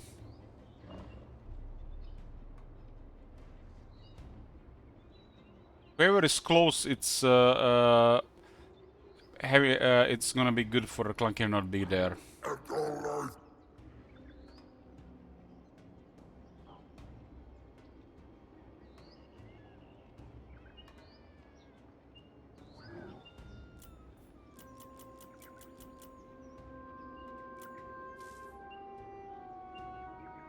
Oh, it would be good for monthly campaign. Let's. So what happened again? I take Nagashizer.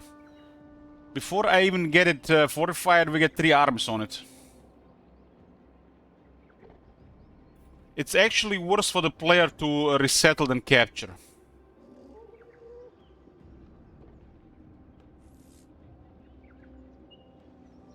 Because by the time you can take it, you have resource invested. Same with Tor Elasor. Remember what happened with Tor Elasor being in ruins in the last Defenders campaign? It crippled the campaign financially for some time, just because those buildings were expensive to build. But could you destroy your army there? Well, in a regular campaign, yes, no problem.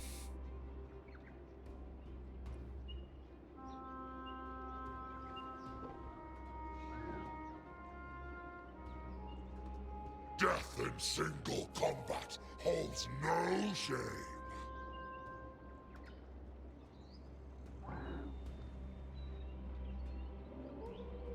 But yeah, I see your point for sure. But I still, in my opinion, I think that removing Clan Carrion is better for the game.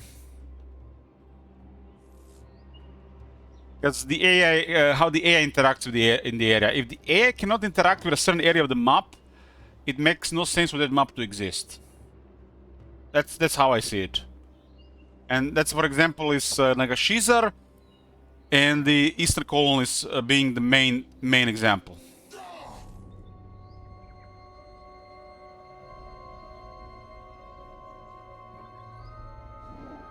I mean, Clan Carrion, the only way I can see the Clan Carrion doing something if you turn it into a major faction, and I might do something in some people's heads if you play yours, if you're doing for sure victory. But you also have to understand, you give resources by providing enemy mass military. So it's not just an obstacle, but it's also lots of resources that's about to be gained. Ruin is, I think, always worse.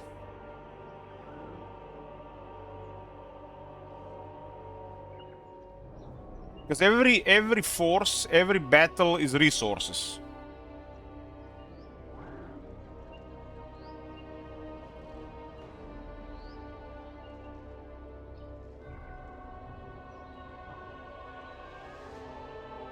Well, Agnera, by the time Gorst reaches Nagashizar, you have 4 armies. It's like you can lose, and the Gorst is the only one that for who that place is relevant at the early stage. Imrik player would never go there.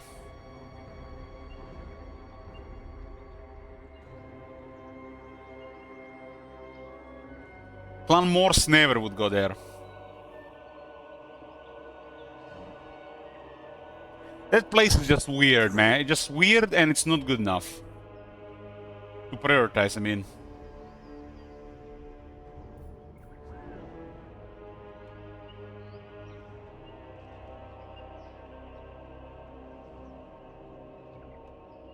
It's a free tier 4 city.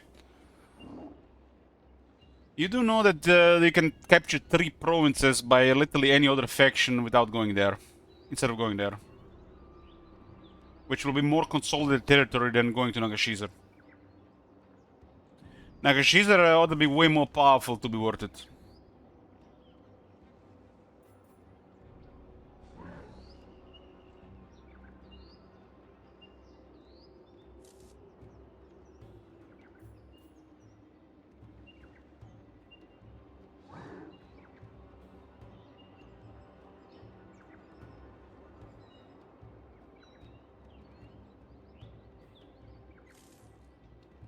Knights of Origo.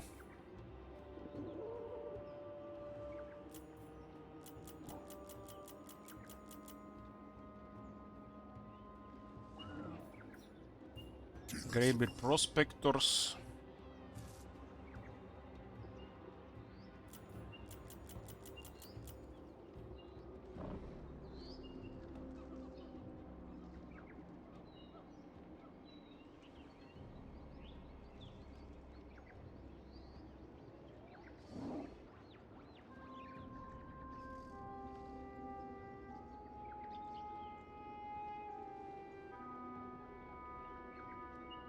Rock of Dynasty Sentinel. Still a list of factions here.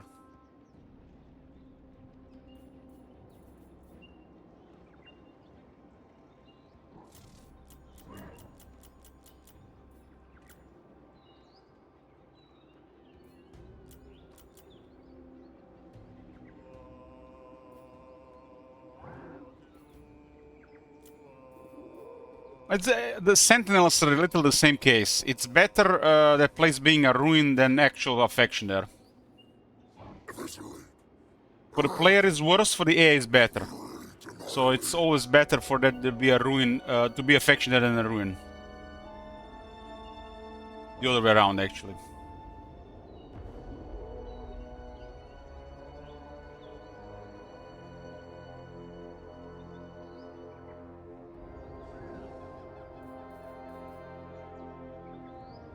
At least the AI interacts with that place, so that place makes sense.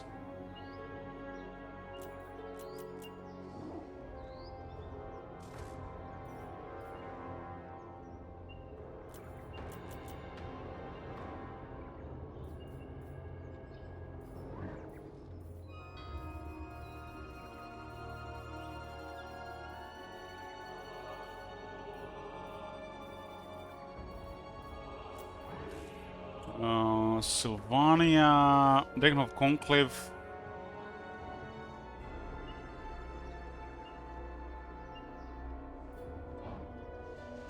Yeah, this one is god damn. We're getting there, almost done.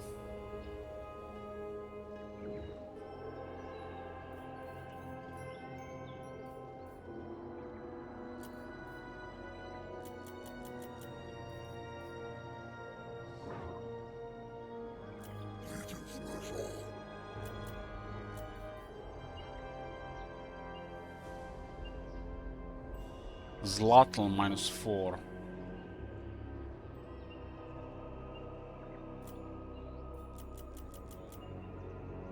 This type of requests, they're made by a complex mind that pays attention. It will be a shame if you put so much time into this and it doesn't see more like 3+ turns or top 4, right? But you know, me secretly hoping this never gets to top 4.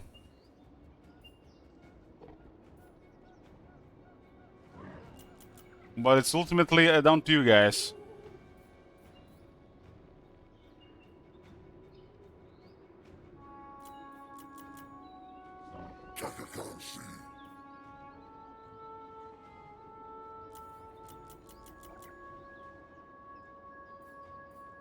Almost done.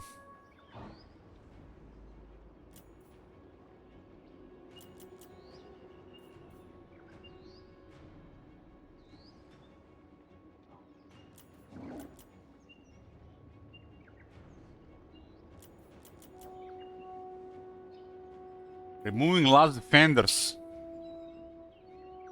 What the hell? It's almost like top manager has a setter bias. He's like a setter sword polisher.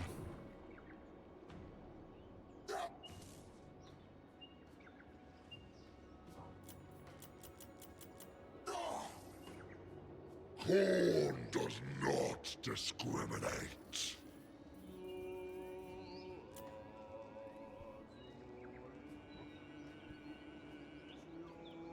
Still host -3.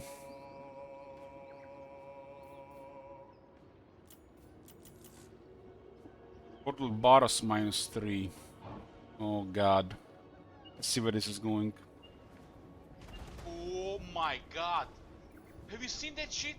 Holy shit. What the hell?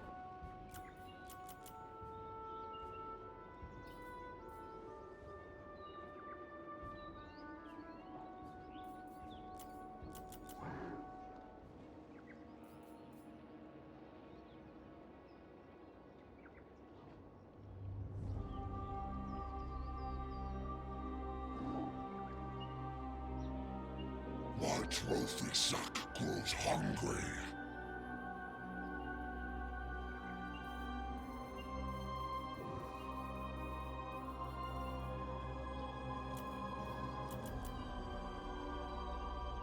Two more factions and we're done.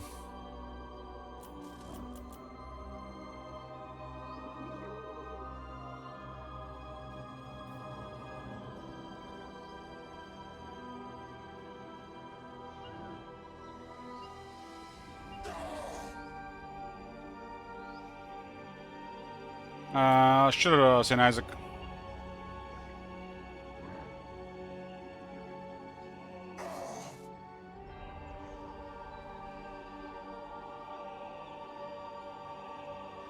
Don't you disagree?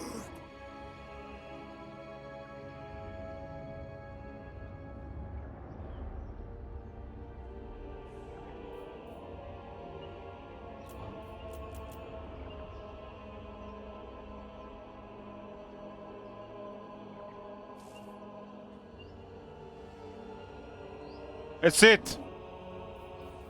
It is done.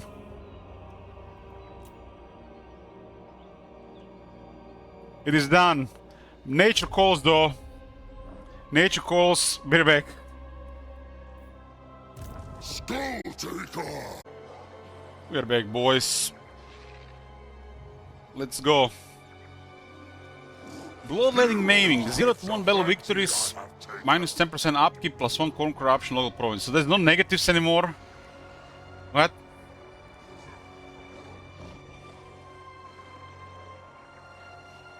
When did they have done this from the start? Combo trial. Skulls 1 per turn for each unit in this army.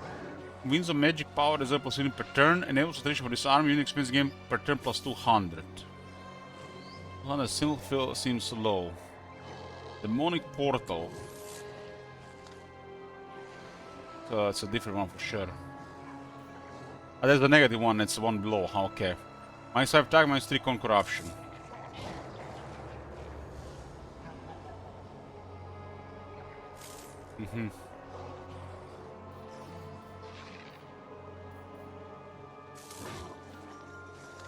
The demonic portal doesn't cost any movement. Or the combat trials don't cost any movement.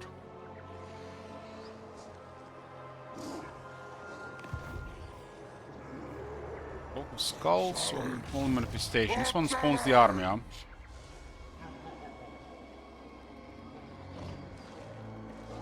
Eternal War. Still 15 turns cooldown. Should be a way to lower the cooldowns of these things. 15 turns eternity in Warhammer 3 as the campaign progresses.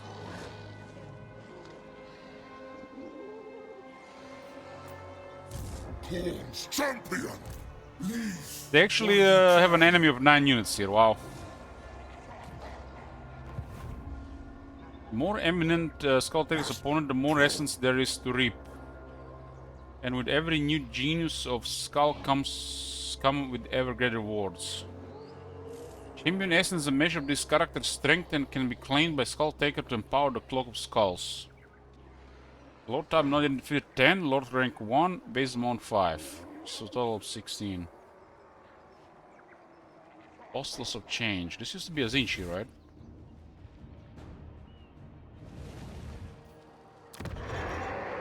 Start with a tier 2 things here.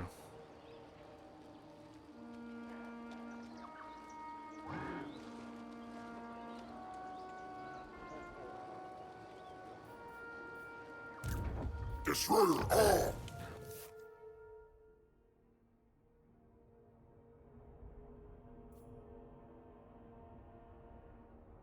Rolled Reaper with a Maimer. Used to be crap. Okay, I'm looking right now. Nothing special. Rather have a weapon mastering, really.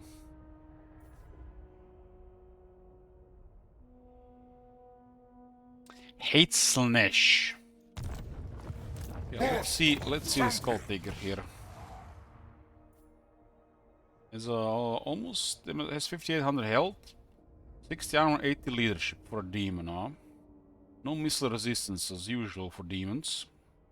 Only a few exceptions. 48 speed, 72 attack with flaming and magic, 35 defense, 530 weapon strength, and 50 charge bonus. Damage wise has 20 on the infantry and most of the damage is armor piercing damage. Okay.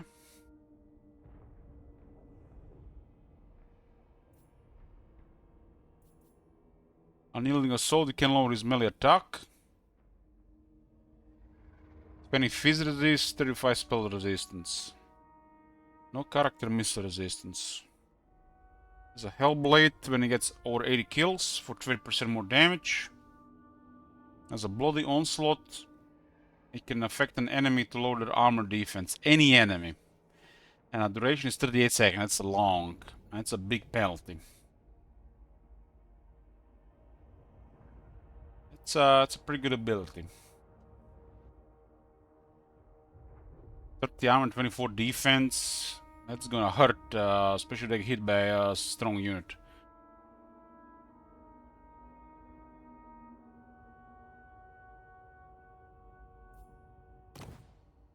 There's one item called the Slayer Sword. Don't go there, boys. Don't go there. 8 attack and 50% weapon strength. That's what I want to see in weapon. Additional 50% skulls gained from kills for this army. And has an ability called the Slayer Sword. It applies a weaken debuff, which is 25% damage reduction for 30 seconds. 30 seconds of the good duration. Has a 24 attack and 50% damage buff for 22 seconds. On 2-minute cooldown, that's a weak duration.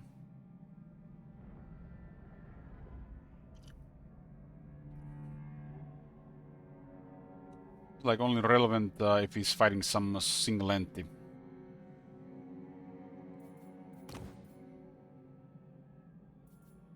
The Blood Throne on rank 6 and some unique Juggernaut mount on rank 9.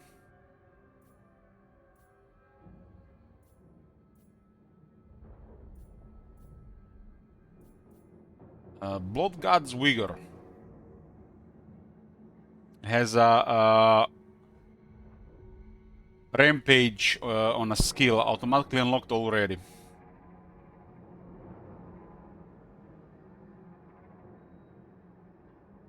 No, weakened is every time he does attack animation on the enemy. So basically it's like poison, so it has to deliver a hit to apply weakened. So for example, you activate this, he delivers a hit, he delivers weakened, and then he attacks again, hits, delivers weakened again. So it could be, yeah, up to 52 seconds. This debuff is solid. But the duration on the ability is kind of poor. Oh my god! Hey there, Have bro. you seen that shit? Holy shit! What the This hell? is hot. This is hot. More rampage stuff where it fits in the game. Wanna see blue skill for rampage on greenskins? Warriors of Chaos. Heck, even Beastman. Manfred not dead yet? No, it's next in the queue, there, bro. You should have seen the Kairos request by Agnieta and this Skulltaker now. This is like, I had to putly edit factions for like 30 minutes.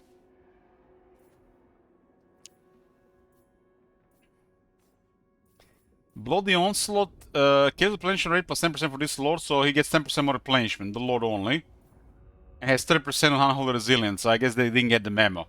If you guys don't know how this works, the characters have a higher replenishment than units. And he has a skill here for mega replenishment, which is pretty much caps it, and then more replenishment.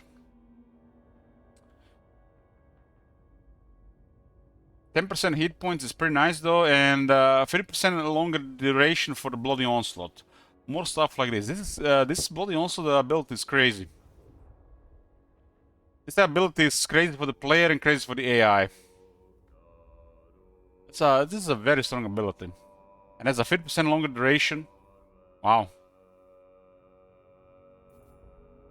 Ceaseless Determination. He gets Vigor Loss Reduction, Speed buff, and more Rampage. Puts his Rampage currently a total of 4%.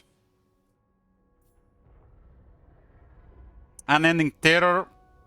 We got some penalty to enemy leadership in the region, not province. Causes terror. And some kind of explosion here. So if anybody casts a spell in his range, they will fill the Vat of Corn.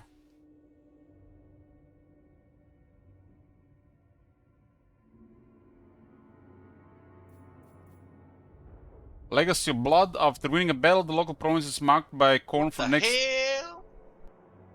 More Warzag hands up. Yoo-hoo! Thank you very much, bro. More Warzak. That's what I'm talking about. If the AI takes the skill, level up the skill, even if they don't, that's a strong ability.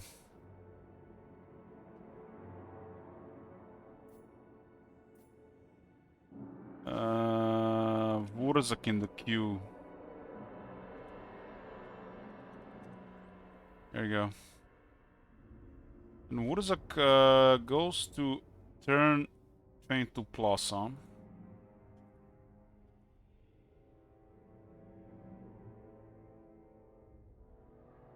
Trot will go to 18 now.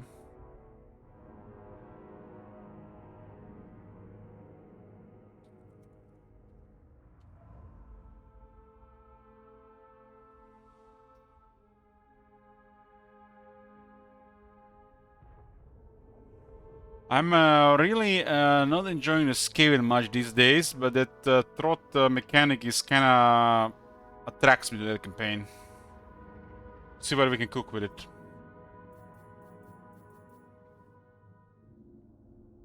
And when winning a battle, the local province is marked by comp for the next +1 turns, increasing corruption and slowing enemy armies. Okay, so something similar to Rivers of Blood by Taurok, just different. Blood hosts will get 2 additional units on creation for all characters faction-wide. Champions of the Chosen. Additional 10% chance to reforge demons in this army, which is Dead Rise again, just for demons. And the Blood Letters will get 20% shields. They'll block 20% of small missile fire from the front. And he gets an ability, Kill for Corn, which when he's in melee provides additional buff for attack and leadership. When he has all of the skills here, he gets a Skull Master, which enables inevitable end con effect, prevents incoming healing by 100%.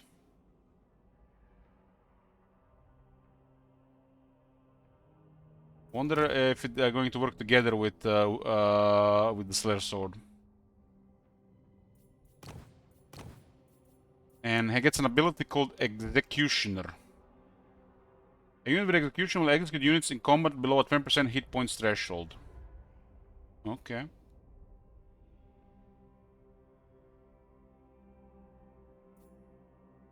On top, he also has Korn's Favor, more corruption, anti-infantry. That's how you put a corruption on top of everything. Missile resistance, spell resistance, mentor. Skulltaker is a Korn paid DLC.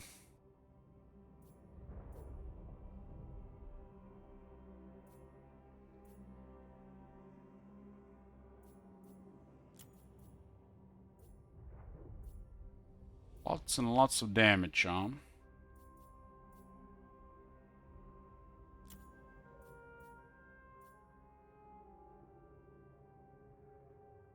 Wasn't it supposed to be +4 corruption?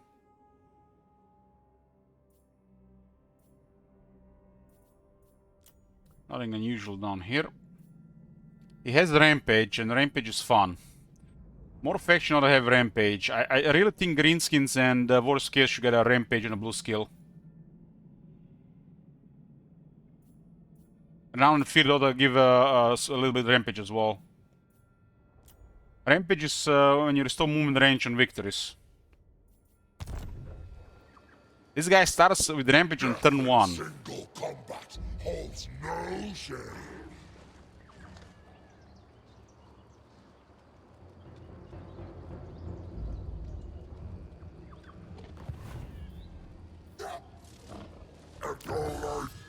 It's a new Korn tech arm.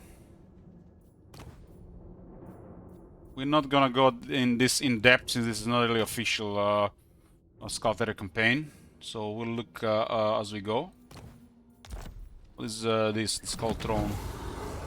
Skull Throne allows you to spend skulls to gain powerful bonuses by performing special rituals. Selecting a ritual immediately spends the required skulls and activates these bonuses as long as the cost can be afforded and a cooldown period has elapsed. The number of skulls spent on the Skull Throne is tracked on the bar to the left side of the panel. As the number of skulls spent on the Skull Throne increases, the higher tiers of rituals become available. As indicated on the bar, rituals can be used repeatedly. Dissipation Domain. For 5 turns and 1,000 skulls. +5 corruption to all provinces. Korn corruption. And chance to automatically colonize ruins in your province's turn start +5%. Post-battle loot +25%. More money.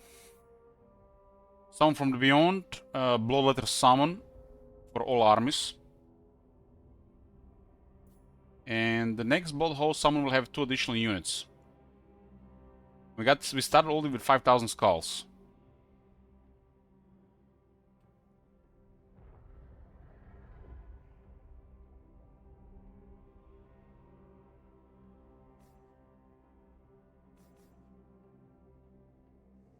We spend 5,000 to get the next step.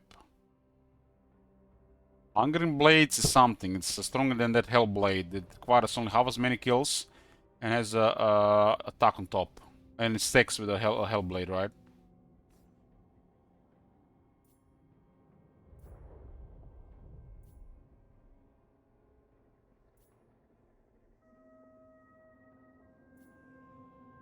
There's no reason not to create a wound in the world. Ever more skulls for the Skull Throne. Triggers a 3-turn global cooldown, and this is on a 10-turn cooldown. This lasts 5 turns. Slaughter! Let me bring And look at this, we got the Rampage Lord, and the first hero is Mobility.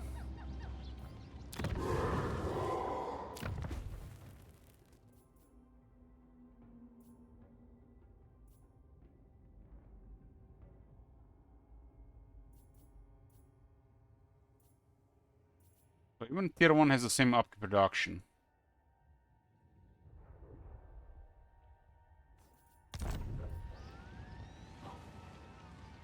We need 25 champion essence to unlock the Cloak of Skulls. Is the Skull Throne available to entire all the core now? And Cloak of Skulls only for this guy. Give a good fight, and your skull shall ascend.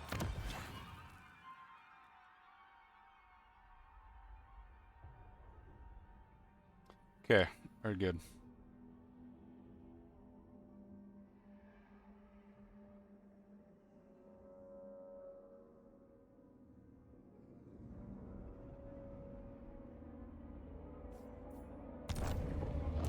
Slayer of kings! This is the one with the hunger there. Sack grows hungry.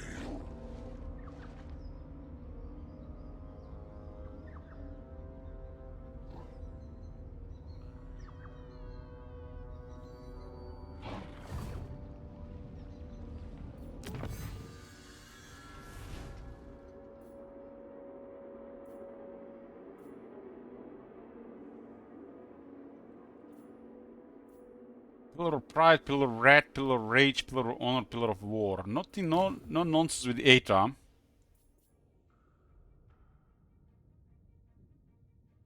No nonsense with the 8. It's still stuck in the realm of Chaos and Kairos, right?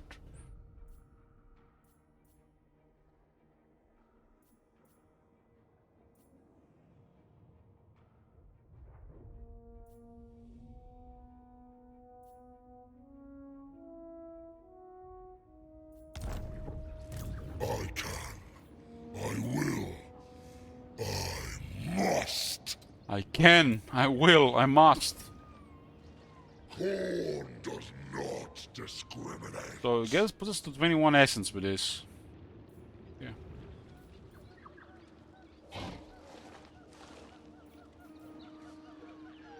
Twenty-one essence. Wanna spend some movement here.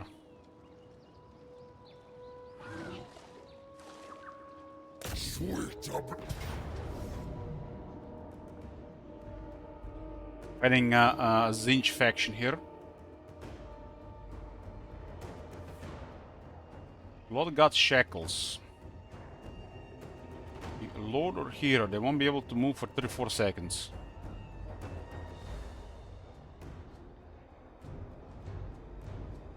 What am I missing about this ability? I guess they have to be close to Skulltaker, huh?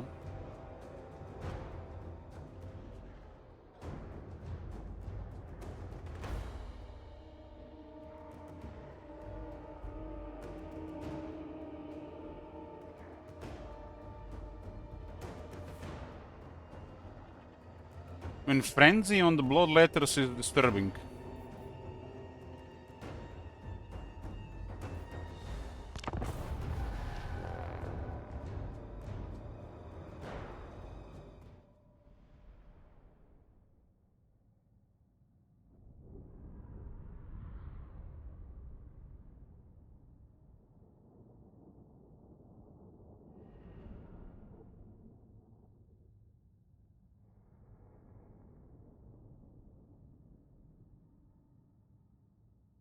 Skulltaker kinda reminds me of Diablo.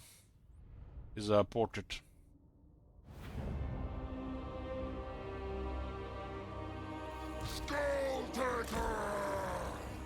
This is my first time playing him, but we fought him several times.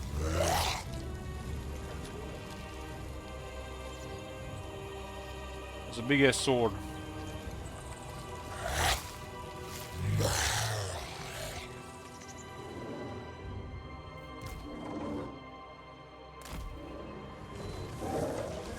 This unit looks like red ogres.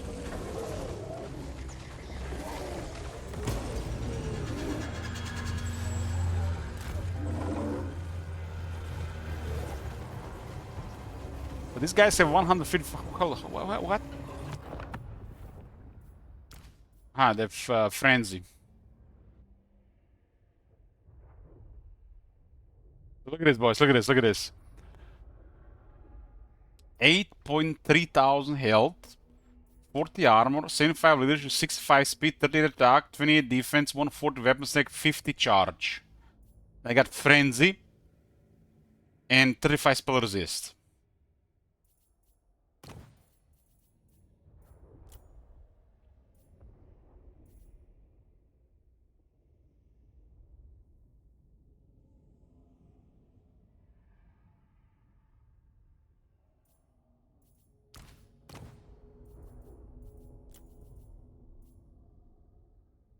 Actually go over this one. They're literally just red ogres on steroids.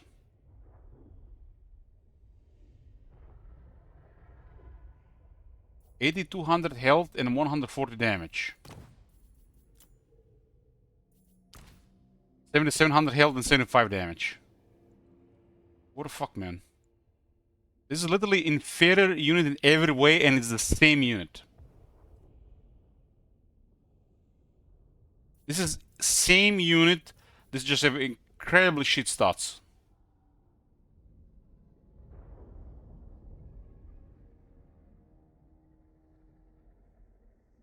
Lower health, lower armor, lower leadership, lower. I think they're even slower. They're even slower. Wow.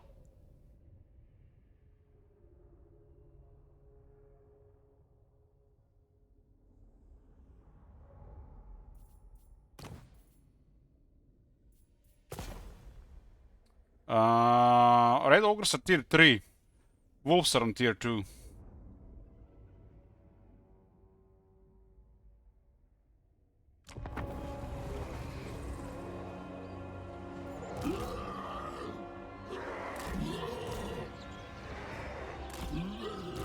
If it was on tier 2, it would have a little more sense. The unique, ignore this number. This number doesn't do anything. That's some pipe dream the CA.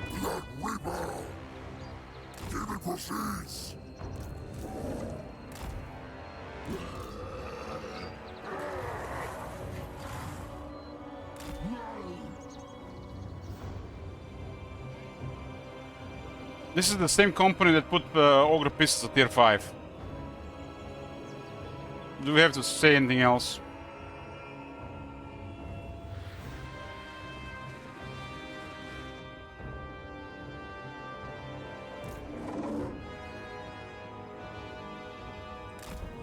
Lead cannons tier 3, ogre pistols tier 5.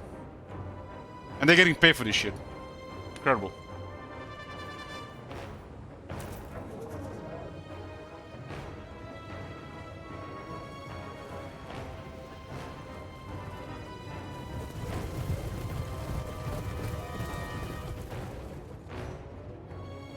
Blood Beast of Corn is a red ogre, just better.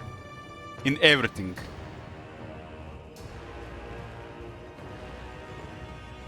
Red ogres are definitely gonna be buffed. Question is when. Not sure how they're good looking in multiplayer, but in Warhammer 2 they suffer because of multiplayer. They're definitely gonna get buffed at some point in Warhammer 3. Mark my words. That unit has been completely forgotten.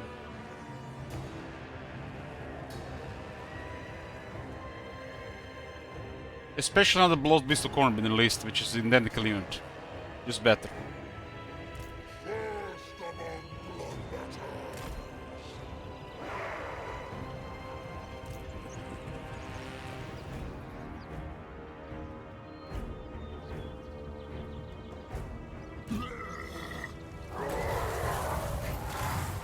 Wonder about the attack animation of this unit. I always wanted to play more with this unit, see their attack animations.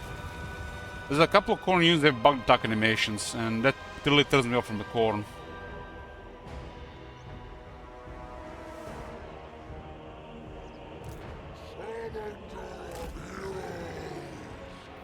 You'll crush harder in numbers. Look to me for your cues. How does this ability work?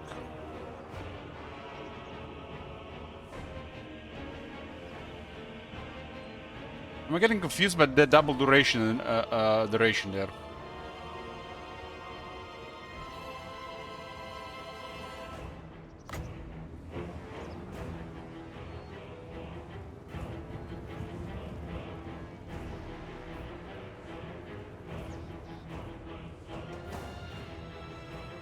Every act is for all.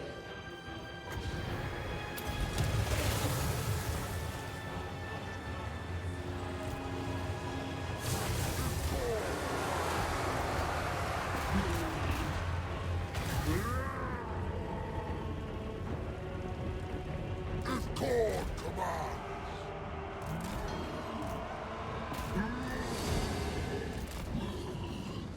Skulltaker!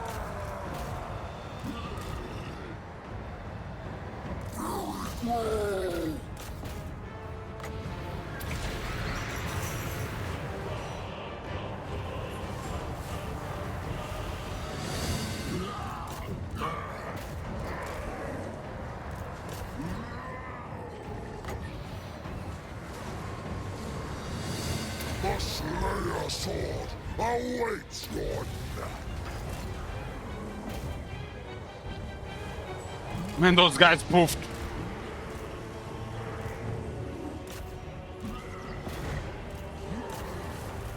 Fight well!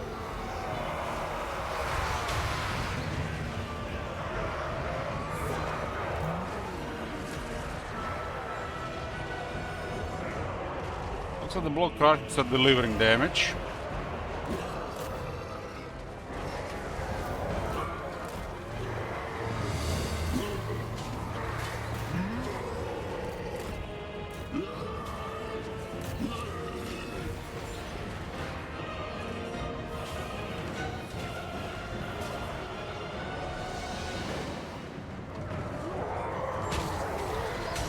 Sometimes, if ability has a cooldown, it means that time has to pass before you can use it.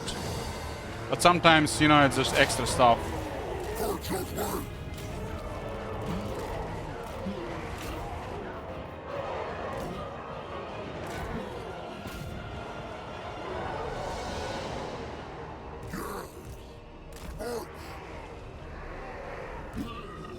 Summoning blood letters is disgusting. Defeat appears destined! It's splashing air for third damage.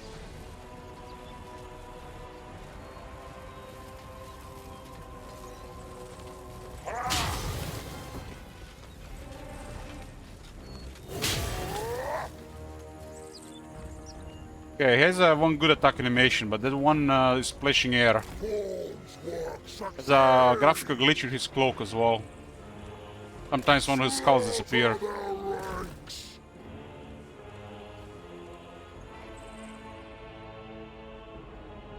Skulls to my sack!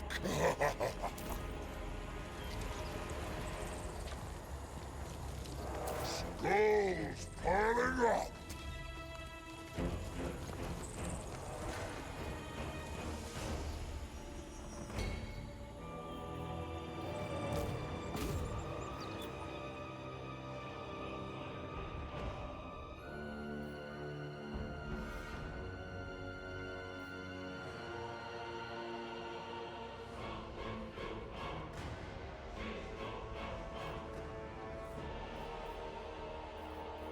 And blood letters at the start of the campaign is something else.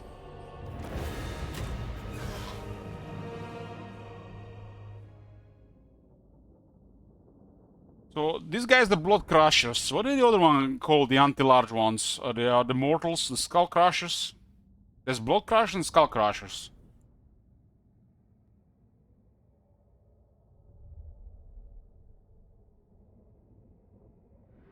Skull crushers. Corn is my least played of the monogods.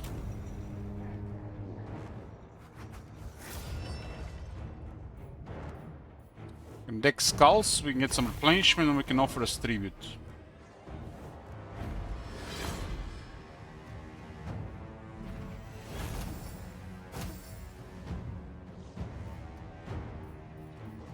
There's a single entry replenishment.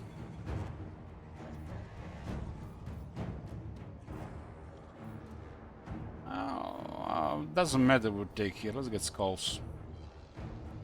The unit has performed really well. It might be the mounts that are bugged.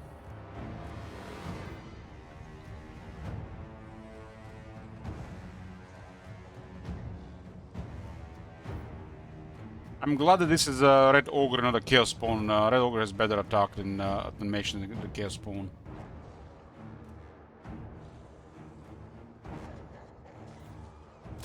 See? Take every skull! So after the first battle you unlock Exalted Blood Letters of Khorne Regiment Renown. Skulltaker!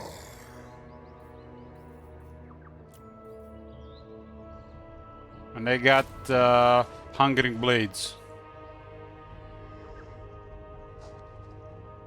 Which is actually another good thing, because you can unlock that as an ability, right? But it's good for all the stuff. But Exalted Blood Letters, just like that. Turn 1.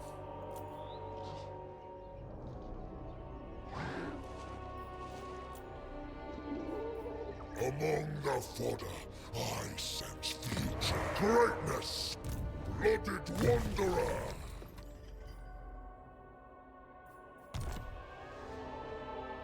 Lacking almost 10% movement. My hand cannot be stayed. Khorne's champion! Let's see what we got here.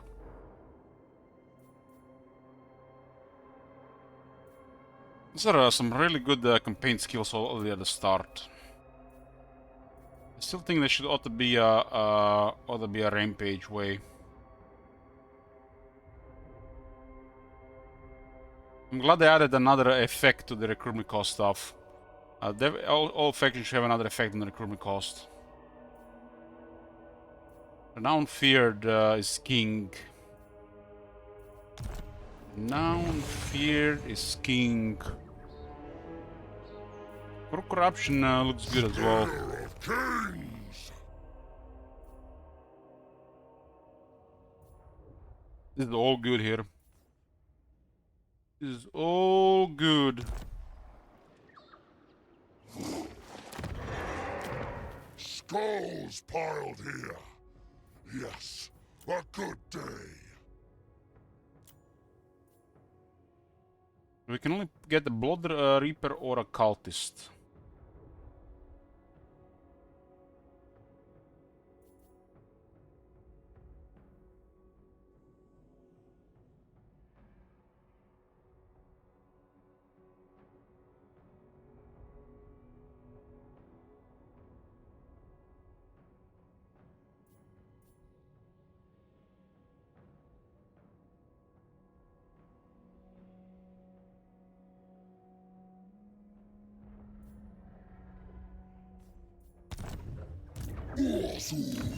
Climate is relevant.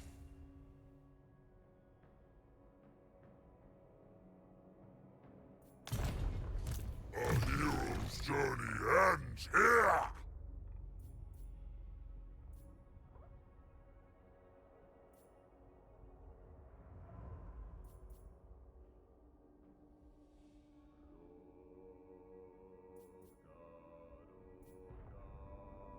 think we're gonna have plenty of corruption here. And we also spread corruption as we win battles.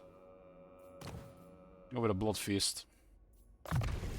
Do not test my patience with mortal concern. We'll get this unit. More acolytes for the blood god.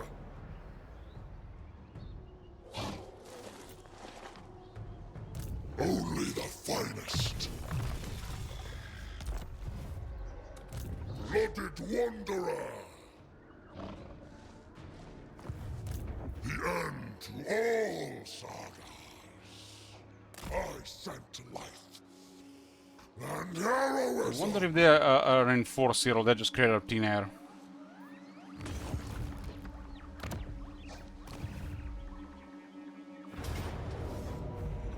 Nice! So they do reinforce, huh? I guess it would have mattered in some situations. I don't want to check this.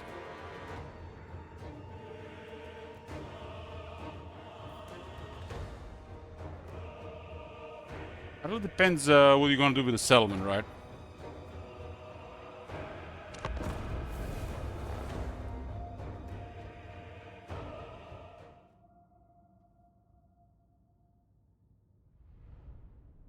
The lightning strike on this lord is really powerful.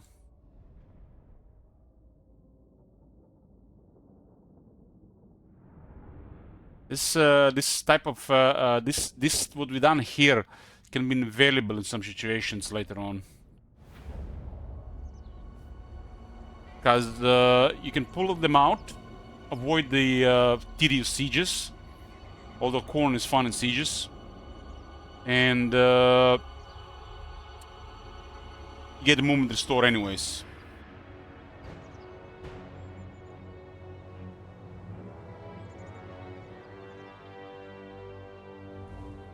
I think we just go hard forward. Sacred executioner. Kind of surprised we only get a couple of units. If Corn commands. Fight the strong. Blood calls.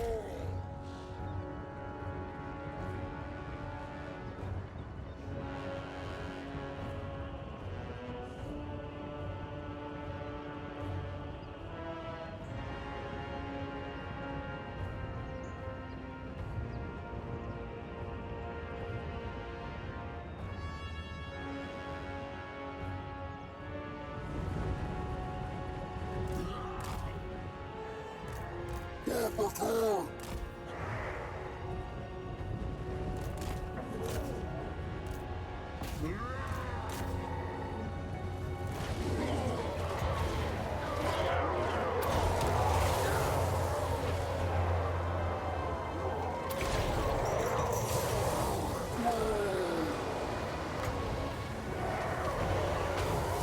Lack of skill undoes the champion.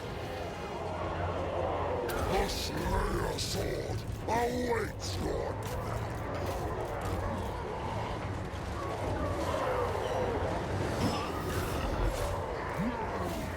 burning flesh.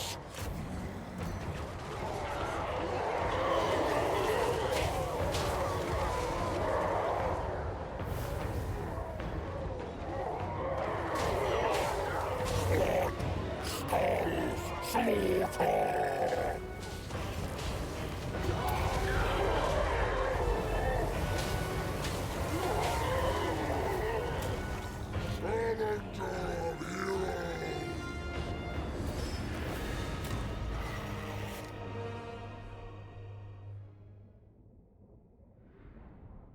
The blood did proceed hard.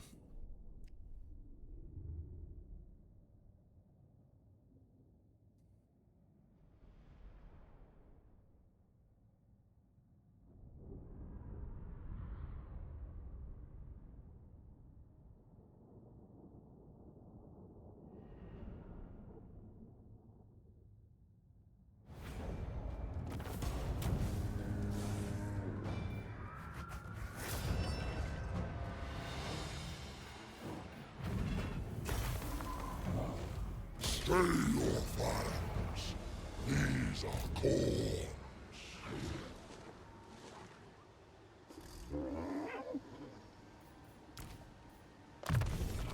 skulls piled here. Yes, a good day.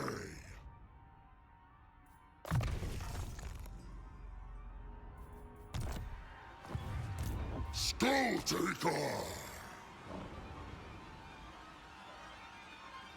I got damage taken considering it's 5-5 defense.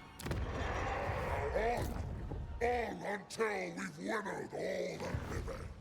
The end to all sagas. For the Lord.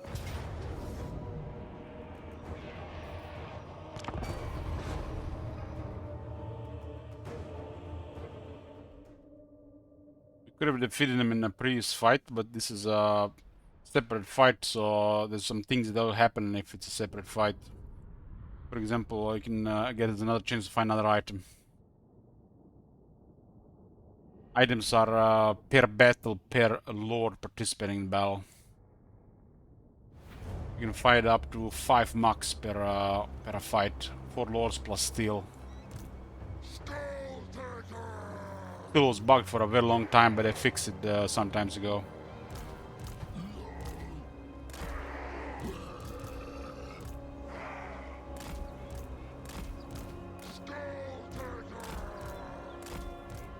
This thing has hunger.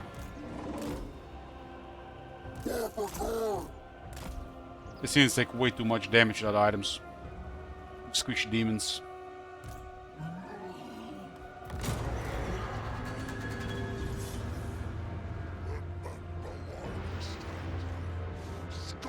There definitely ain't no Chaos Lords, that's for sure.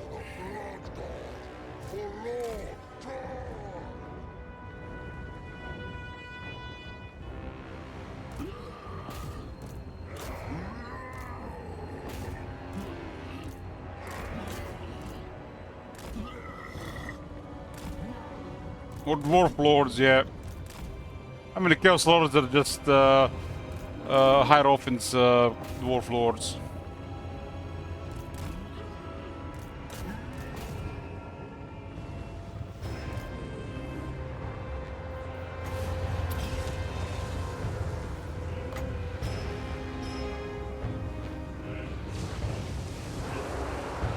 Be on a character.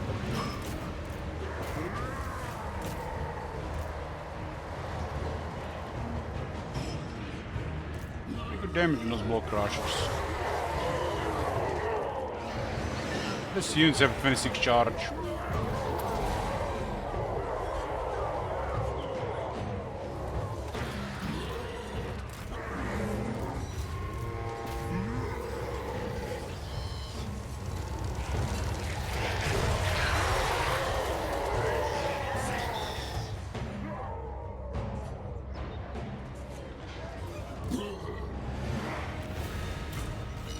Remember the day when we saw Chaos Lord in Warhammer 1, and we saw Chaos Lord in Gladius, and we started crying for the Chaos Lords in Creative Assembly games on the Warhammer 3. It was so trash before Warhammer 3.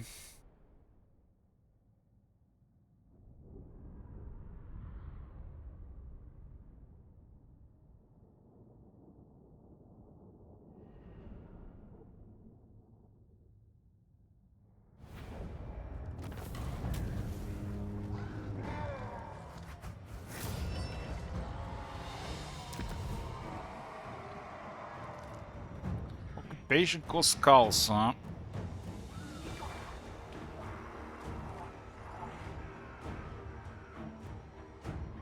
Blood for the Blood God creates a host.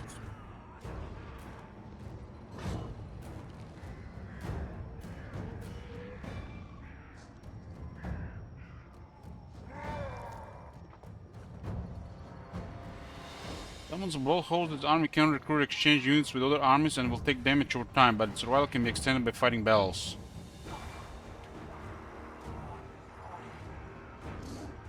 And 3 are same on this one.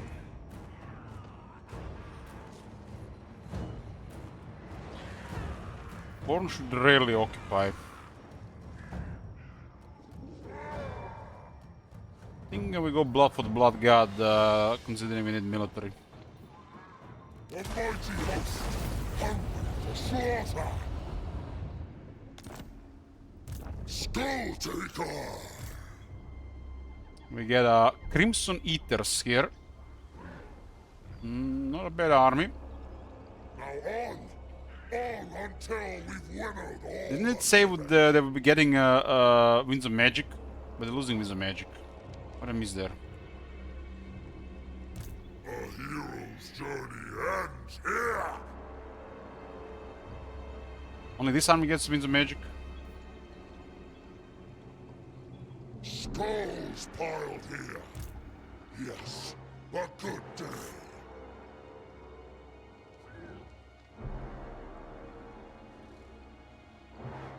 The main army just gets Winds of Magic. This guy's King Flinch got more movement range. Has the Bloodthirst Attrition. Temporarily suppressed. Blood host minus 3 turns initial Bloodthirst Attrition immunity. Blood host minus 5 units on creation. Skull cost plus 20% blood for Blood God occupation option used to create new blood hosts. And they have Sated Thirst for 4 turns.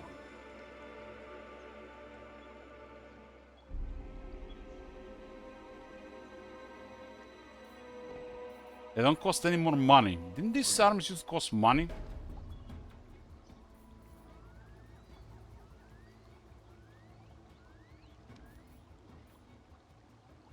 I guess it was hard to maintain.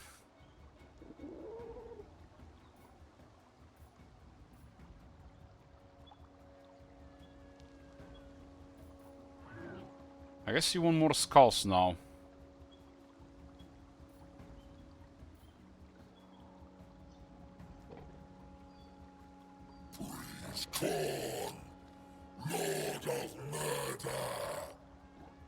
There's a spawn of corn in the army.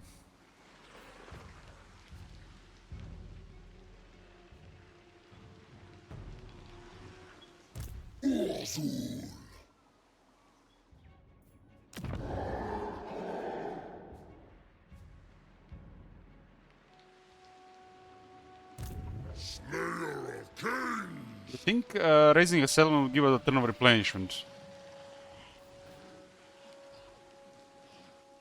Skulls piled here. Yes, a good day. Slow and steady wins the skulls. Temporary dissolution to the realm. Skulltaker for the Skull Throne. Blooded Wanderer.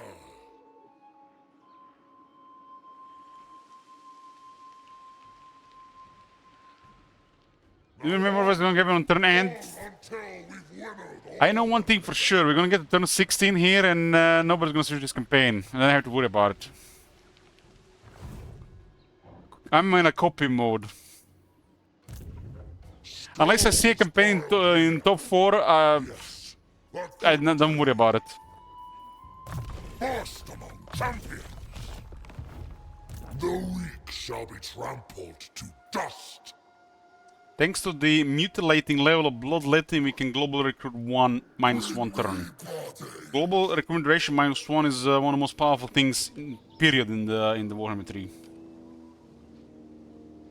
More acolytes for the Blood God. Herald of Corn.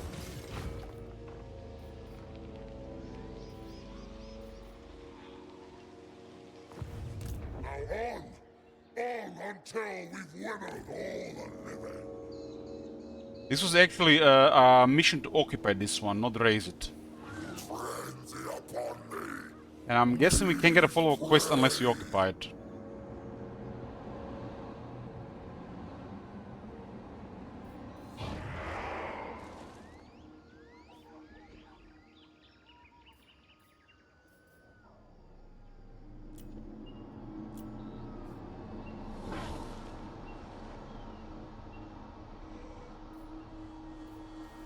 So what do we have here?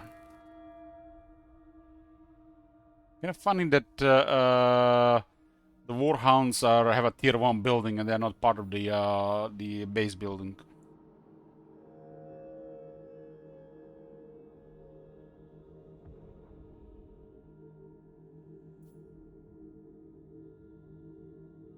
there's a garrison in some buildings.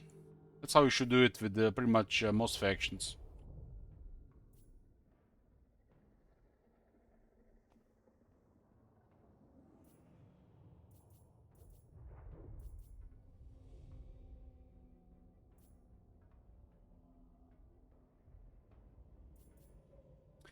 This lowers upkeep of the armies in the region by 20%, and it lowers the upkeep of the army in the region by another 25%. Huh.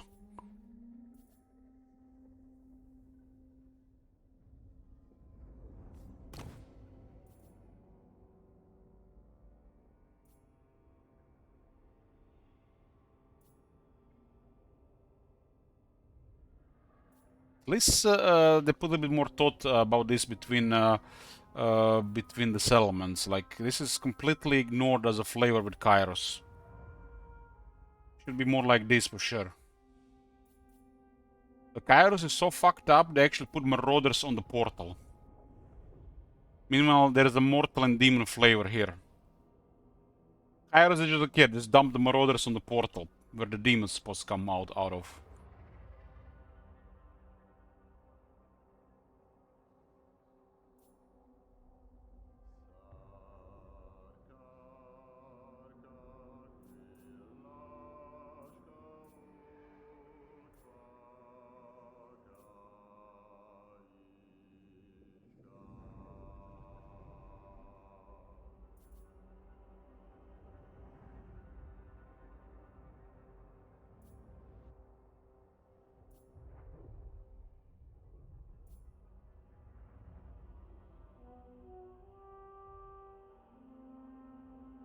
Wonder if this works on the garrisons. Probably does, right?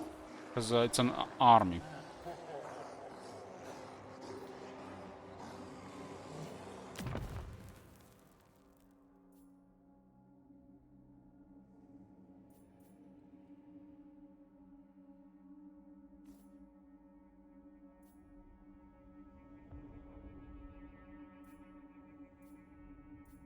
Yeah, we gotta really just build a garrison here, but let's just get the war arena.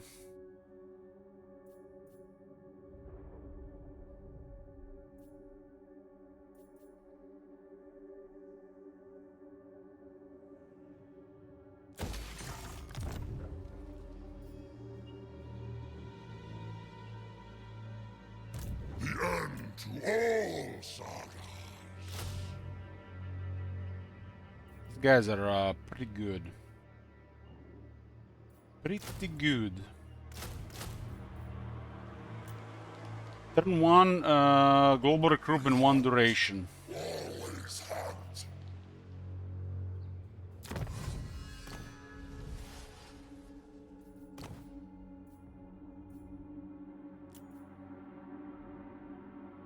The ball host will get 30% more speed, 10 more attack. I'm quite the boss of the blood hosts.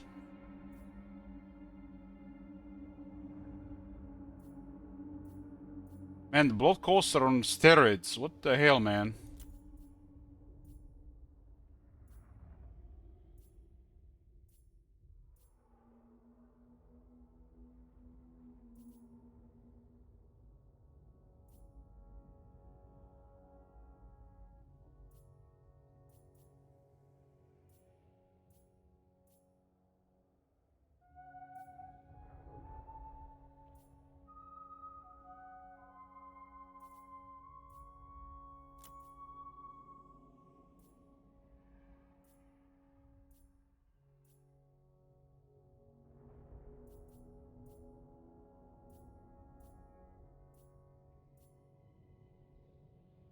So, Korn gets the core number, minimal Tzeentch gets dick. Nice. Nice.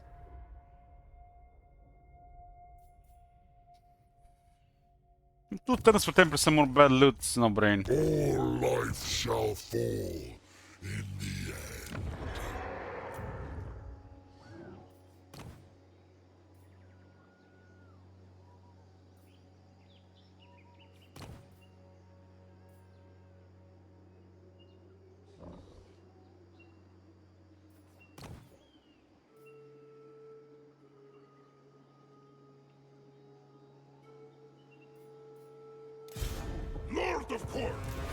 Lord of Corn. When's the harvest?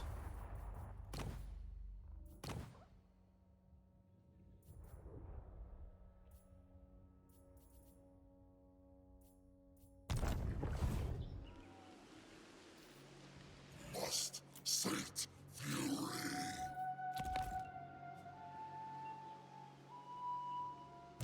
For Corn's eternal glory. We're just gonna go for these guys here. Get the champion essence. Basically, they want us to activate the Cloak of Skulls immediately, huh? But occupying this place didn't seem like a good thing. At least not right now.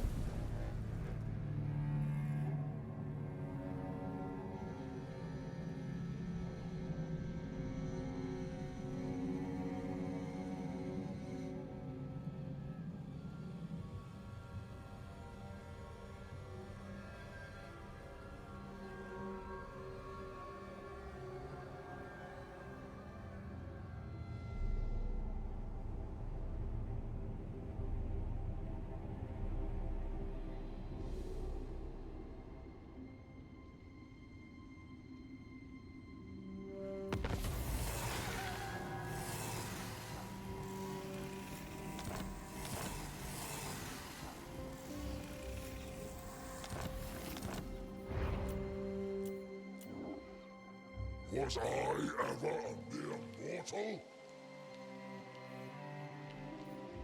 Exalted of course. A hero's journey ends here. Must murder. The settlement really lowers the movement here. Later.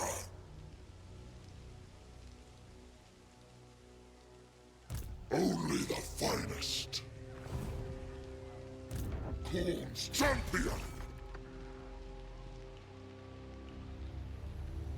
Where are the heroes I seek? Good line of sight. That's like the old one before they introduced difficulty into it.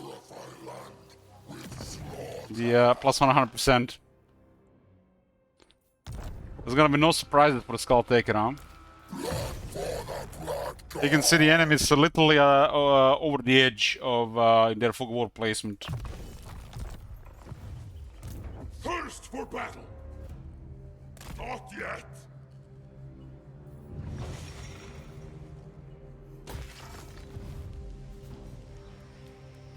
Scourge your mortal mind. More skulls reaped later.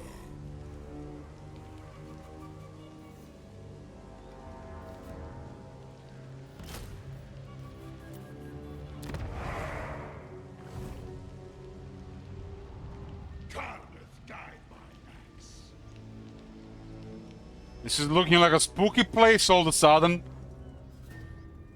Where's everybody? Where's everybody gone?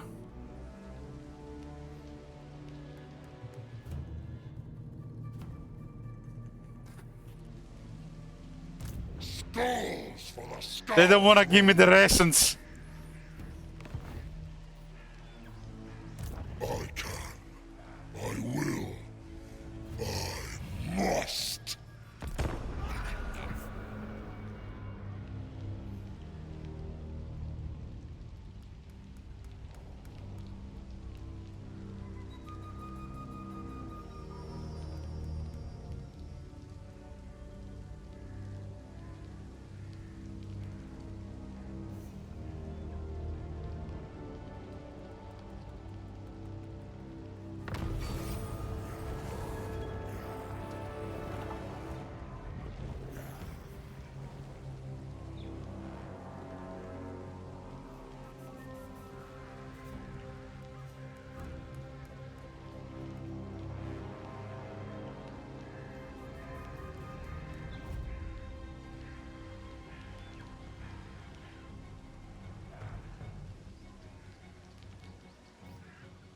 Some more post-battle loot.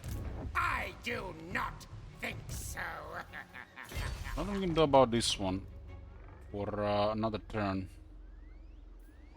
My trophy sack grows hungry, seeking slaughter.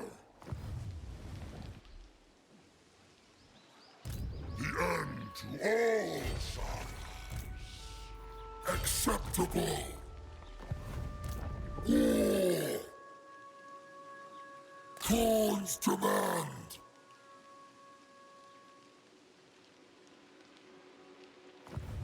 Does this thing account for reinforcing? I don't remember. We're losing winds of magic every turn. Rest up.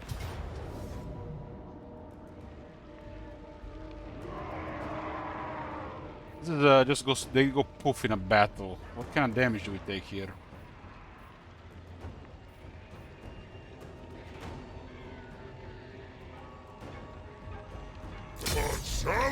A little bit.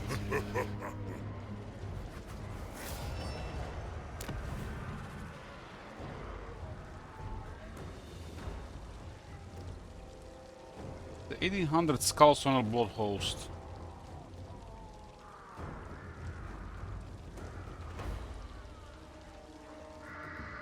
Destruction will come for you.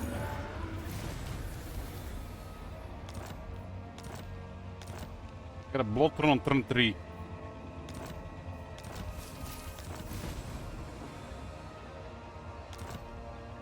Okay, we unlocked the Cloak of Skulls.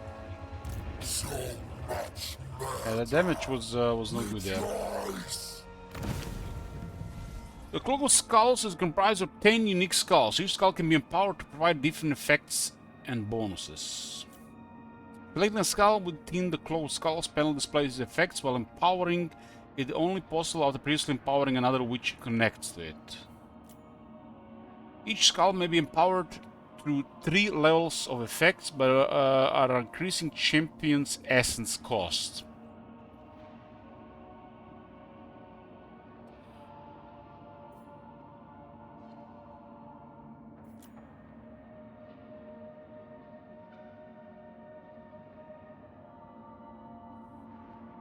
With the valid skull selected, empowering it will deduct the specified champion essence and grant its benefits.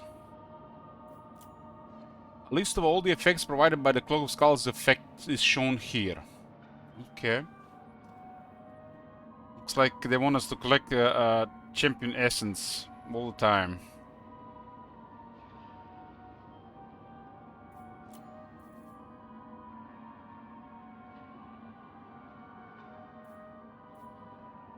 Right now we got the Blood God's shackles.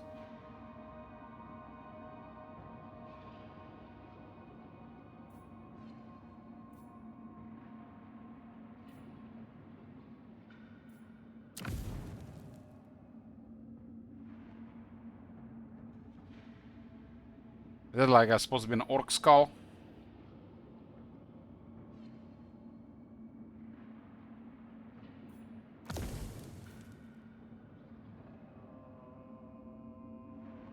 Kakalek, greatest tomb warrior. For centuries, Kakalek defeated the countless champions that ventured into his corner of Nehekara, proclaiming himself the greatest duelist of all desert kings. When Skulltaker called for the strongest of all Nehekarans, only the foolhardy Kakalek answered. To this day, his skull still whispers the word strongest.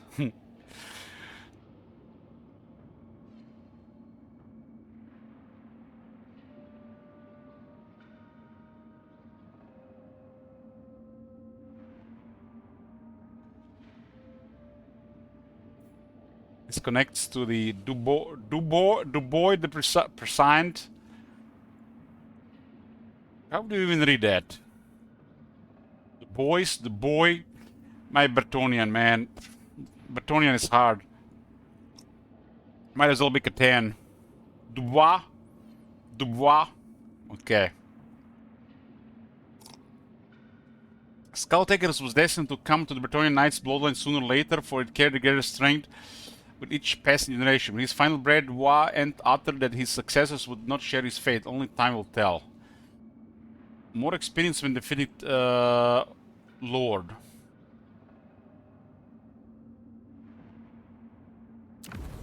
This kinda might mean more things.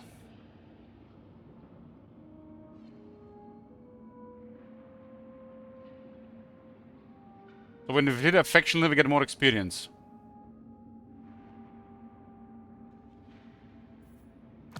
And then on the other side we have Iron Neck the Wanderer. Oh, boys, this is a third Wanderer. Hopefully this guy is more of a legendary warrior than the previous one. After his wayward Vad dissipated in the far north, Ironneck trudged alone through the wastes non-stop for 2 whole years, his uncanny knack for survival and killing marauder chieftains becoming legend. Skulltaker needed 2 neck blows to take his skull, the Oak Warboss living up to his name. Replenishes 10% campaign movement range after defeating a lord, faction leader though. This is the faction leader related stuff here.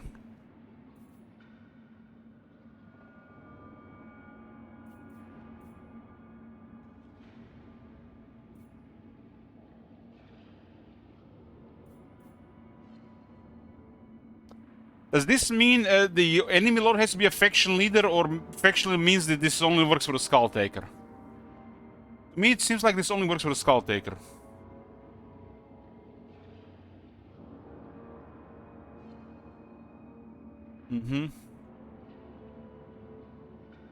Well, this is Rampage. More Rampage that's hot.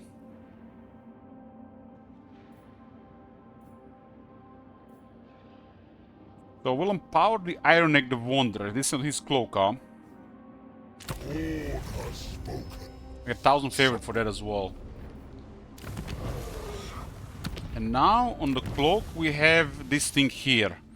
Which means when we defeat a lord, we get additional 10% movement range for the Rampage. And Skulltaker already has access to plenty of Rampage.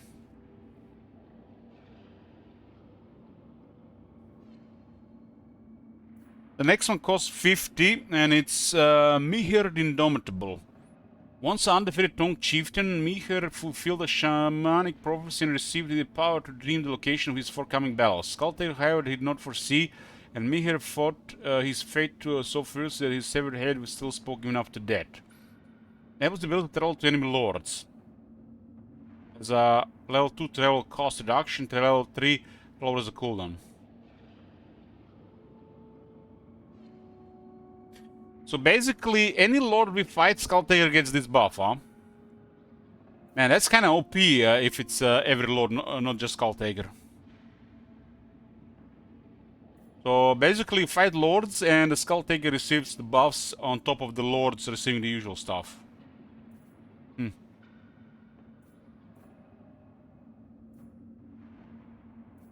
Okay.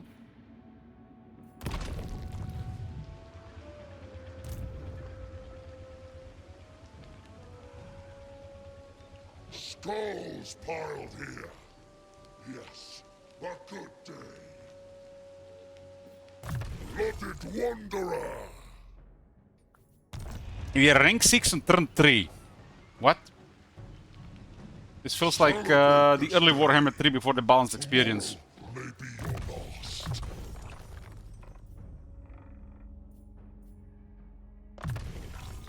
Yes. Okay, we got lower attrition here and more replenishment, and we got 1 point here to get some more money and better chance to steal to get unholy resilience. For Khorne's eternal glory. I mean, the Rampage does allow you to progress faster, right? Heroes don't die of old age. And camping does kill our wins, though. Taking heads and killing all. That auto-resolve did cause that damage. Else.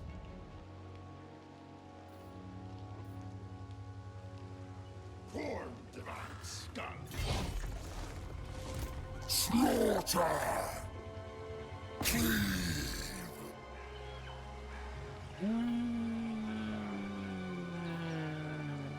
We will not betray chaos. Only the finest. One stands against a sacrifice to Khorne. The rest live to learn. Herald of Khorne.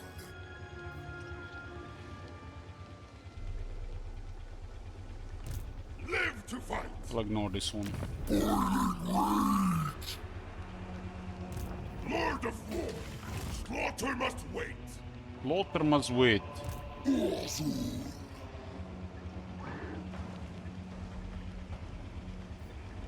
Hack and cleave. Probably never worked out the zone with the ball hosts until much later stage.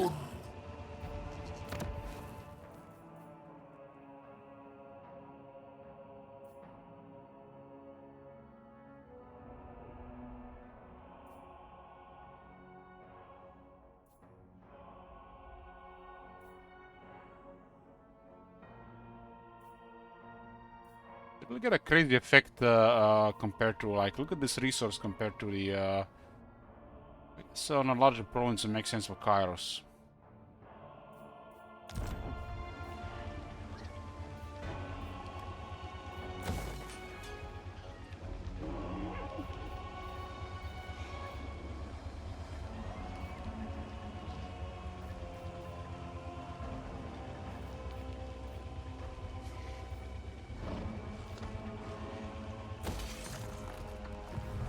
God's chosen.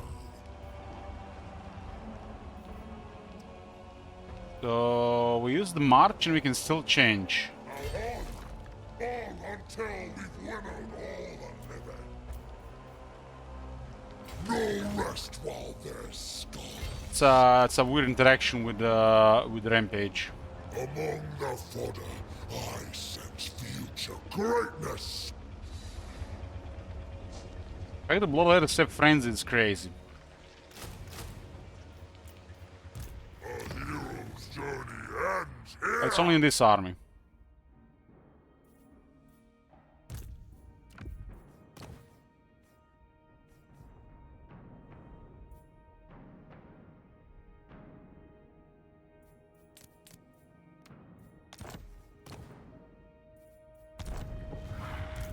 Slayer of kings. As the corn crop goes up, we have a chance on the Metal Colony's ruins turn start, and this gives also additional chance. Yeah, so it adds up.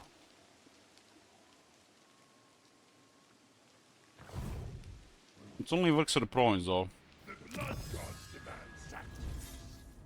So it requires to win 5 battles. Another 5% chance. I guess 2 turns technologies, no brain. Our fury shall be unmatched. Skulls for the Skull Throne. First among champions.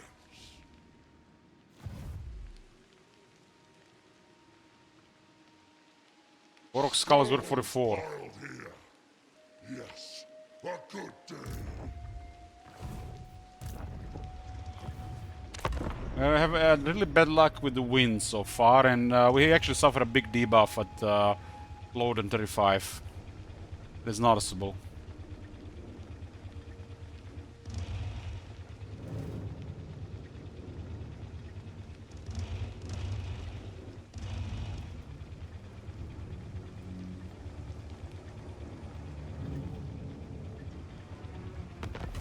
It's kind of disturbing that you can have an army like this and there's another one following you around that doesn't cost anything. Fight for Cardiff. Zortek. Look at this. I was about to attack Itza, but they put an army next to it. We're rank 3. Literally just started the campaign. Bearing the Slayer sword.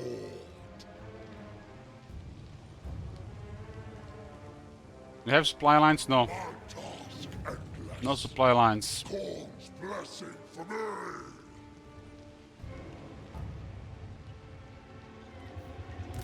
Thirst for battle.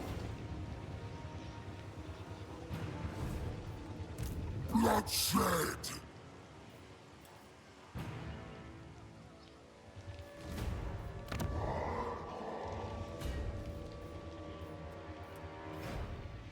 So you just want a mortal settlement.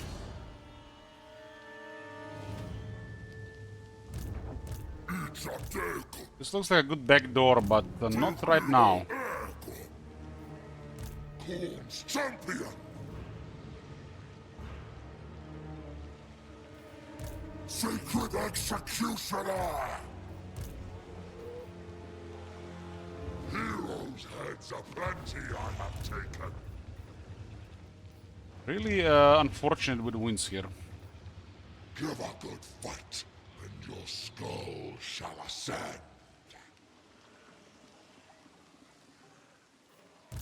Must murder!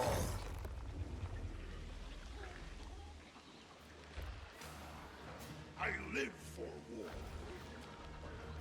Not for cause. Going down is too big for a sabotage. The end to all sagas.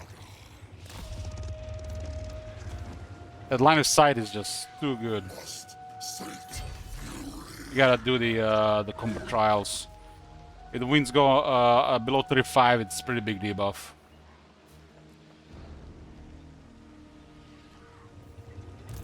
War and slaughter. Live to fight. Onward. Slaughter.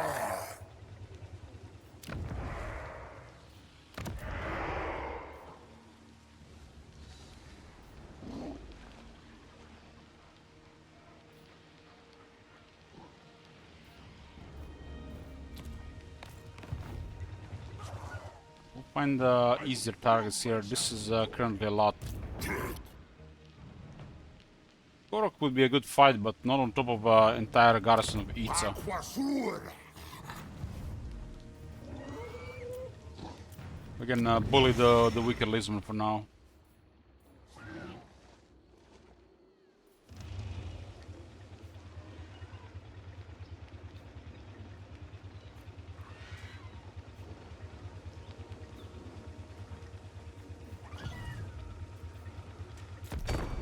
Could remove those armies there, some could sabotage, would have been in a really bad spot.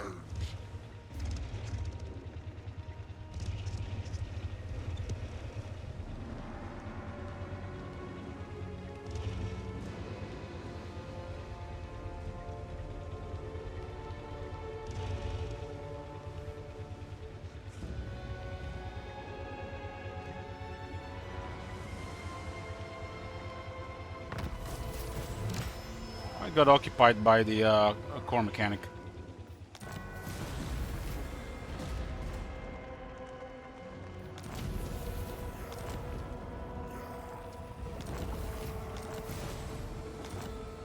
Treatment stokes rebellion.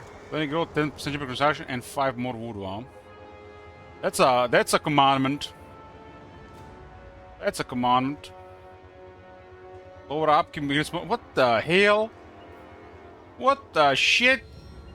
Like, they gave them everything. This is like 2 commandments in one. This is like one of the better recruitment commandments. What the fuck is this?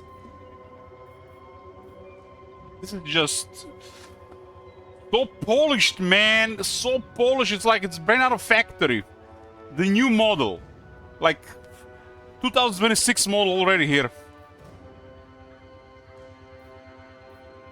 This is literally 2 commandments in one for pretty much any other faction. And it's still shit corruption.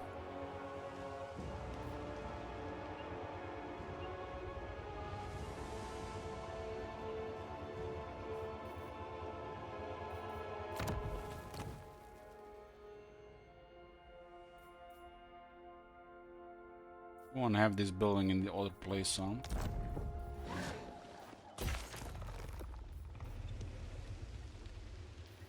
Unrest for Max.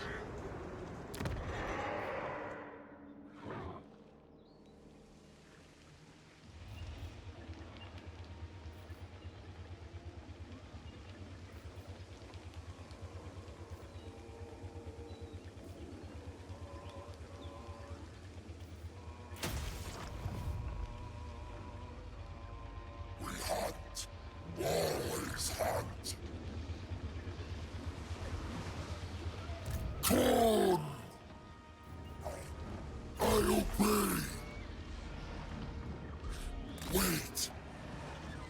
Only the finest. How's the wins here? -5. I've heads to take. Lord of Rage! The time is not right. Bloodshed!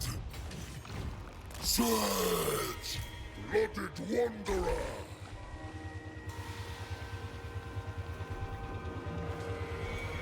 I thirst for battle.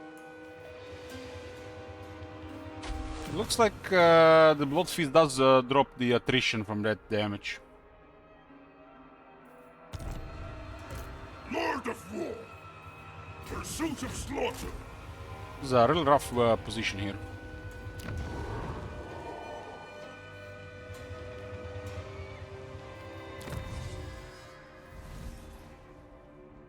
Oh, look at this! Attrition minus 30%. Kill yourself from all attrition, and the first skill is another minus 30%. Look, what do we have? Legendary AI here. This is literally almost 3 technologies in one here. Almost. Definitely 2+ technologies in one.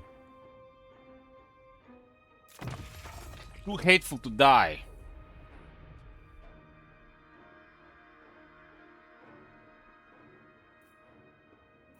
This way to slaughter and skulls.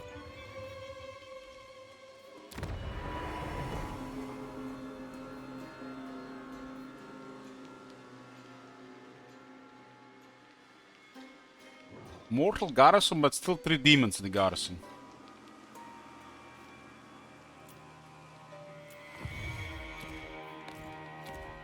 Purify land with slaughter.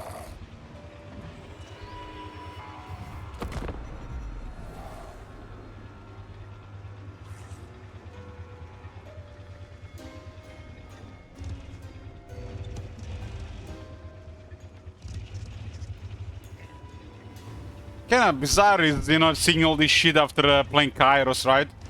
Kairos, a lot of stuff is completely opposite for his faction, so shit.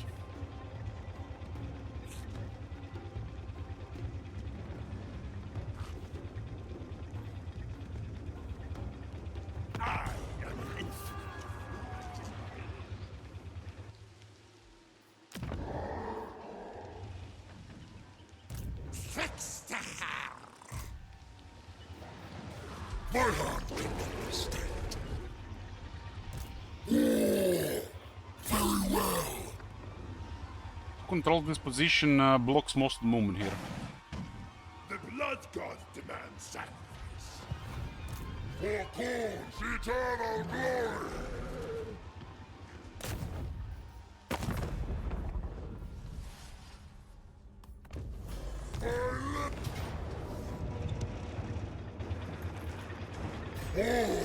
Trophy.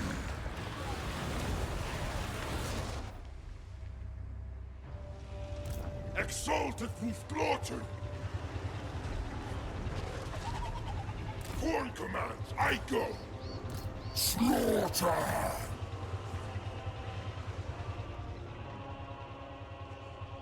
Blood for the blood god. Strike. To me. This is actually a capital. Temple of Mist, a tier 4 landmark.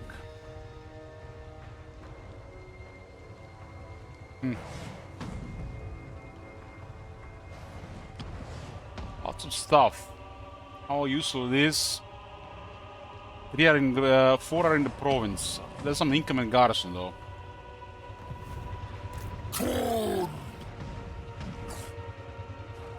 We attack the guy outside.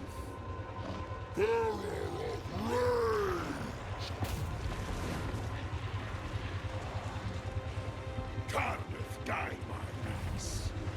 For the Lord.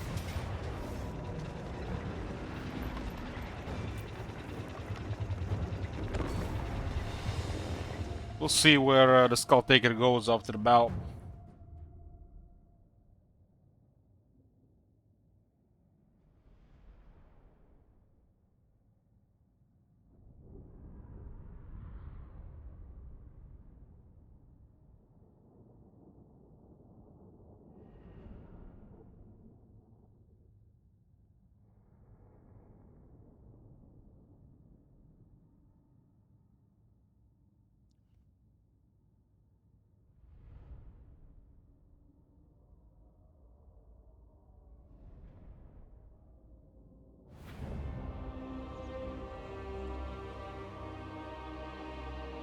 Sometimes when we have a situation like this, we're playing the demons. It's nothing to do with the Empire, Bretonia, or you know the usual human factions, and we kill Lism in the jungles.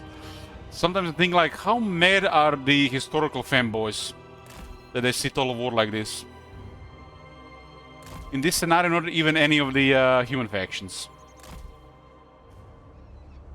That's a weird thing to think about.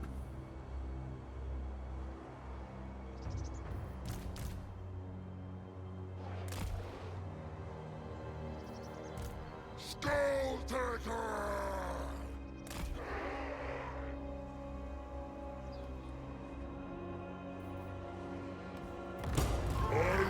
This whole fanboys like who? I mean, you know, like that minority of Total War players.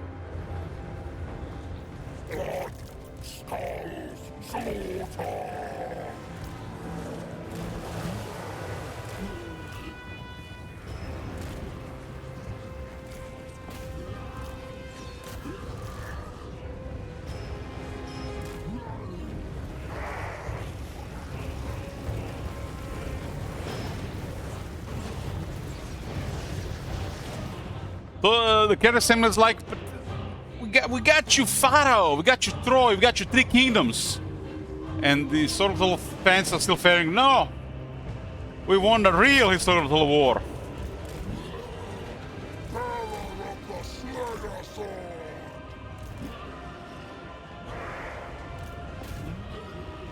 I don't think they know what they want anymore.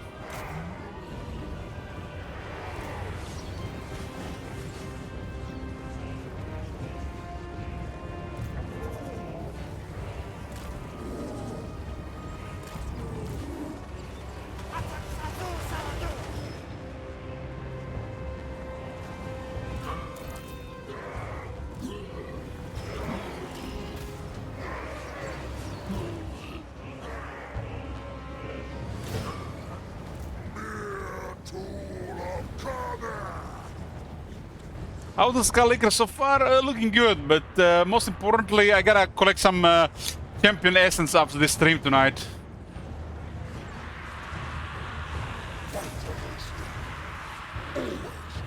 Forever! What?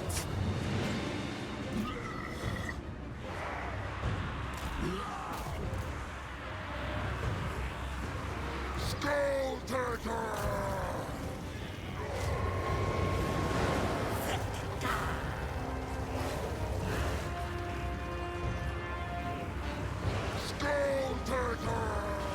Yeah, Chimate's cooking up for the next stream. Don't mention the rest on this stream, man. You're gonna might wake up some people.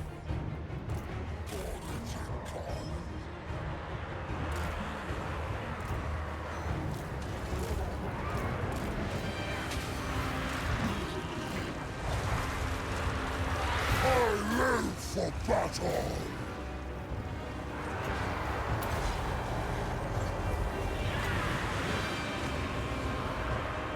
Execution is my special ability!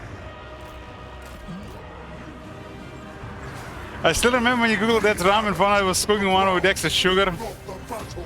I have no idea what you're talking about.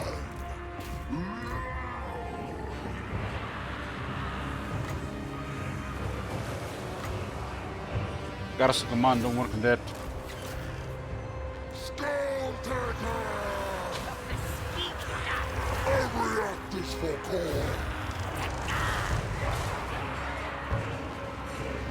This one gives him hunger.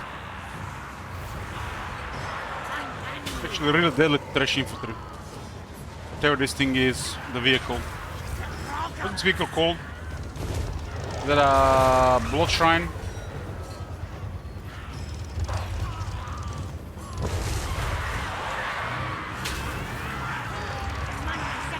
Sacred executioner!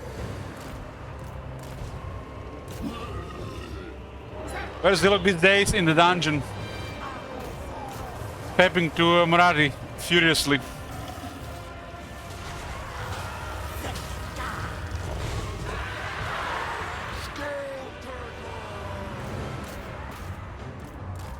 Hellblade burn!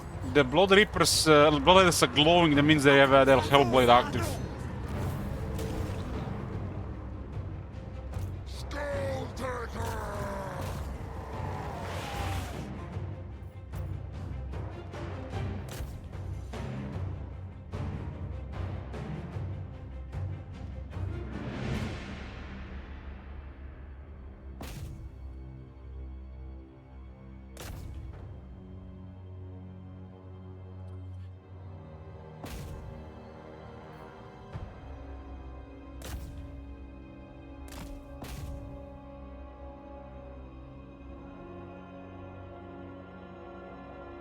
This will be very effective at chasing.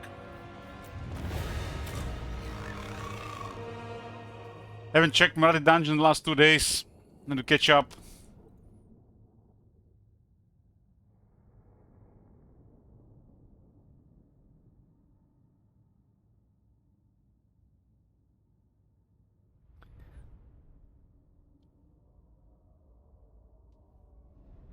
Let's see how far we move from the city here with what we're gonna do here. I don't think we have enough skulls for rock. We gotta activate the throne.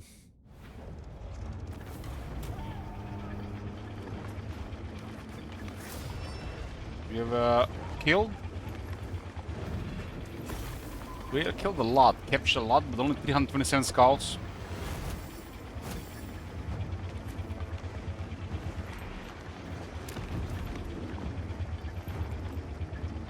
Tech is good. No skulls. I guess skulls for the skull throne. Burn until there's naught but skull.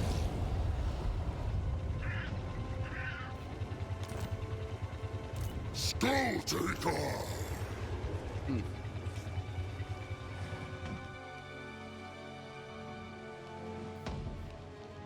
Glory and slaughter! Lord of Court! Rewards for the mighty! This will be automatically granted at rank 8. Tedious work, but necessary for success. Herald of Corn!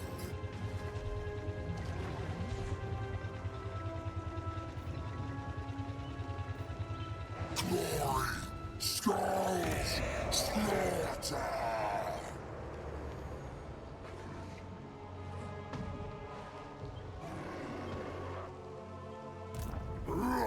These guys were going for the ruins.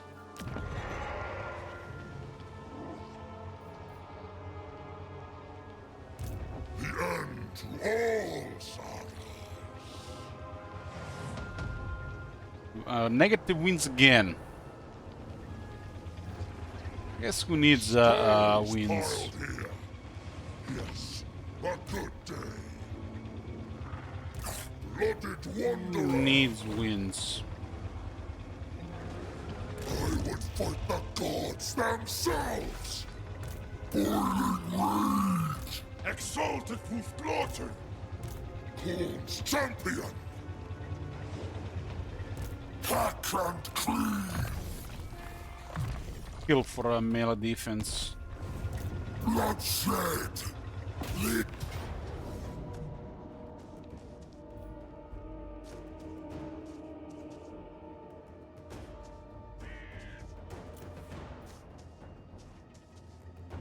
Kill them all.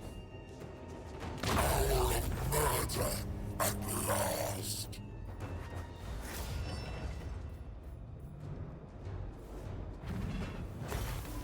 With the skulls, clay bones.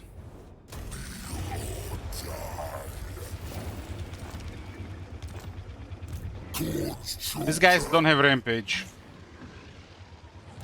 Only the finest. More skulls reaped later. Iron grants 5 to all armies. God is pleased. Pretty good for demons.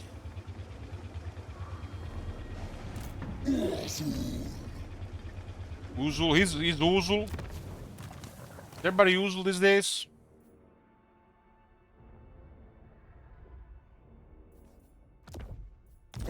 This is a blood host. It's basically an option when you raise an settlement to create a blood host. It's an army that has some downsides, but it's appears out of nowhere. Considering you get a free army, very little downside. It's you're limited by the skulls though. Skulls are required to create blood hosts and occupy settlements. Exalted of course. Bravo! Victory is now inevitable. The Chaos Warriors don't go in the same army as the Blood Letters, just doesn't work. They can work together, the speed difference is too much. Yeah, the Blood Hosts get really crazy. They seem to have added a lot of Blood Hosts. Corn triumphs. Enemy slaughtered.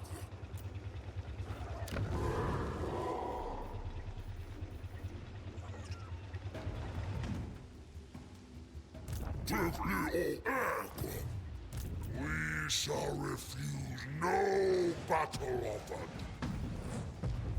Let's not bring any more Blood Letters, because considering Demons Reforged as well, we also minimize the threat in the area of anybody getting any military presence over us. Let the slaughter commence! This guy, though, is a different story.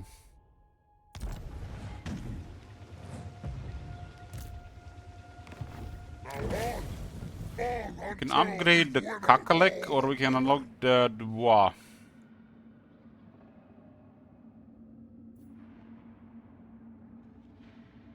I think Dubois for more experience to Skulltaker.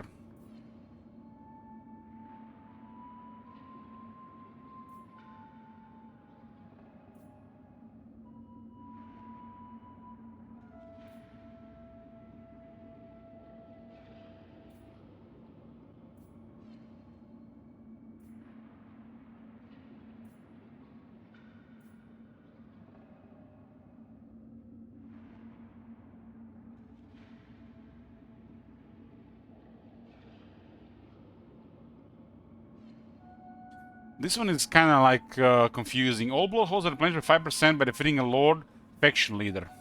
Faction leader is not a blood host.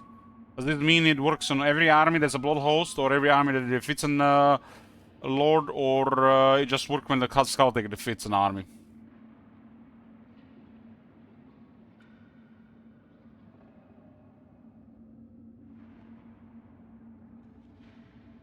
So when the Skulltaker does it.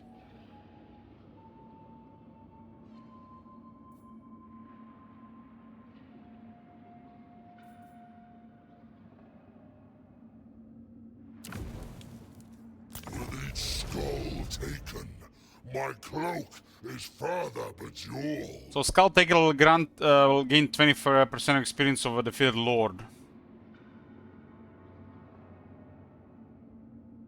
But here it mentions Skulltaker and then it mentions the faction leader. That makes no sense.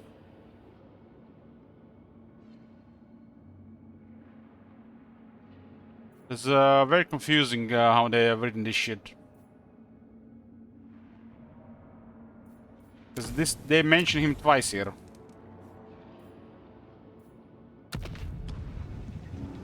Masterful champions! Blooded wanderer!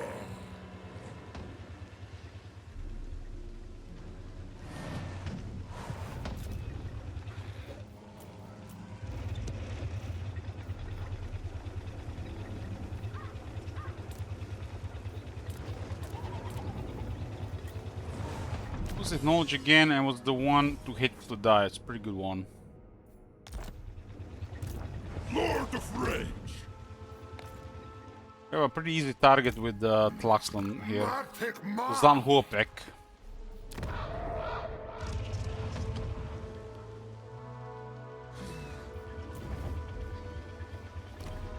Yeah, this is pretty straightforward.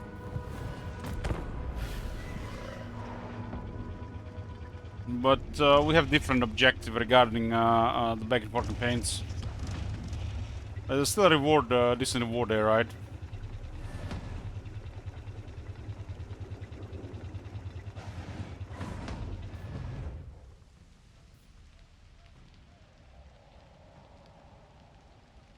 Looks like Gorok is going for the rats.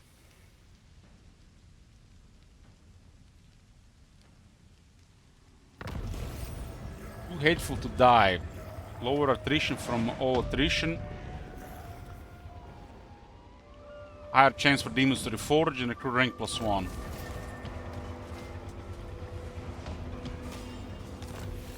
Just what we need with the corn armies. Banner of Eternal Flame.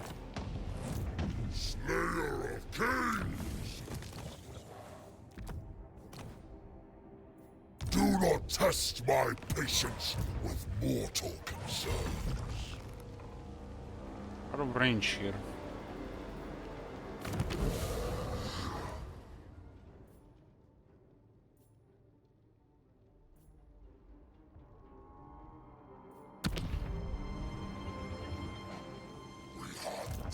Always hunt. We march. Another place, I guess it's the same province. Vidax is here. There's Borlu there.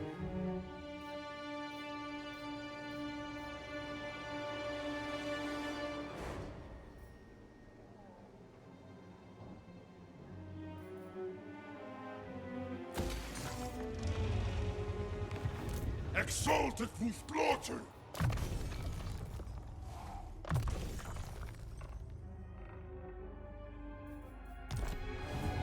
Skulltaker for the Skull Throne!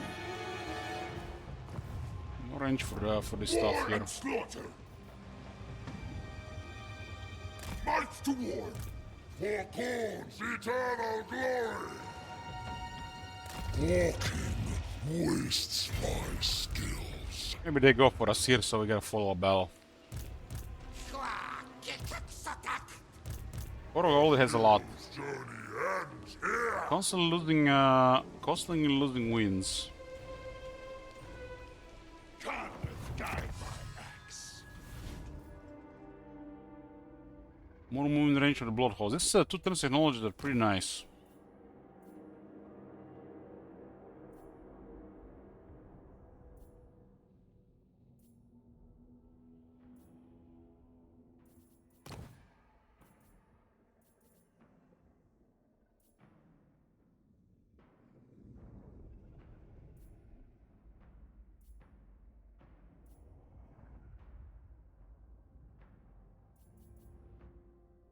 This will grant the blood host 2 more flesh hounds of corn units on creation.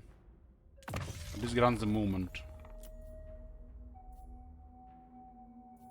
10% attack, and attack is already percentage. My ferocity grows. Yeah.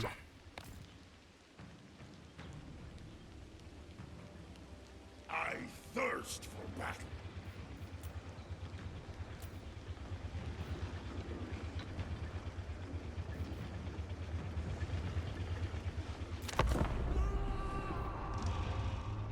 It's pretty nice if we stay hidden.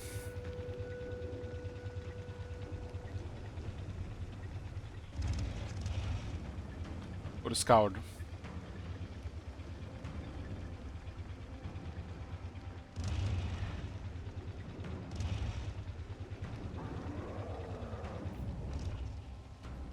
They fled the city. What is it? He sound like it's on a motorcycle. The mount is pretty much some kind of demon motorcycle.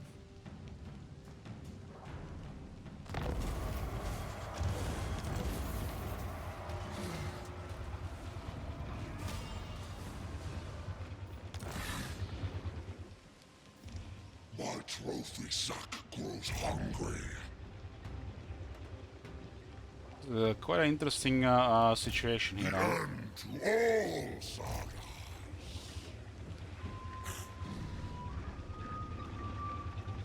Exalted of Khorne.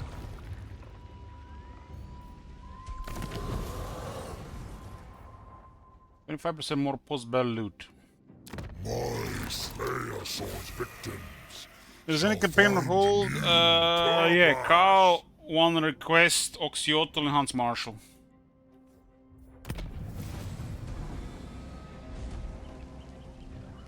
Send 8,000 skulls to the Skull Throne.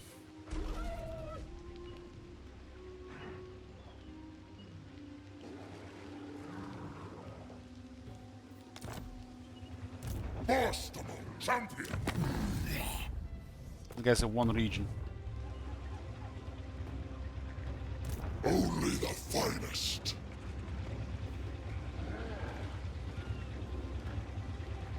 The enemy cowers at our must murder.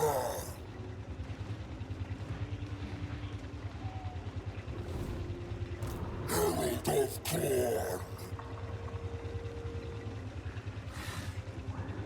My cloven foot. Corn demands blood. Slay! I'm gonna make sure we can clear the garrison but leave this guy alive.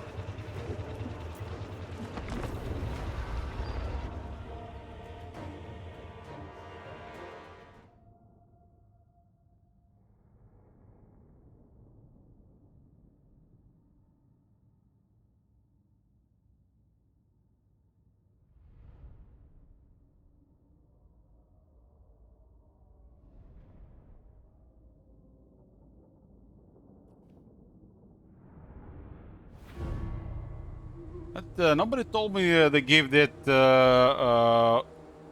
skill to Korn that levels automatically for the rampage. That's pretty cool stuff. Hope they're working more on more spell mastery on other factions, and consider adding rampage on the campaign skills for the Greenskins Wars of Chaos.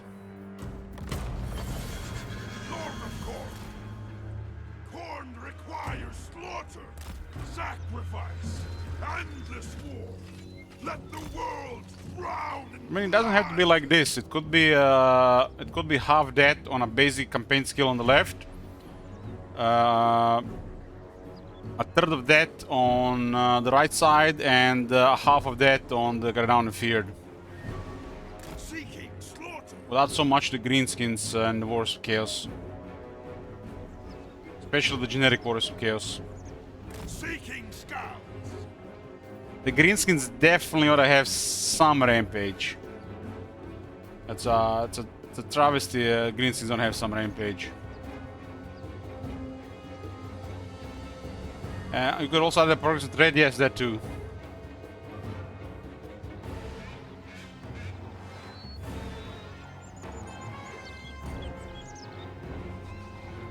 Kill for core.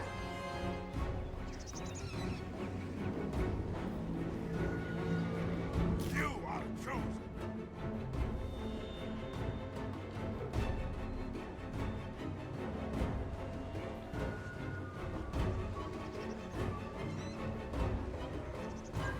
Corn's will. Moving out.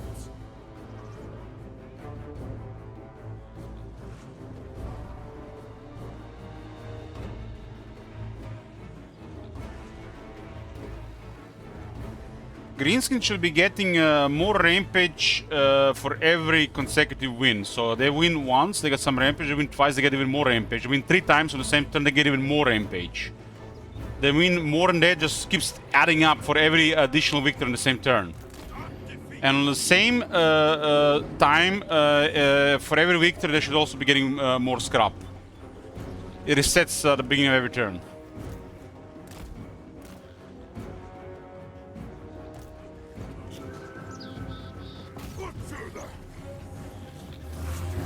It's interesting engagement without shooting.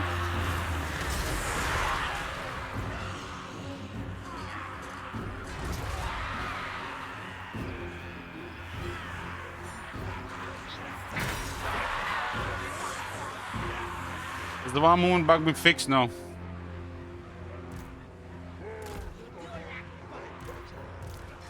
Barik, where are your remotes? for corn.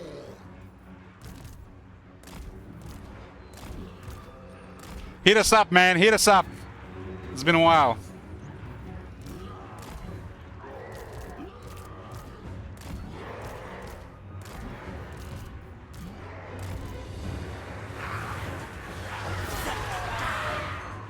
Skulltaker! The Slayer Sword awaits you.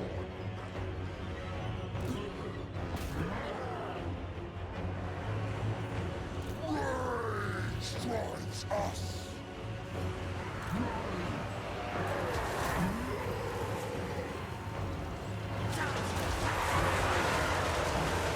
That's what I'm talking about. That's what I'm talking about. That's the shit. Sacred executioner.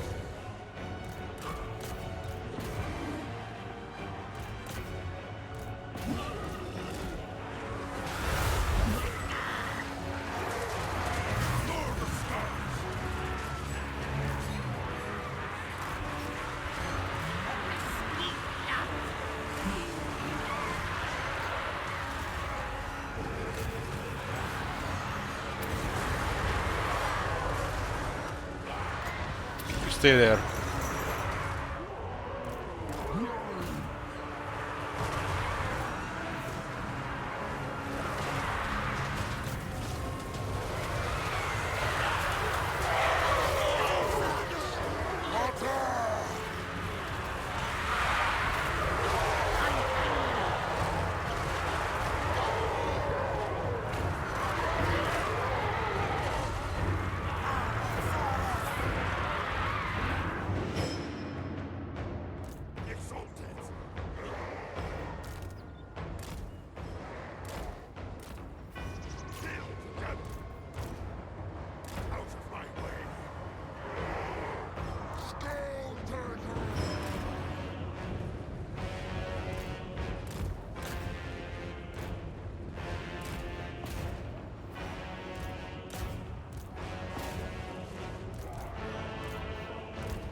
Coming for victory!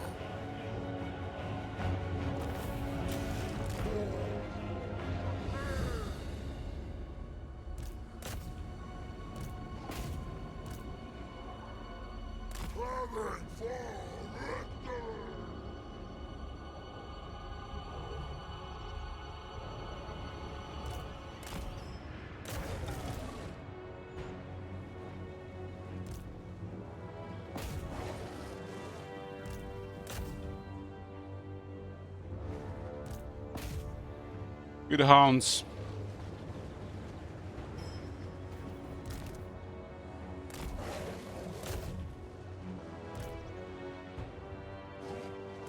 Corn's victory secured. I also having trouble chasing the last few guys.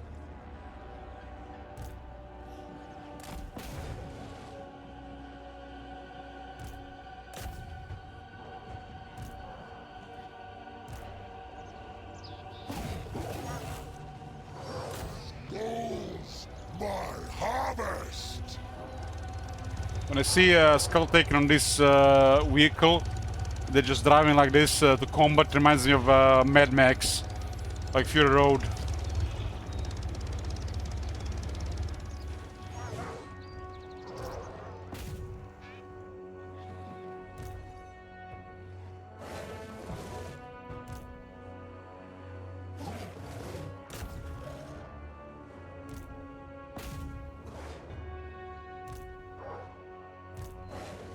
Skulls piling up.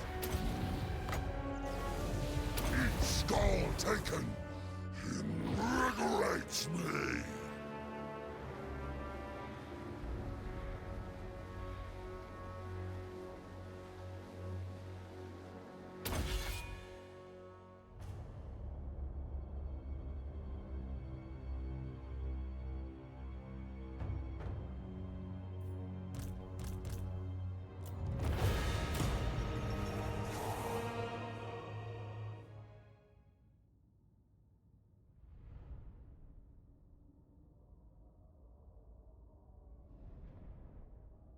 Uzul Spytaker.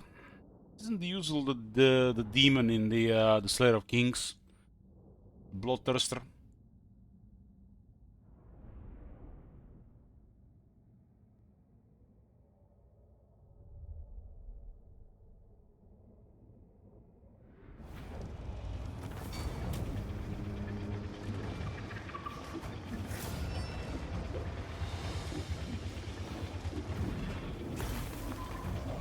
Ah yes, the common item. What is that command? SOK?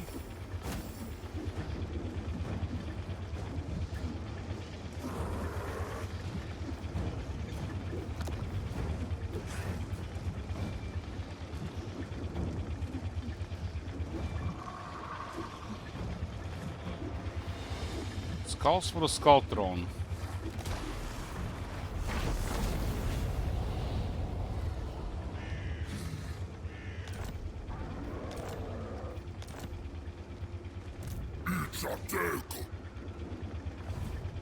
Skulltaker! Skulls for the Skull Throne. Lord of Corn!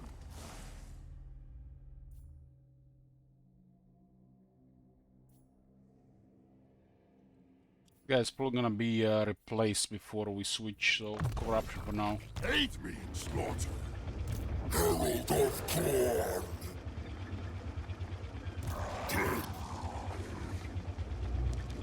Skulls for the Skull Throne! We just got the Blood God's Vigor.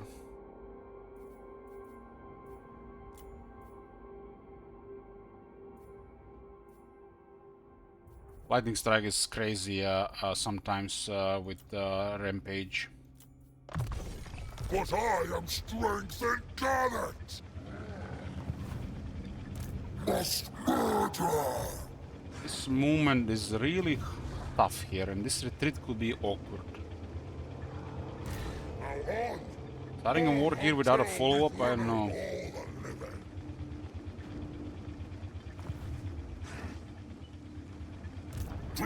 There's no reason for Gorok to retreat if we just attack with Skulltaker. The Blood Wheels are tough to beat without spells.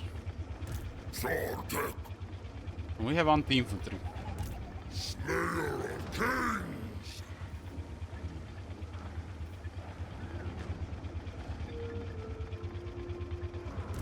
Skulls piled here. The reinforcement range here. It looks like a retreat.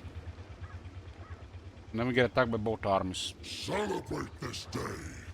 Tomorrow may be your last.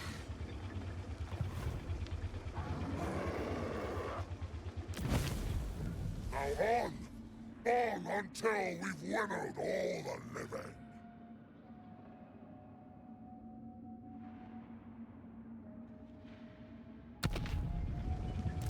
War and slaughter! He retreats, he's gonna retreat through other side, and look at the movement here. Glory and You literally have to cross the river, and if you don't control the city, and that is an entire turn of movement. And we'll retreat for free on the other side. we are Carnif's chosen.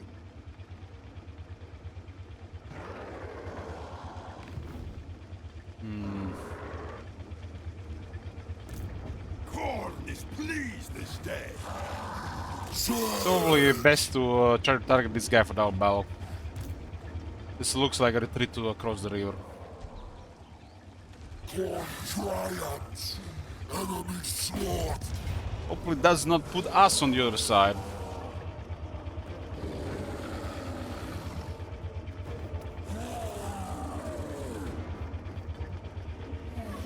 Exalted Bloodletters now have flaming attacks.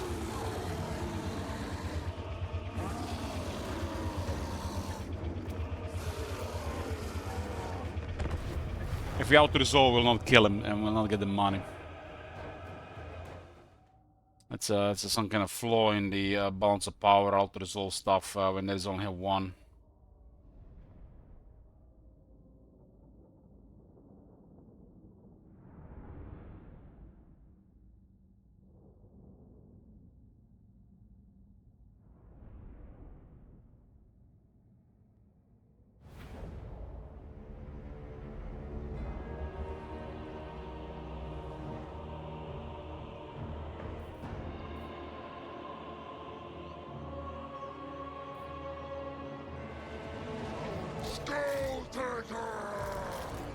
Why this guy say ward save? Oh no, that was the other guy.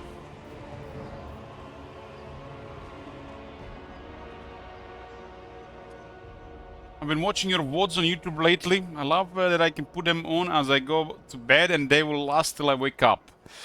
So are you watching Twitter or what are you doing with them? Curse to be an ASMR in the background.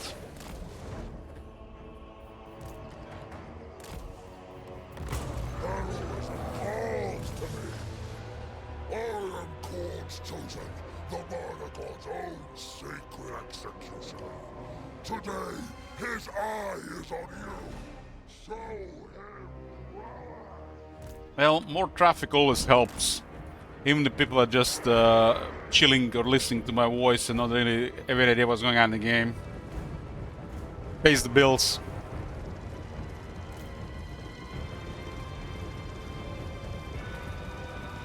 I go to sleep with YouTube pretty much every night.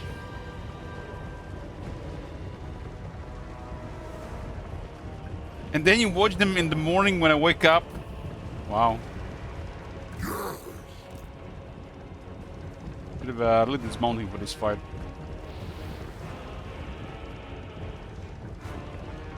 Skulltaker!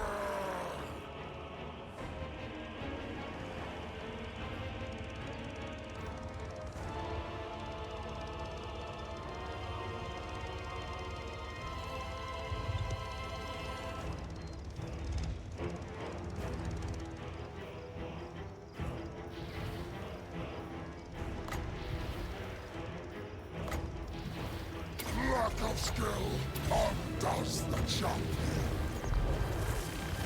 Challenger of heroes.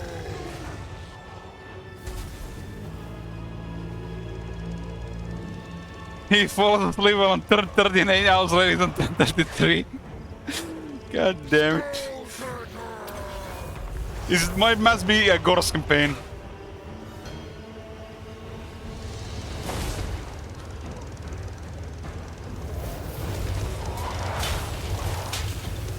Blood, skulls, slaughter.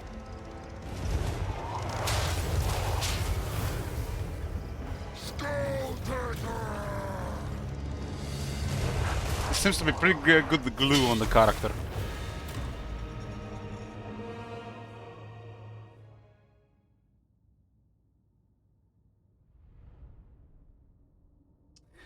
I do the same stuff really, but listening to hot Korean ASMR instead.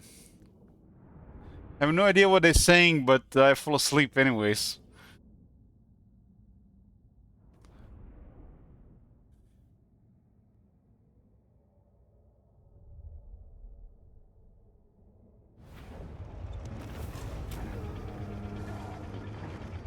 Let's see what kind of movement we get from this.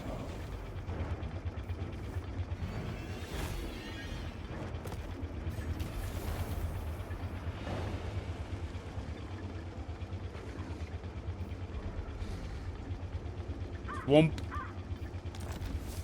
5 leadership against the lizardman, it kinda is pretty nice against Gorok. Skulltaker! Ooh.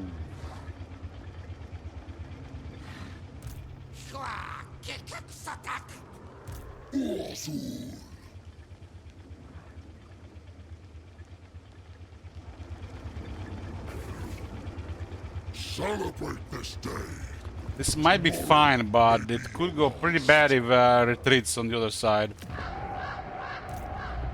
I mean, this is a really difficult deal with Lizardmen. Saurus that have a lot of health. Might be actually worse if we attack him anyways.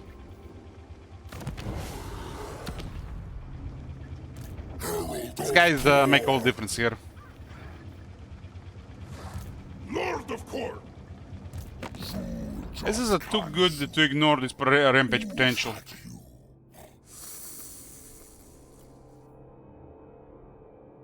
Maybe this guy's pay us for the war. We must make treaty accord. Quick, quick. Empty your treasury, man. Mercy is here.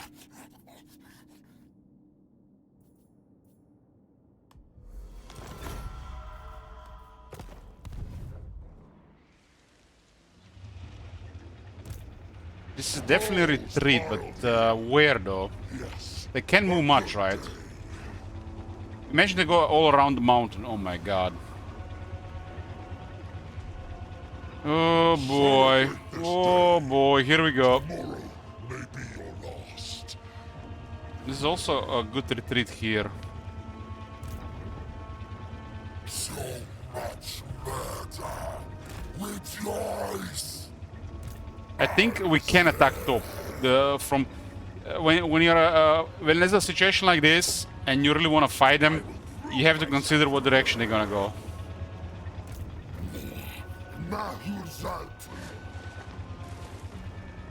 This looks pretty bad.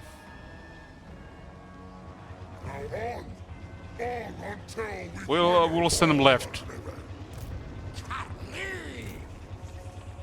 This is the power of multiple pieces on the board.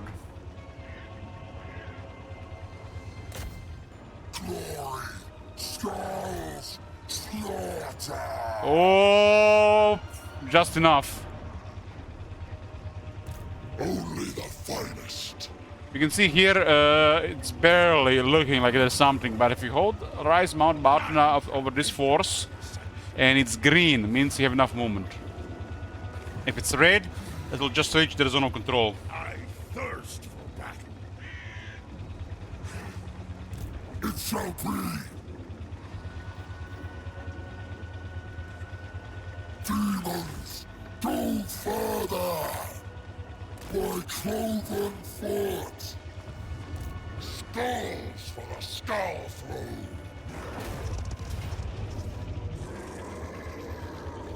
Auto here is good, but considering we can get attacked by a lot, it's not ideal. Because auto resolve kills everybody here. In the battle, it's hard to kill them all. Which means whoever survives the battle here will get removed from the game, because it's a retreat follow-up. So you don't get the reward. But if you kill them in battle, you get the reward for each kill. Auto resolve is easy regarding this type, how the game works. Because in a lot of battles, it's impossible to kill them all. Especially when you're playing heavy range factions like the dwarves. It's very hard to kill them all, but auto resolve always kill them all. And it favors the range in this situation.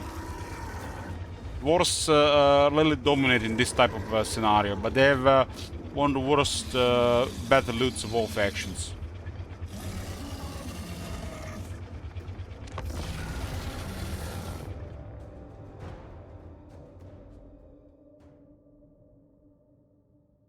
Whatever you kill in the battle, depending on unit value, you get that much experience and money. Depending on your faction multiplier, which you can't really see. But you know, you get a good feeling what your faction multiplier is for this as you play the factions. Some factions have just very high, like Chaos ones. So it's in your best interest to kill everybody, but you have to kill the Lord. The Lord is the main income from the battle. If they're not dead, and they get destroyed at the end of the battle, because outside the battle you don't get the reward. This is the last chance to survive here, so you have to kill them in battle. But whoever survives here still gets destroyed, but on the campaign map, not in battle. And for some faction, a lord can be worth 400 gold, and for some faction can be worth over 3000. Even just the basic lord.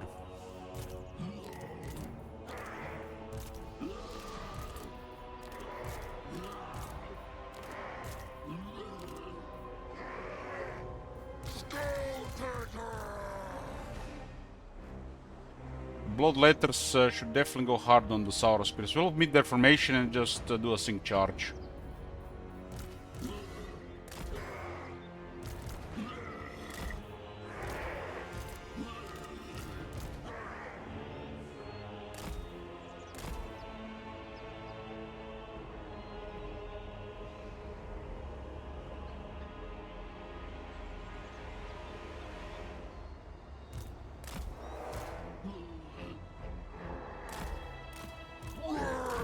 Strides us.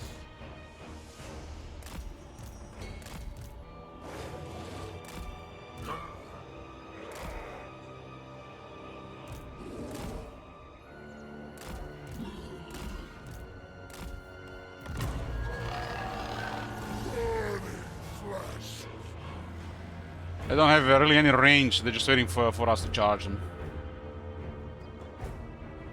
In a session like this, you can literally just respect their how wide they are and just do the same. And our units are just better at such approach, so it's the way to go. Sometimes you're too eager to engage and you rarely do the sync.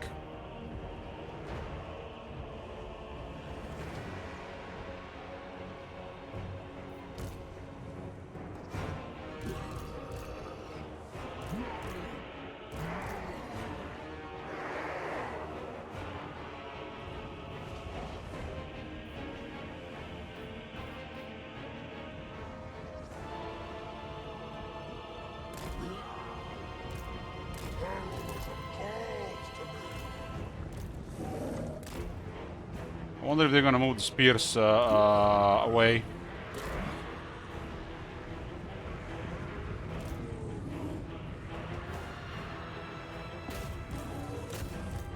Well, they're sending an early engagement there.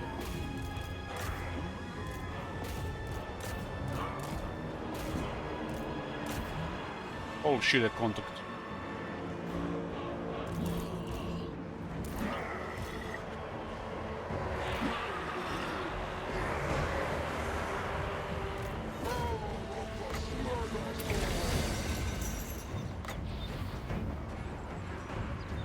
Lack of skill undoes the champion.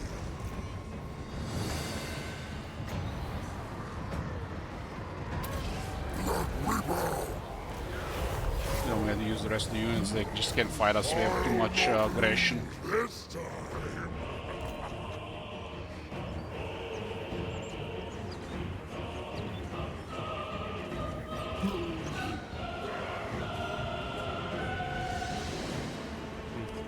First among bloodletters.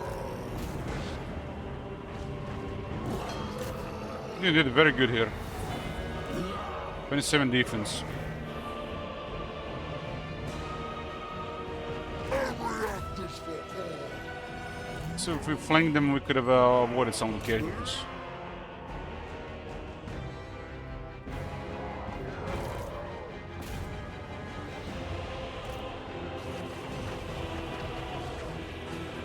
I will. Yes. We got 36 speed, they got 44 as Crest Kings.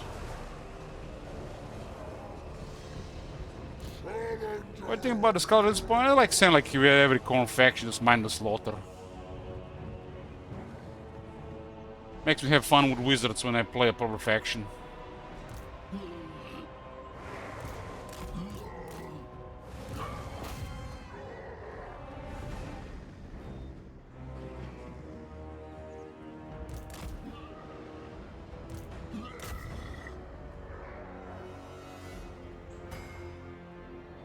Of all the basic demons, bloodletters are the best started.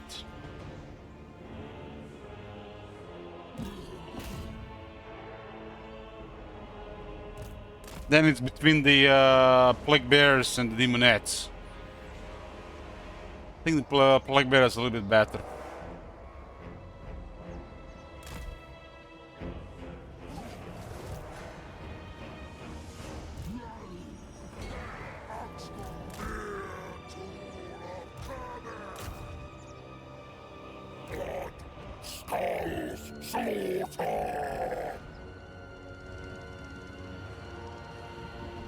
Exalted version, plague bears are by far the best.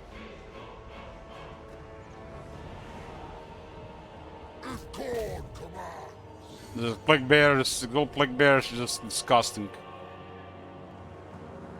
13,000 health, high grinder stats, and a range projectile. What the fuck, man?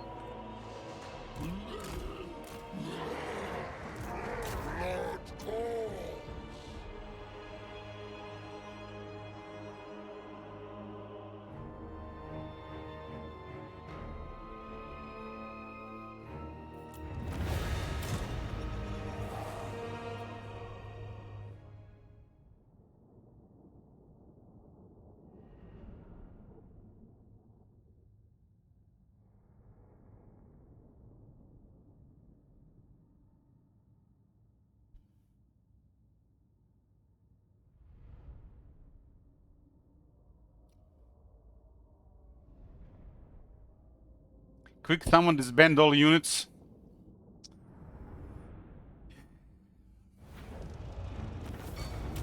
Armor Force is pretty nice. Definitely take replenishment here. There's a lot of skulls here though.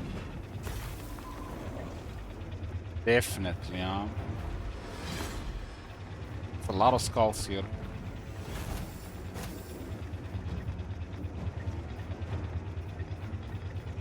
God damn. We're in a interesting position. Let's take replenishment. Fight and kill. Steel yourselves. Another 50% line of sight for Skulltaker. He got his Juggernaut.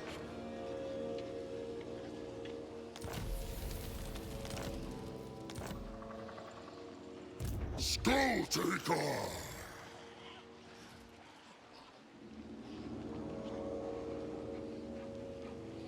This area has a little bit of rough movement. Celebrate this day. Tomorrow may be your last. Cool, Tiran.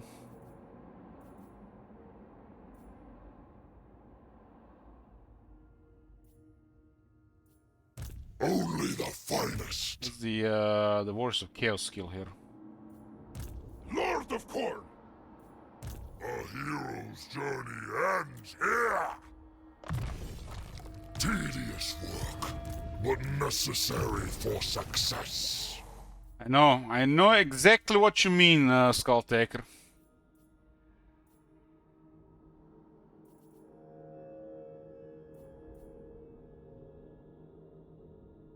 There's no armor with this skill, son.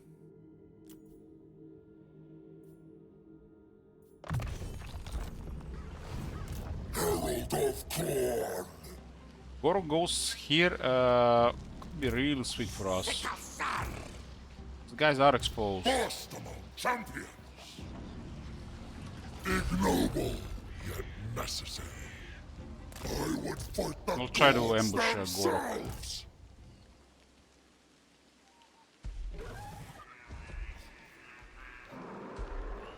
Glory, skulls, I can go back home. corn. This ambush would be incredible, Ellie.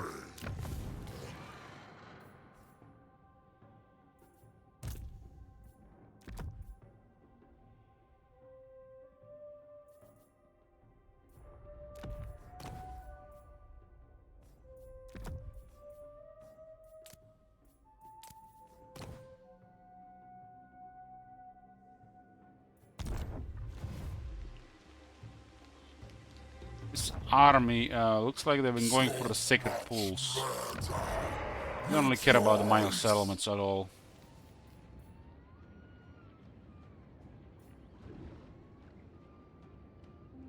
What do we want here in tier 3?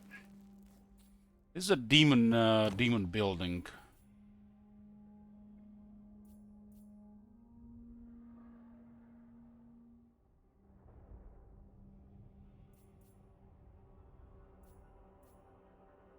There's demonic settlement, but it's called it doesn't have a type there. It's all province capital. Demonic recruitment. So what happens if you do the Infernal Citadel conversion? What happens to demonic servants? Do they just turn into mortal servants, or they just get removed?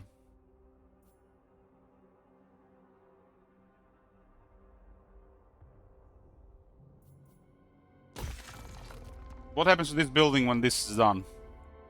It removes the buildings? Wow.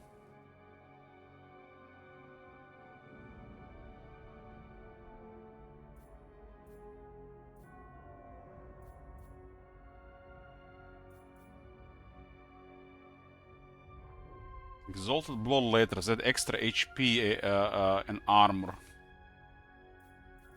Let's skip the portal going. What do they call it these days? Demonic. They call it demonic settlement. Demonic settlement, mortal settlement.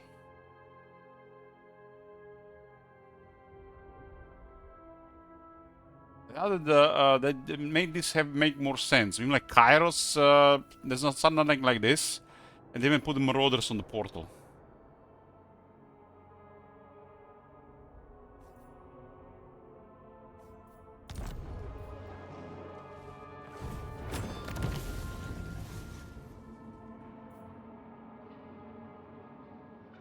This gives him a Cloak of Skulls ability. He gets over 40 kills and he gets 25 armored defending missile resistance even to flanking.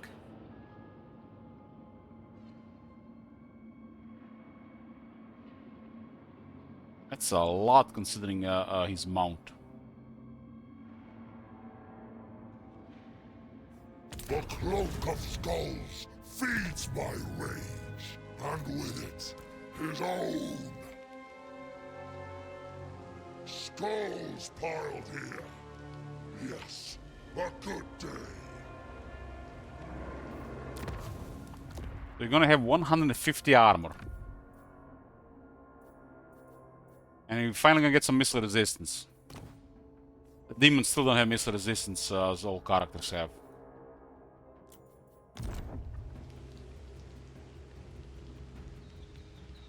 Corn triumph. This is still only the Nurgle that has it. For some reason, Plague Ridden has it. It's very inconsistent with the rest of the game.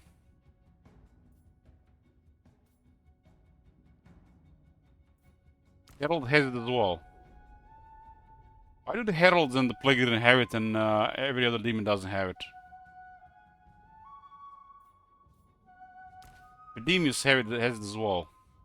This is an innate character resistance. It was introduced back in Warhammer 1 when everybody's focusing characters with shooters. And they didn't give it to demons. And some characters that have generic, like physical resistance. But there's a reason they have physical resistance. There's no reason to not give them missile resistance on top.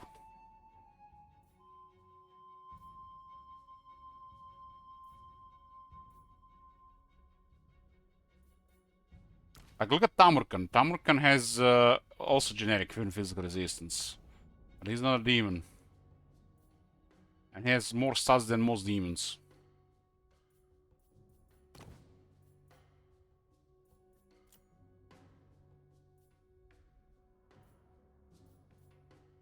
Looks like they only give it to the Nurgle demons.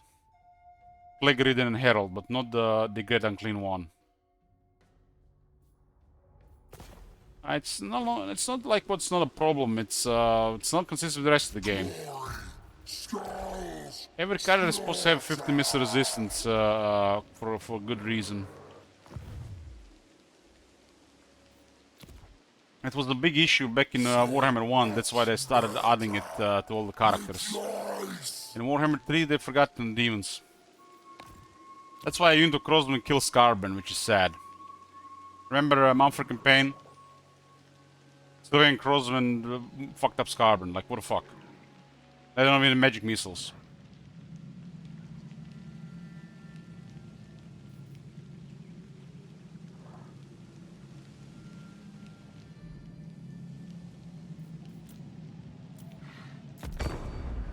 That's just a big flaw. Wow. Wow! That's incredibly lucky here, and the end of Itza pretty much. I will not recover from this. We actually ambushed them.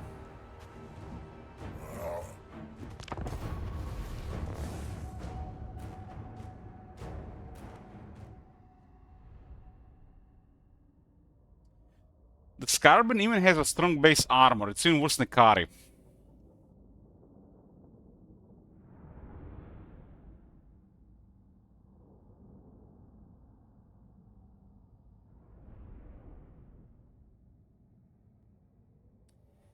He has these comments on the Sleepy Sand that's it's necessary. Bloodletter's ambushing on the ambush debuff. Wow.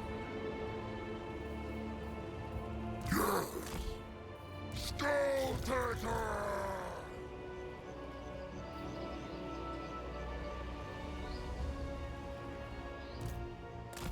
Sacred executioner!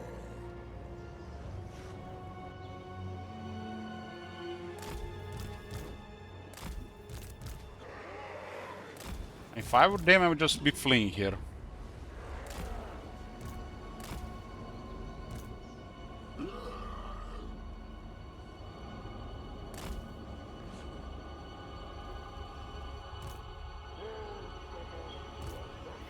The outer goal was pretty straightforward, pretty one-sided because of the reinforcements.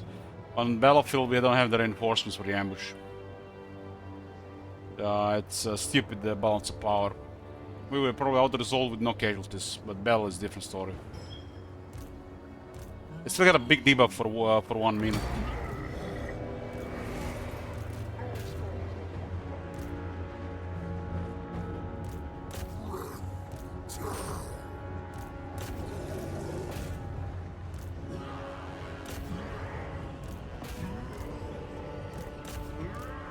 You can outrun the Bloodletters with the infantry. Saurus are slow. For the Bloodletters.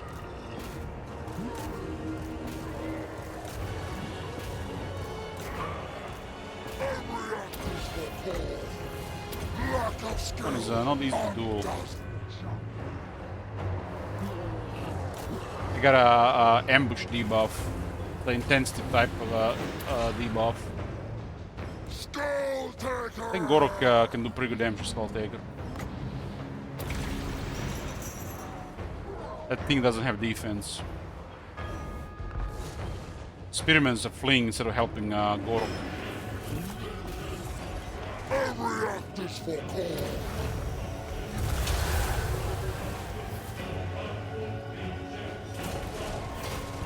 If called,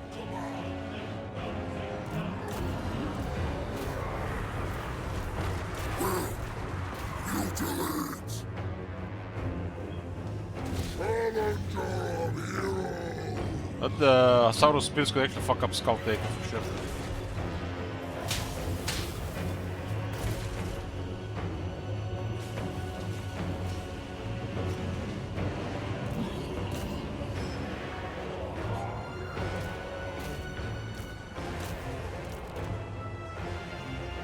Blood Beasts of Corn were stomping.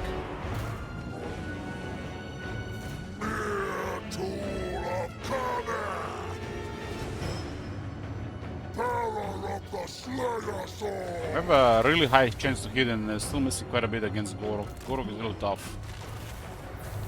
Even crazier if you don't have magic attacks.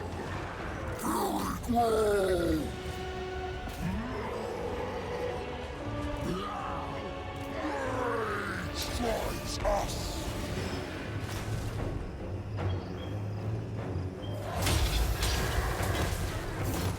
Who's demon here?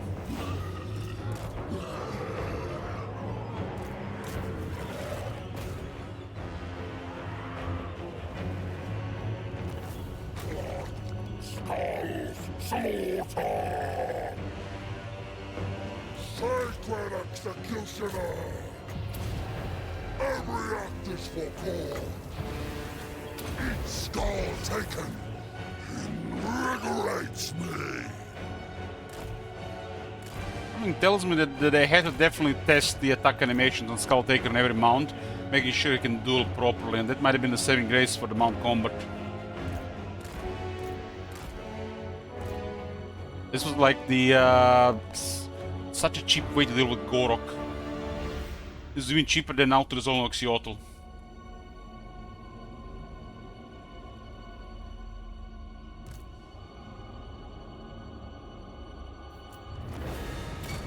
Just get lucky with an ambush.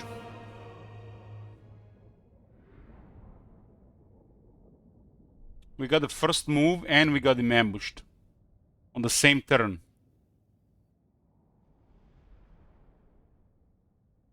This is still the same turn we attacked him and he came to us. Right into an ambush. Thanks to Rampage.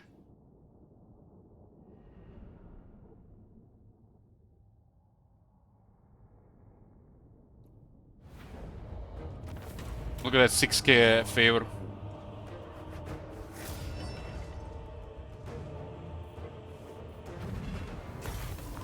Now that's way too many skulls to ignore. Freshly harvested gold. A tribute to our lord.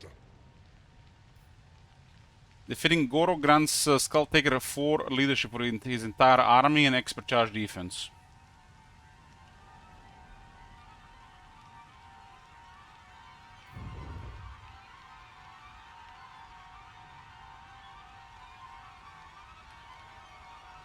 Gorok was also high value for the cloak.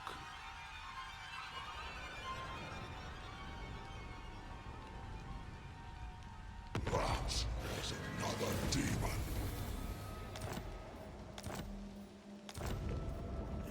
We'll also get more movement. Herald of Corn. I think we unlocked the mounts on our previous turn. Enable the ability to travel to enemy lords. Sounds very powerful. See how that works. The champion's essence is meat and drink to me. Purify life. Eligible to the blasting charge and on board mine breaks work for you. I haven't played Wars in a while. But the last time I played was so fine. You're not able to use the travel to enemy lords. Left click the travel button to view the possible targets and then left click the target travel to their location. Only costs half the champion's essence for, that lord possesses. Okay. So you lose half the essence you can get.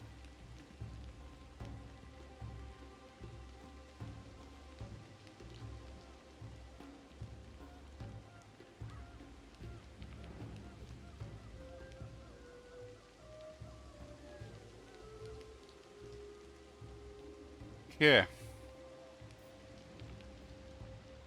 And does it say what kind of cooldown there it is? At least it said -5. Maybe it's 1 every 10 turns.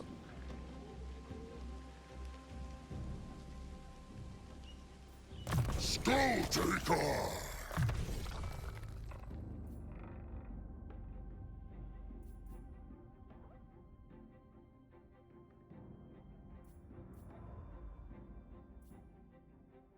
I bear the Slayer blade. What need I of aid? Another 10% for Demons Reforged, huh?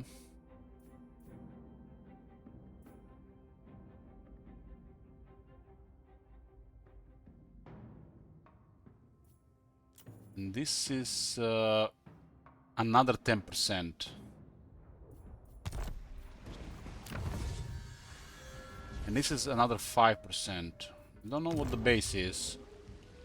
But putting bloodletters in deep situations and thinking they're gonna be coming back. First among champions. I think this is great. A little lowers pressure on. Just don't give a shit. You just send them in and let them fight to the death. Who cares?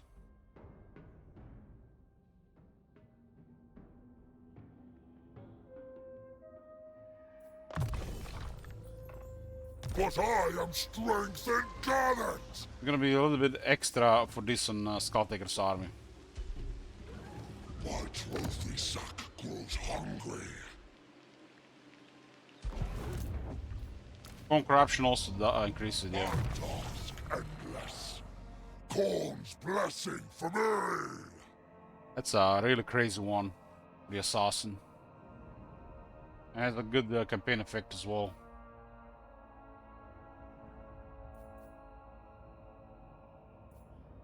Vigor is king and melee units. So the strongest stat possible. Like this one can't even compare.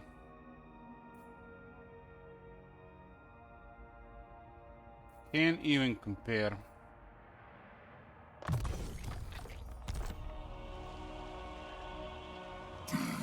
We'll make the Force Seeker way stronger. Unstoppable legion.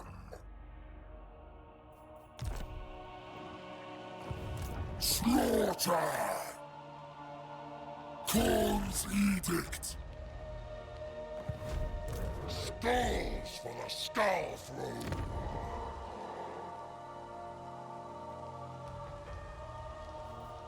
The technology we got last was a serial killing. Should already start buffing next blood host.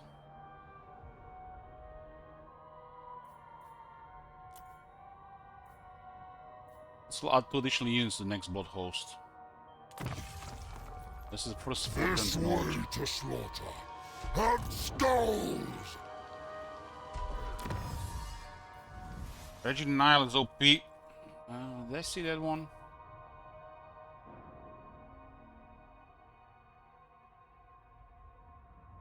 This one here. Bloodletters, Prince of Exalt Bloodletters, yeah, it's very strong. We haven't gotten there yet. Especially since they buffed the Exalted Bloodletters HP compared to what I used to have, like 8400 in the past. It's a really big thing. It also has more armor being regiment now.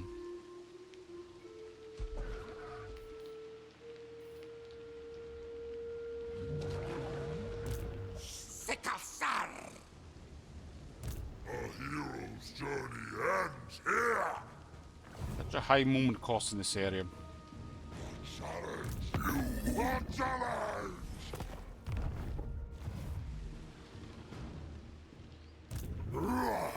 Matter good.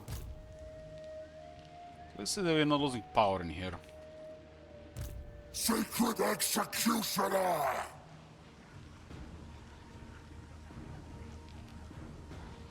We hunt. Always hunt. Yeah, that's actually pretty good for gold. That's gold. That's gold. That's gold. Make sure that gold also works like this for the high health, dark health, and the vampire counts.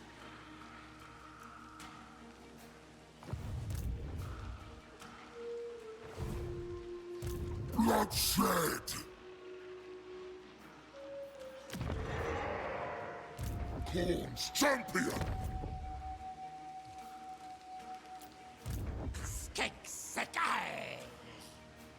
Herald of Corn.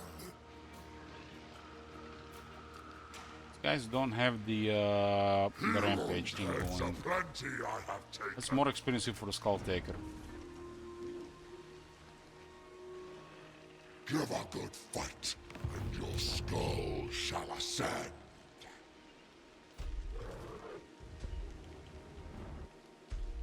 Death in single combat holds no shame.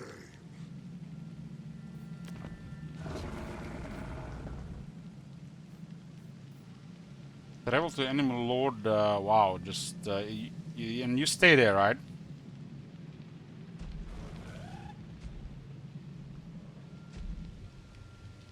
But how does it work? Does it just put you into combat, or you just get next to his position.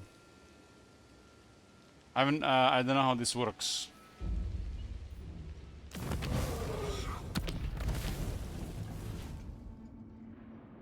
Has a lower cost and lower cooldown. What do they mean by cost, really? Will this just single go to 3, or do we lose some champion essence?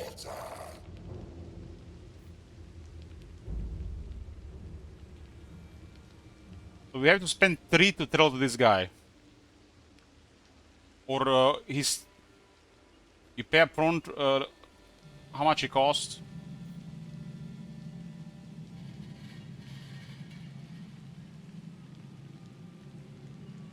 Okay.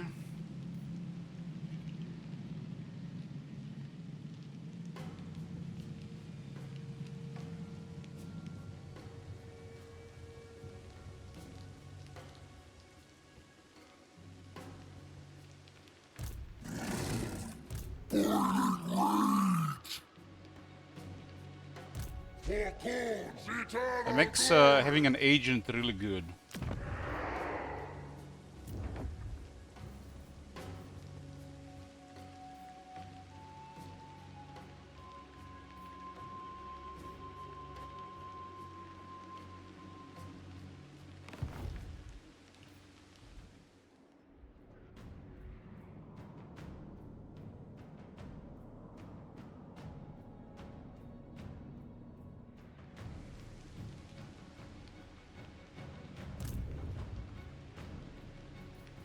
Whatever you call him, he is the Lord of Fury.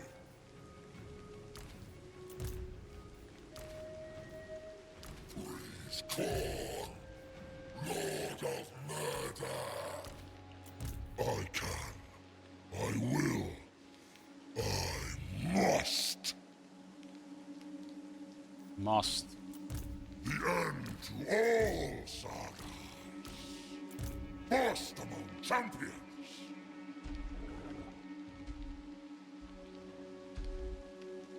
That was another demon. And I assume it has cooldown 10 turns, or is it 5 turns? And it completely removes the cooldown? Frenzy upon me. Need prey. 10 turns, okay, so I will, with that thing goes down to 5 turns. Skulls for the skulls. It's another thing to plan for Rampage, huh? I think we definitely hit Itza here. Korn does not discriminate. Tzeentch. The both hosts have given us so much value already. Man, those both hosts in the past were just a far cry compared to this.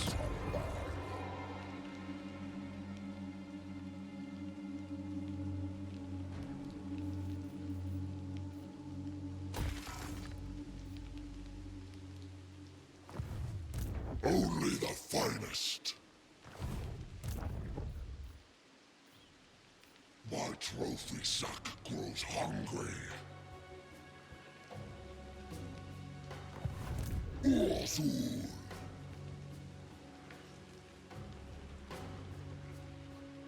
A challenge. A challenge.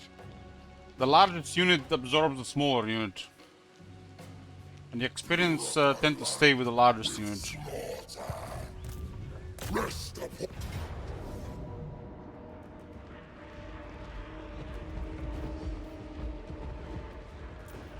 They get barrier under attack, huh?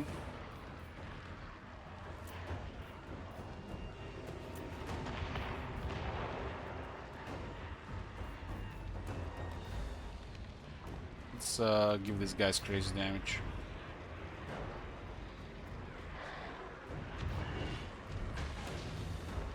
This is a battle where these guys will finally take some damage.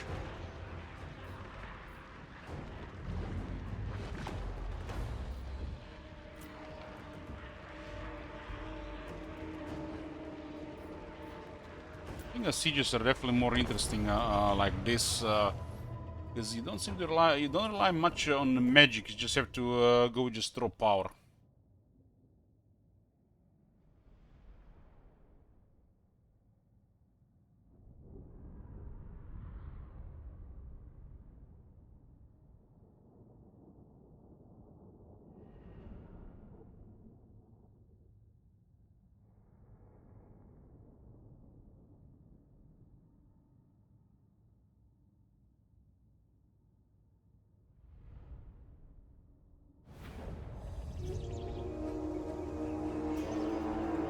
No tower fix on Itza still. Towers all around the map are still off.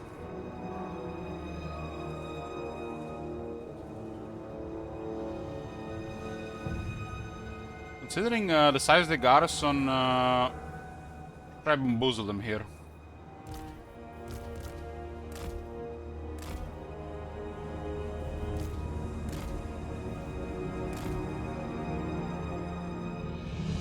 They assigned the wrong towers all over the world. This is a capital supposed to have strong towers.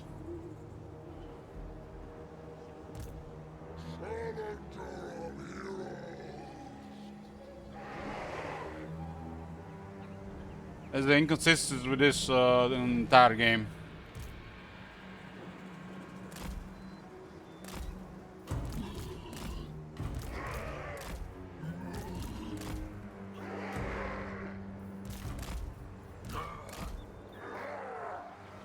Can actually all hide here.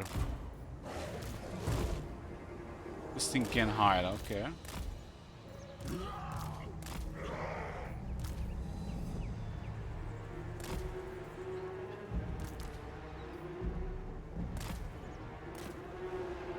So the blood thrones can hide.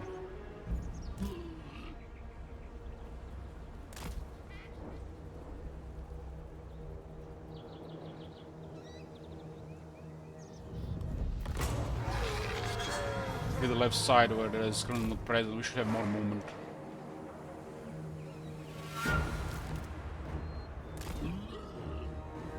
You should be able to see these guys here. So we can't really tell where they are. But I'm guessing it's here because they saw these units.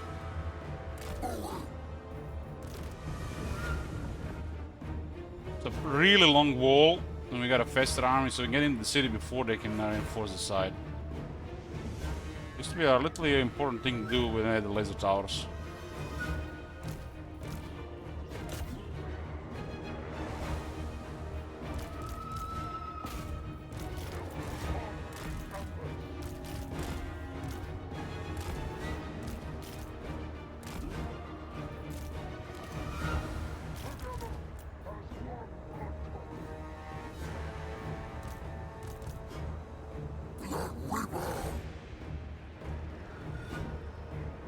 Mr. Resist, so he's taking some damage.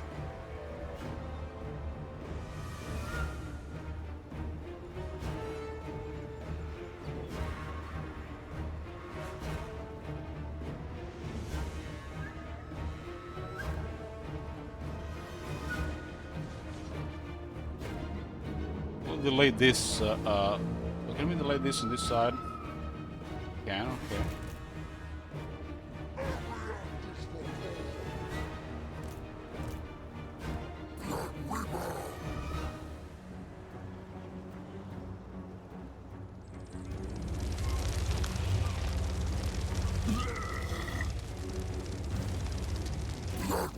I'll send him on skins or something to heal. If Korn commands. No scars I on think my they're pushing each other here. Maybe one will be destroying the door faster. The issue with the hitbox on the door. It's good enough speed. The skins are fast, so they will reach this area earlier.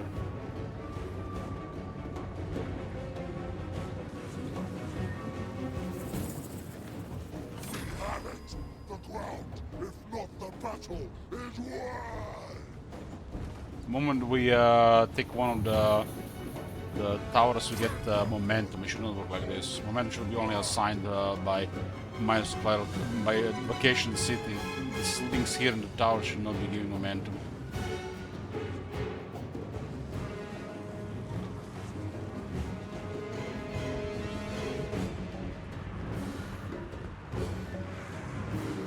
Kings going out against the Bloodletters, huh?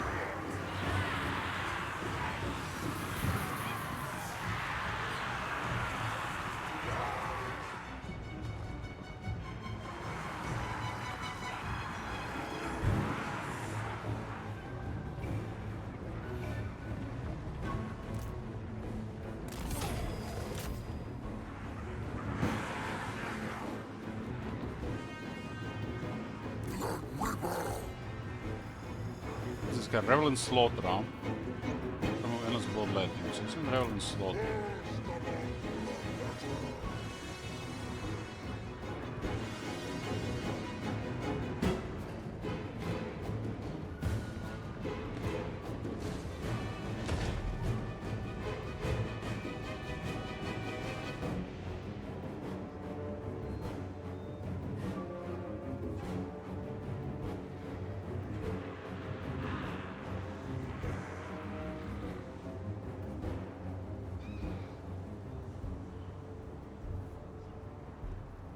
Bearer of the Slayer Sword! P-Riders. Let we bow! Here proceeds! Nothing restrains me!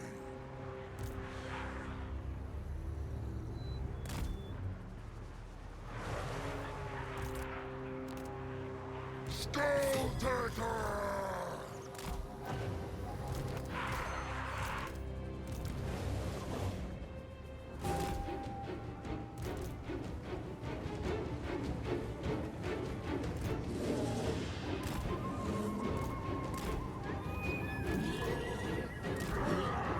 Climbing the wall here. The right side, it looks like it's gonna be under too much pressure.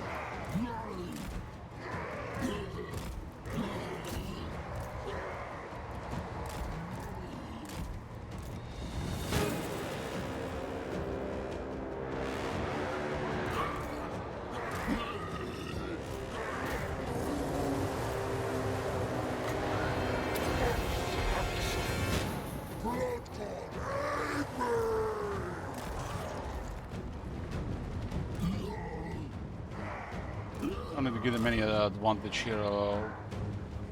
We can go way all over the place here.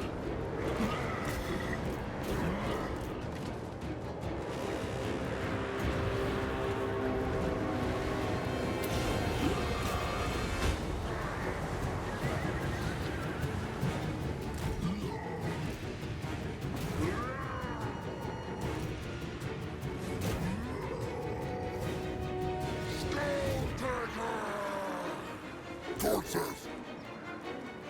There we will go!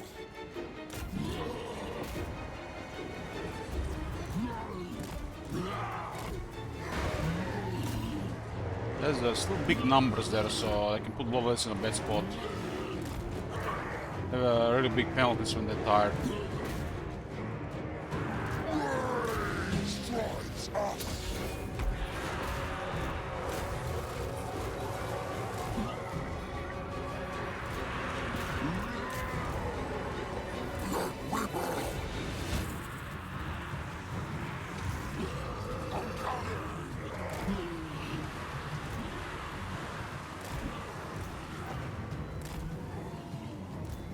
This is the deal here.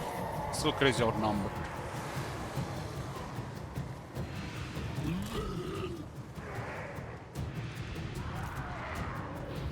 Execution is my special ability!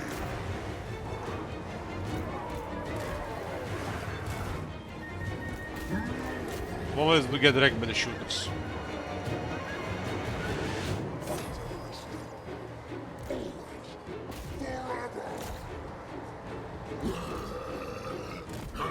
I'm real bad against bottleneck grinding against tougher infantry. There are no chaos wars.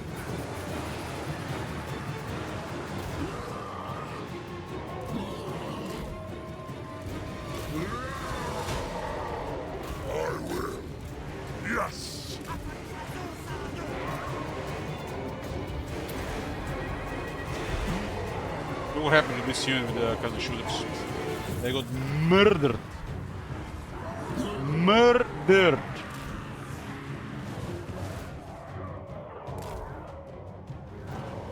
And they got 60 armor. The regular bloodletters don't even have that. That's just regular projectiles, not even magic.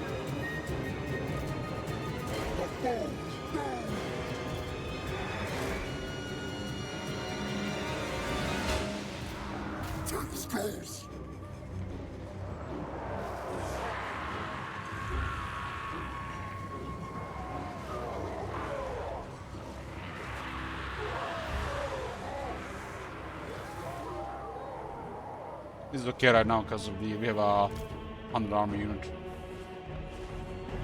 Skulltaker!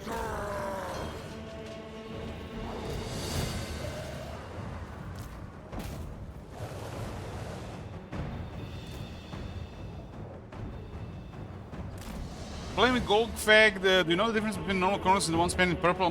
I don't think I've noticed such thing.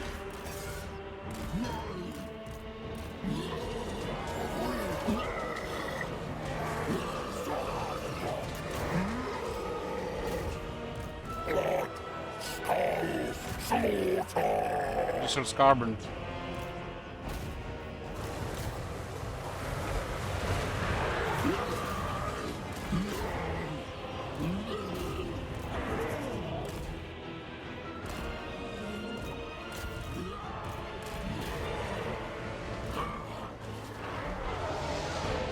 Taken is too much for this type of infantry.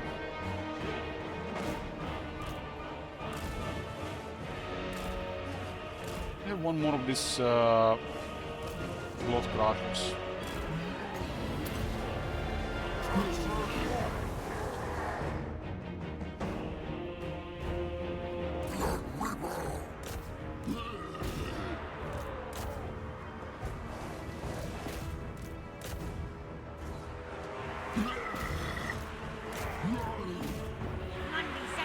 Cloak of Skulls!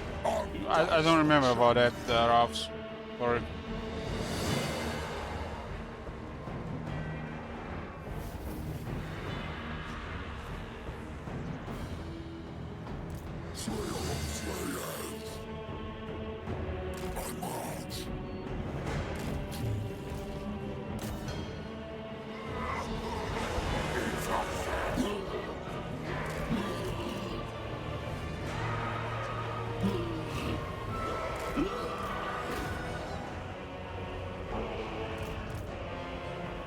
You guys are tired now, let's send in finish them off.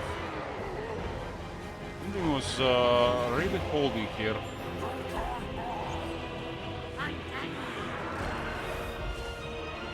Skulltaker!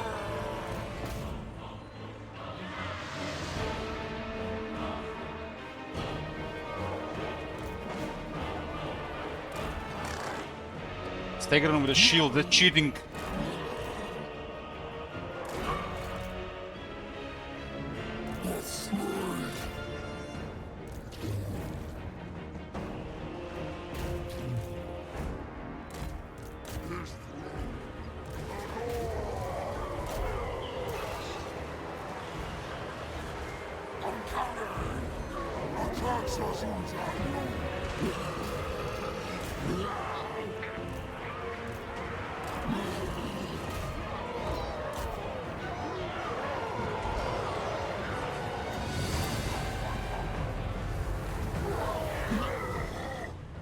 Did well with a grinder, don't send a high quality unit.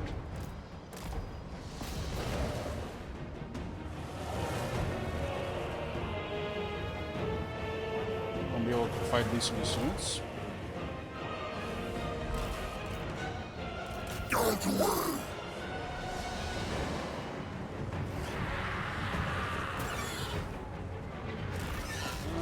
Herald is killing the Stegadon.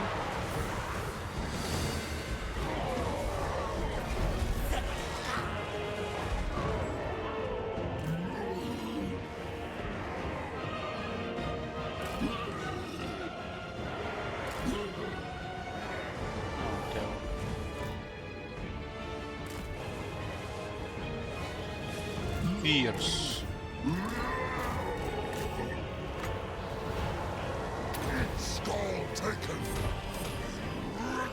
It's me.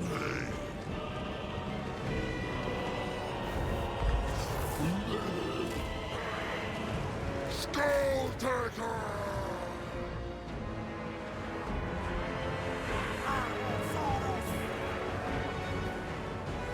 Another spear. This guy said enough.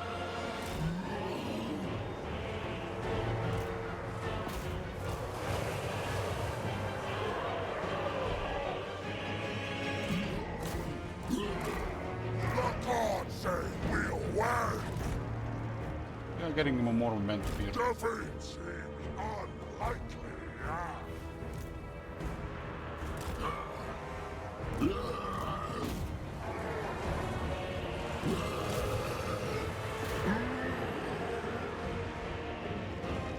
Thorn's victory secured. Axgar, the Slayer Sword, awaits. The bottleneck here.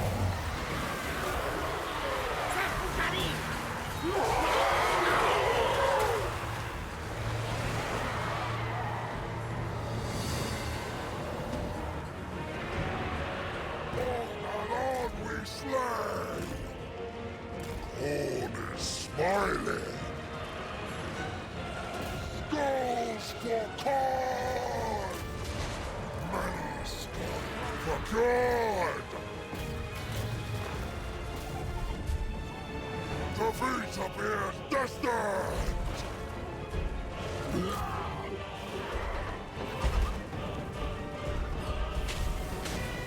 Skulltaker! That's it for the capital of Gorok.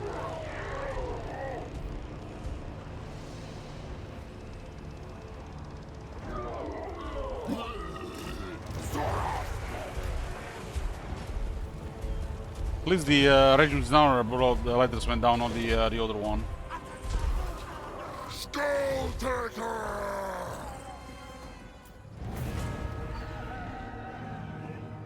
Let's see, we get any demons reforged. 2 demons went down.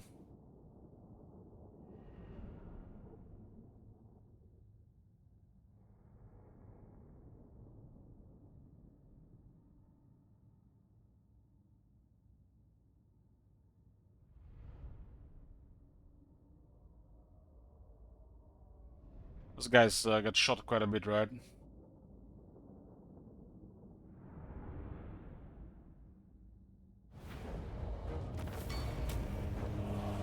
The exalted Lord Later's regiment renown came back. A lot of experience in favor here.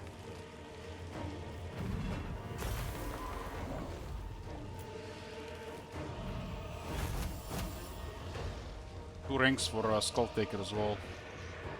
2.5 almost.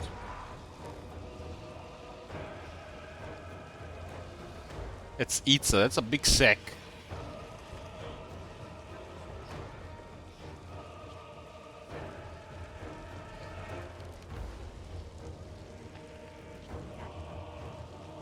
Wasn't paying attention what tier was the city, but it seems like tier 2.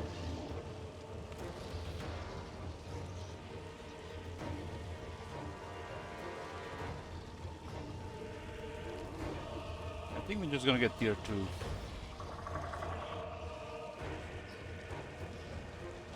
A base for our forces, from which to expand. Tier 1, damn, it's worse. It was a tier 2 upgrade to tier 3.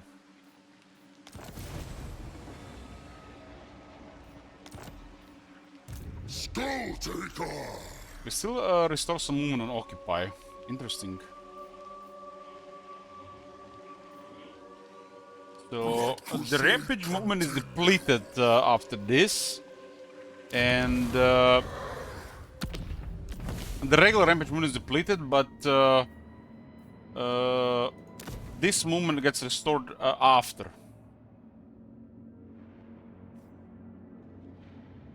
Huh.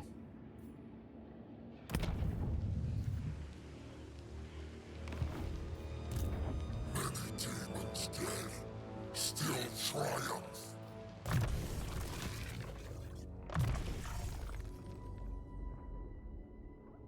Well, the bloodletters didn't come back, huh? Bloody Onslaught. Oh, hold on. Renown and Fear. This is this one is just actually they are both great. We got Bloody Onslaught, we got Ceaseless Determination next.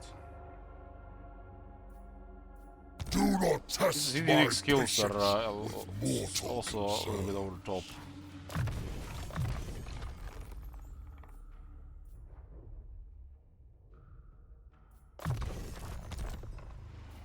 Bravo! Victory is now inevitable! Emerald Pools. They get the Emerald Pools landmark. With Garrison.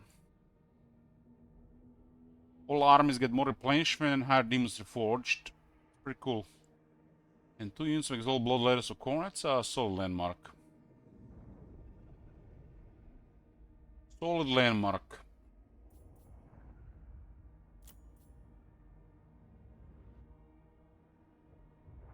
Demons controlling its arm.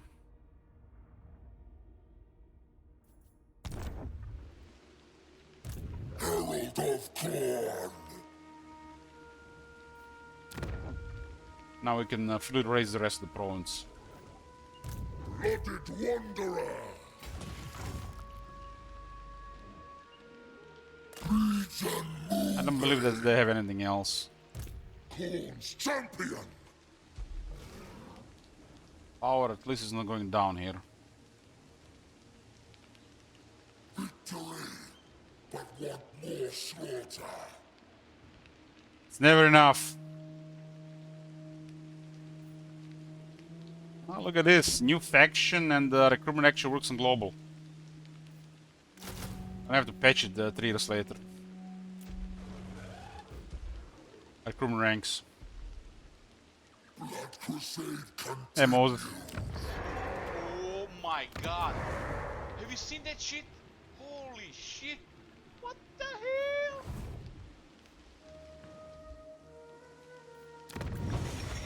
How much skulls do you actually get from these piles?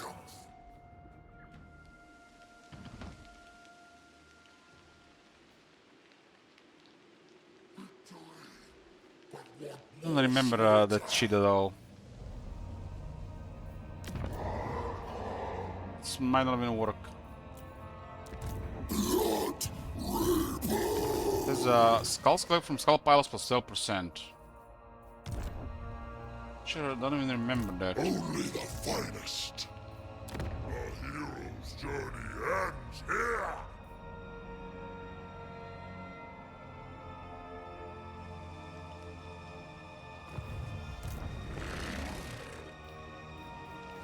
Yeah, I got a bunch of cup traits on the Blood Reapers anyways. They're all bad here. Additional intelligence don't even exist anymore here. It's like crap from copy pasta from historical wars. Ultimate is unacceptable! In a blowing streak of 8 victories. 8,000 calls for the other one.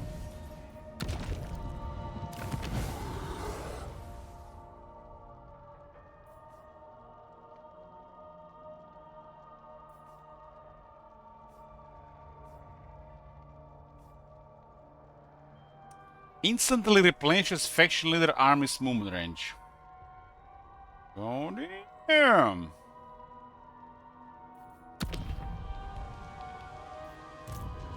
Movement on demand will have multiple other things to restore movement, while you have teleport to the lord to restore movement, and you got rampage all over the place. Slayer of Kings!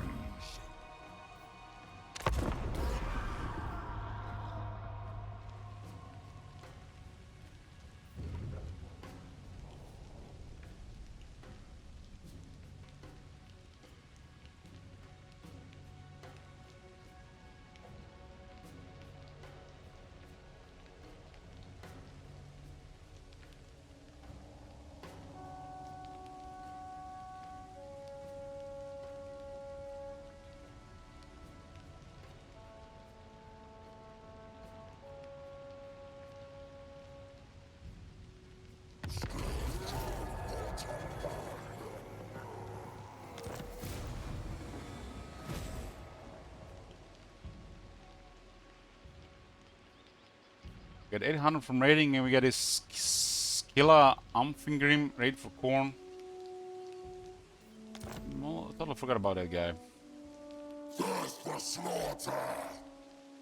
Anyways, boys, this is gonna be it for tonight.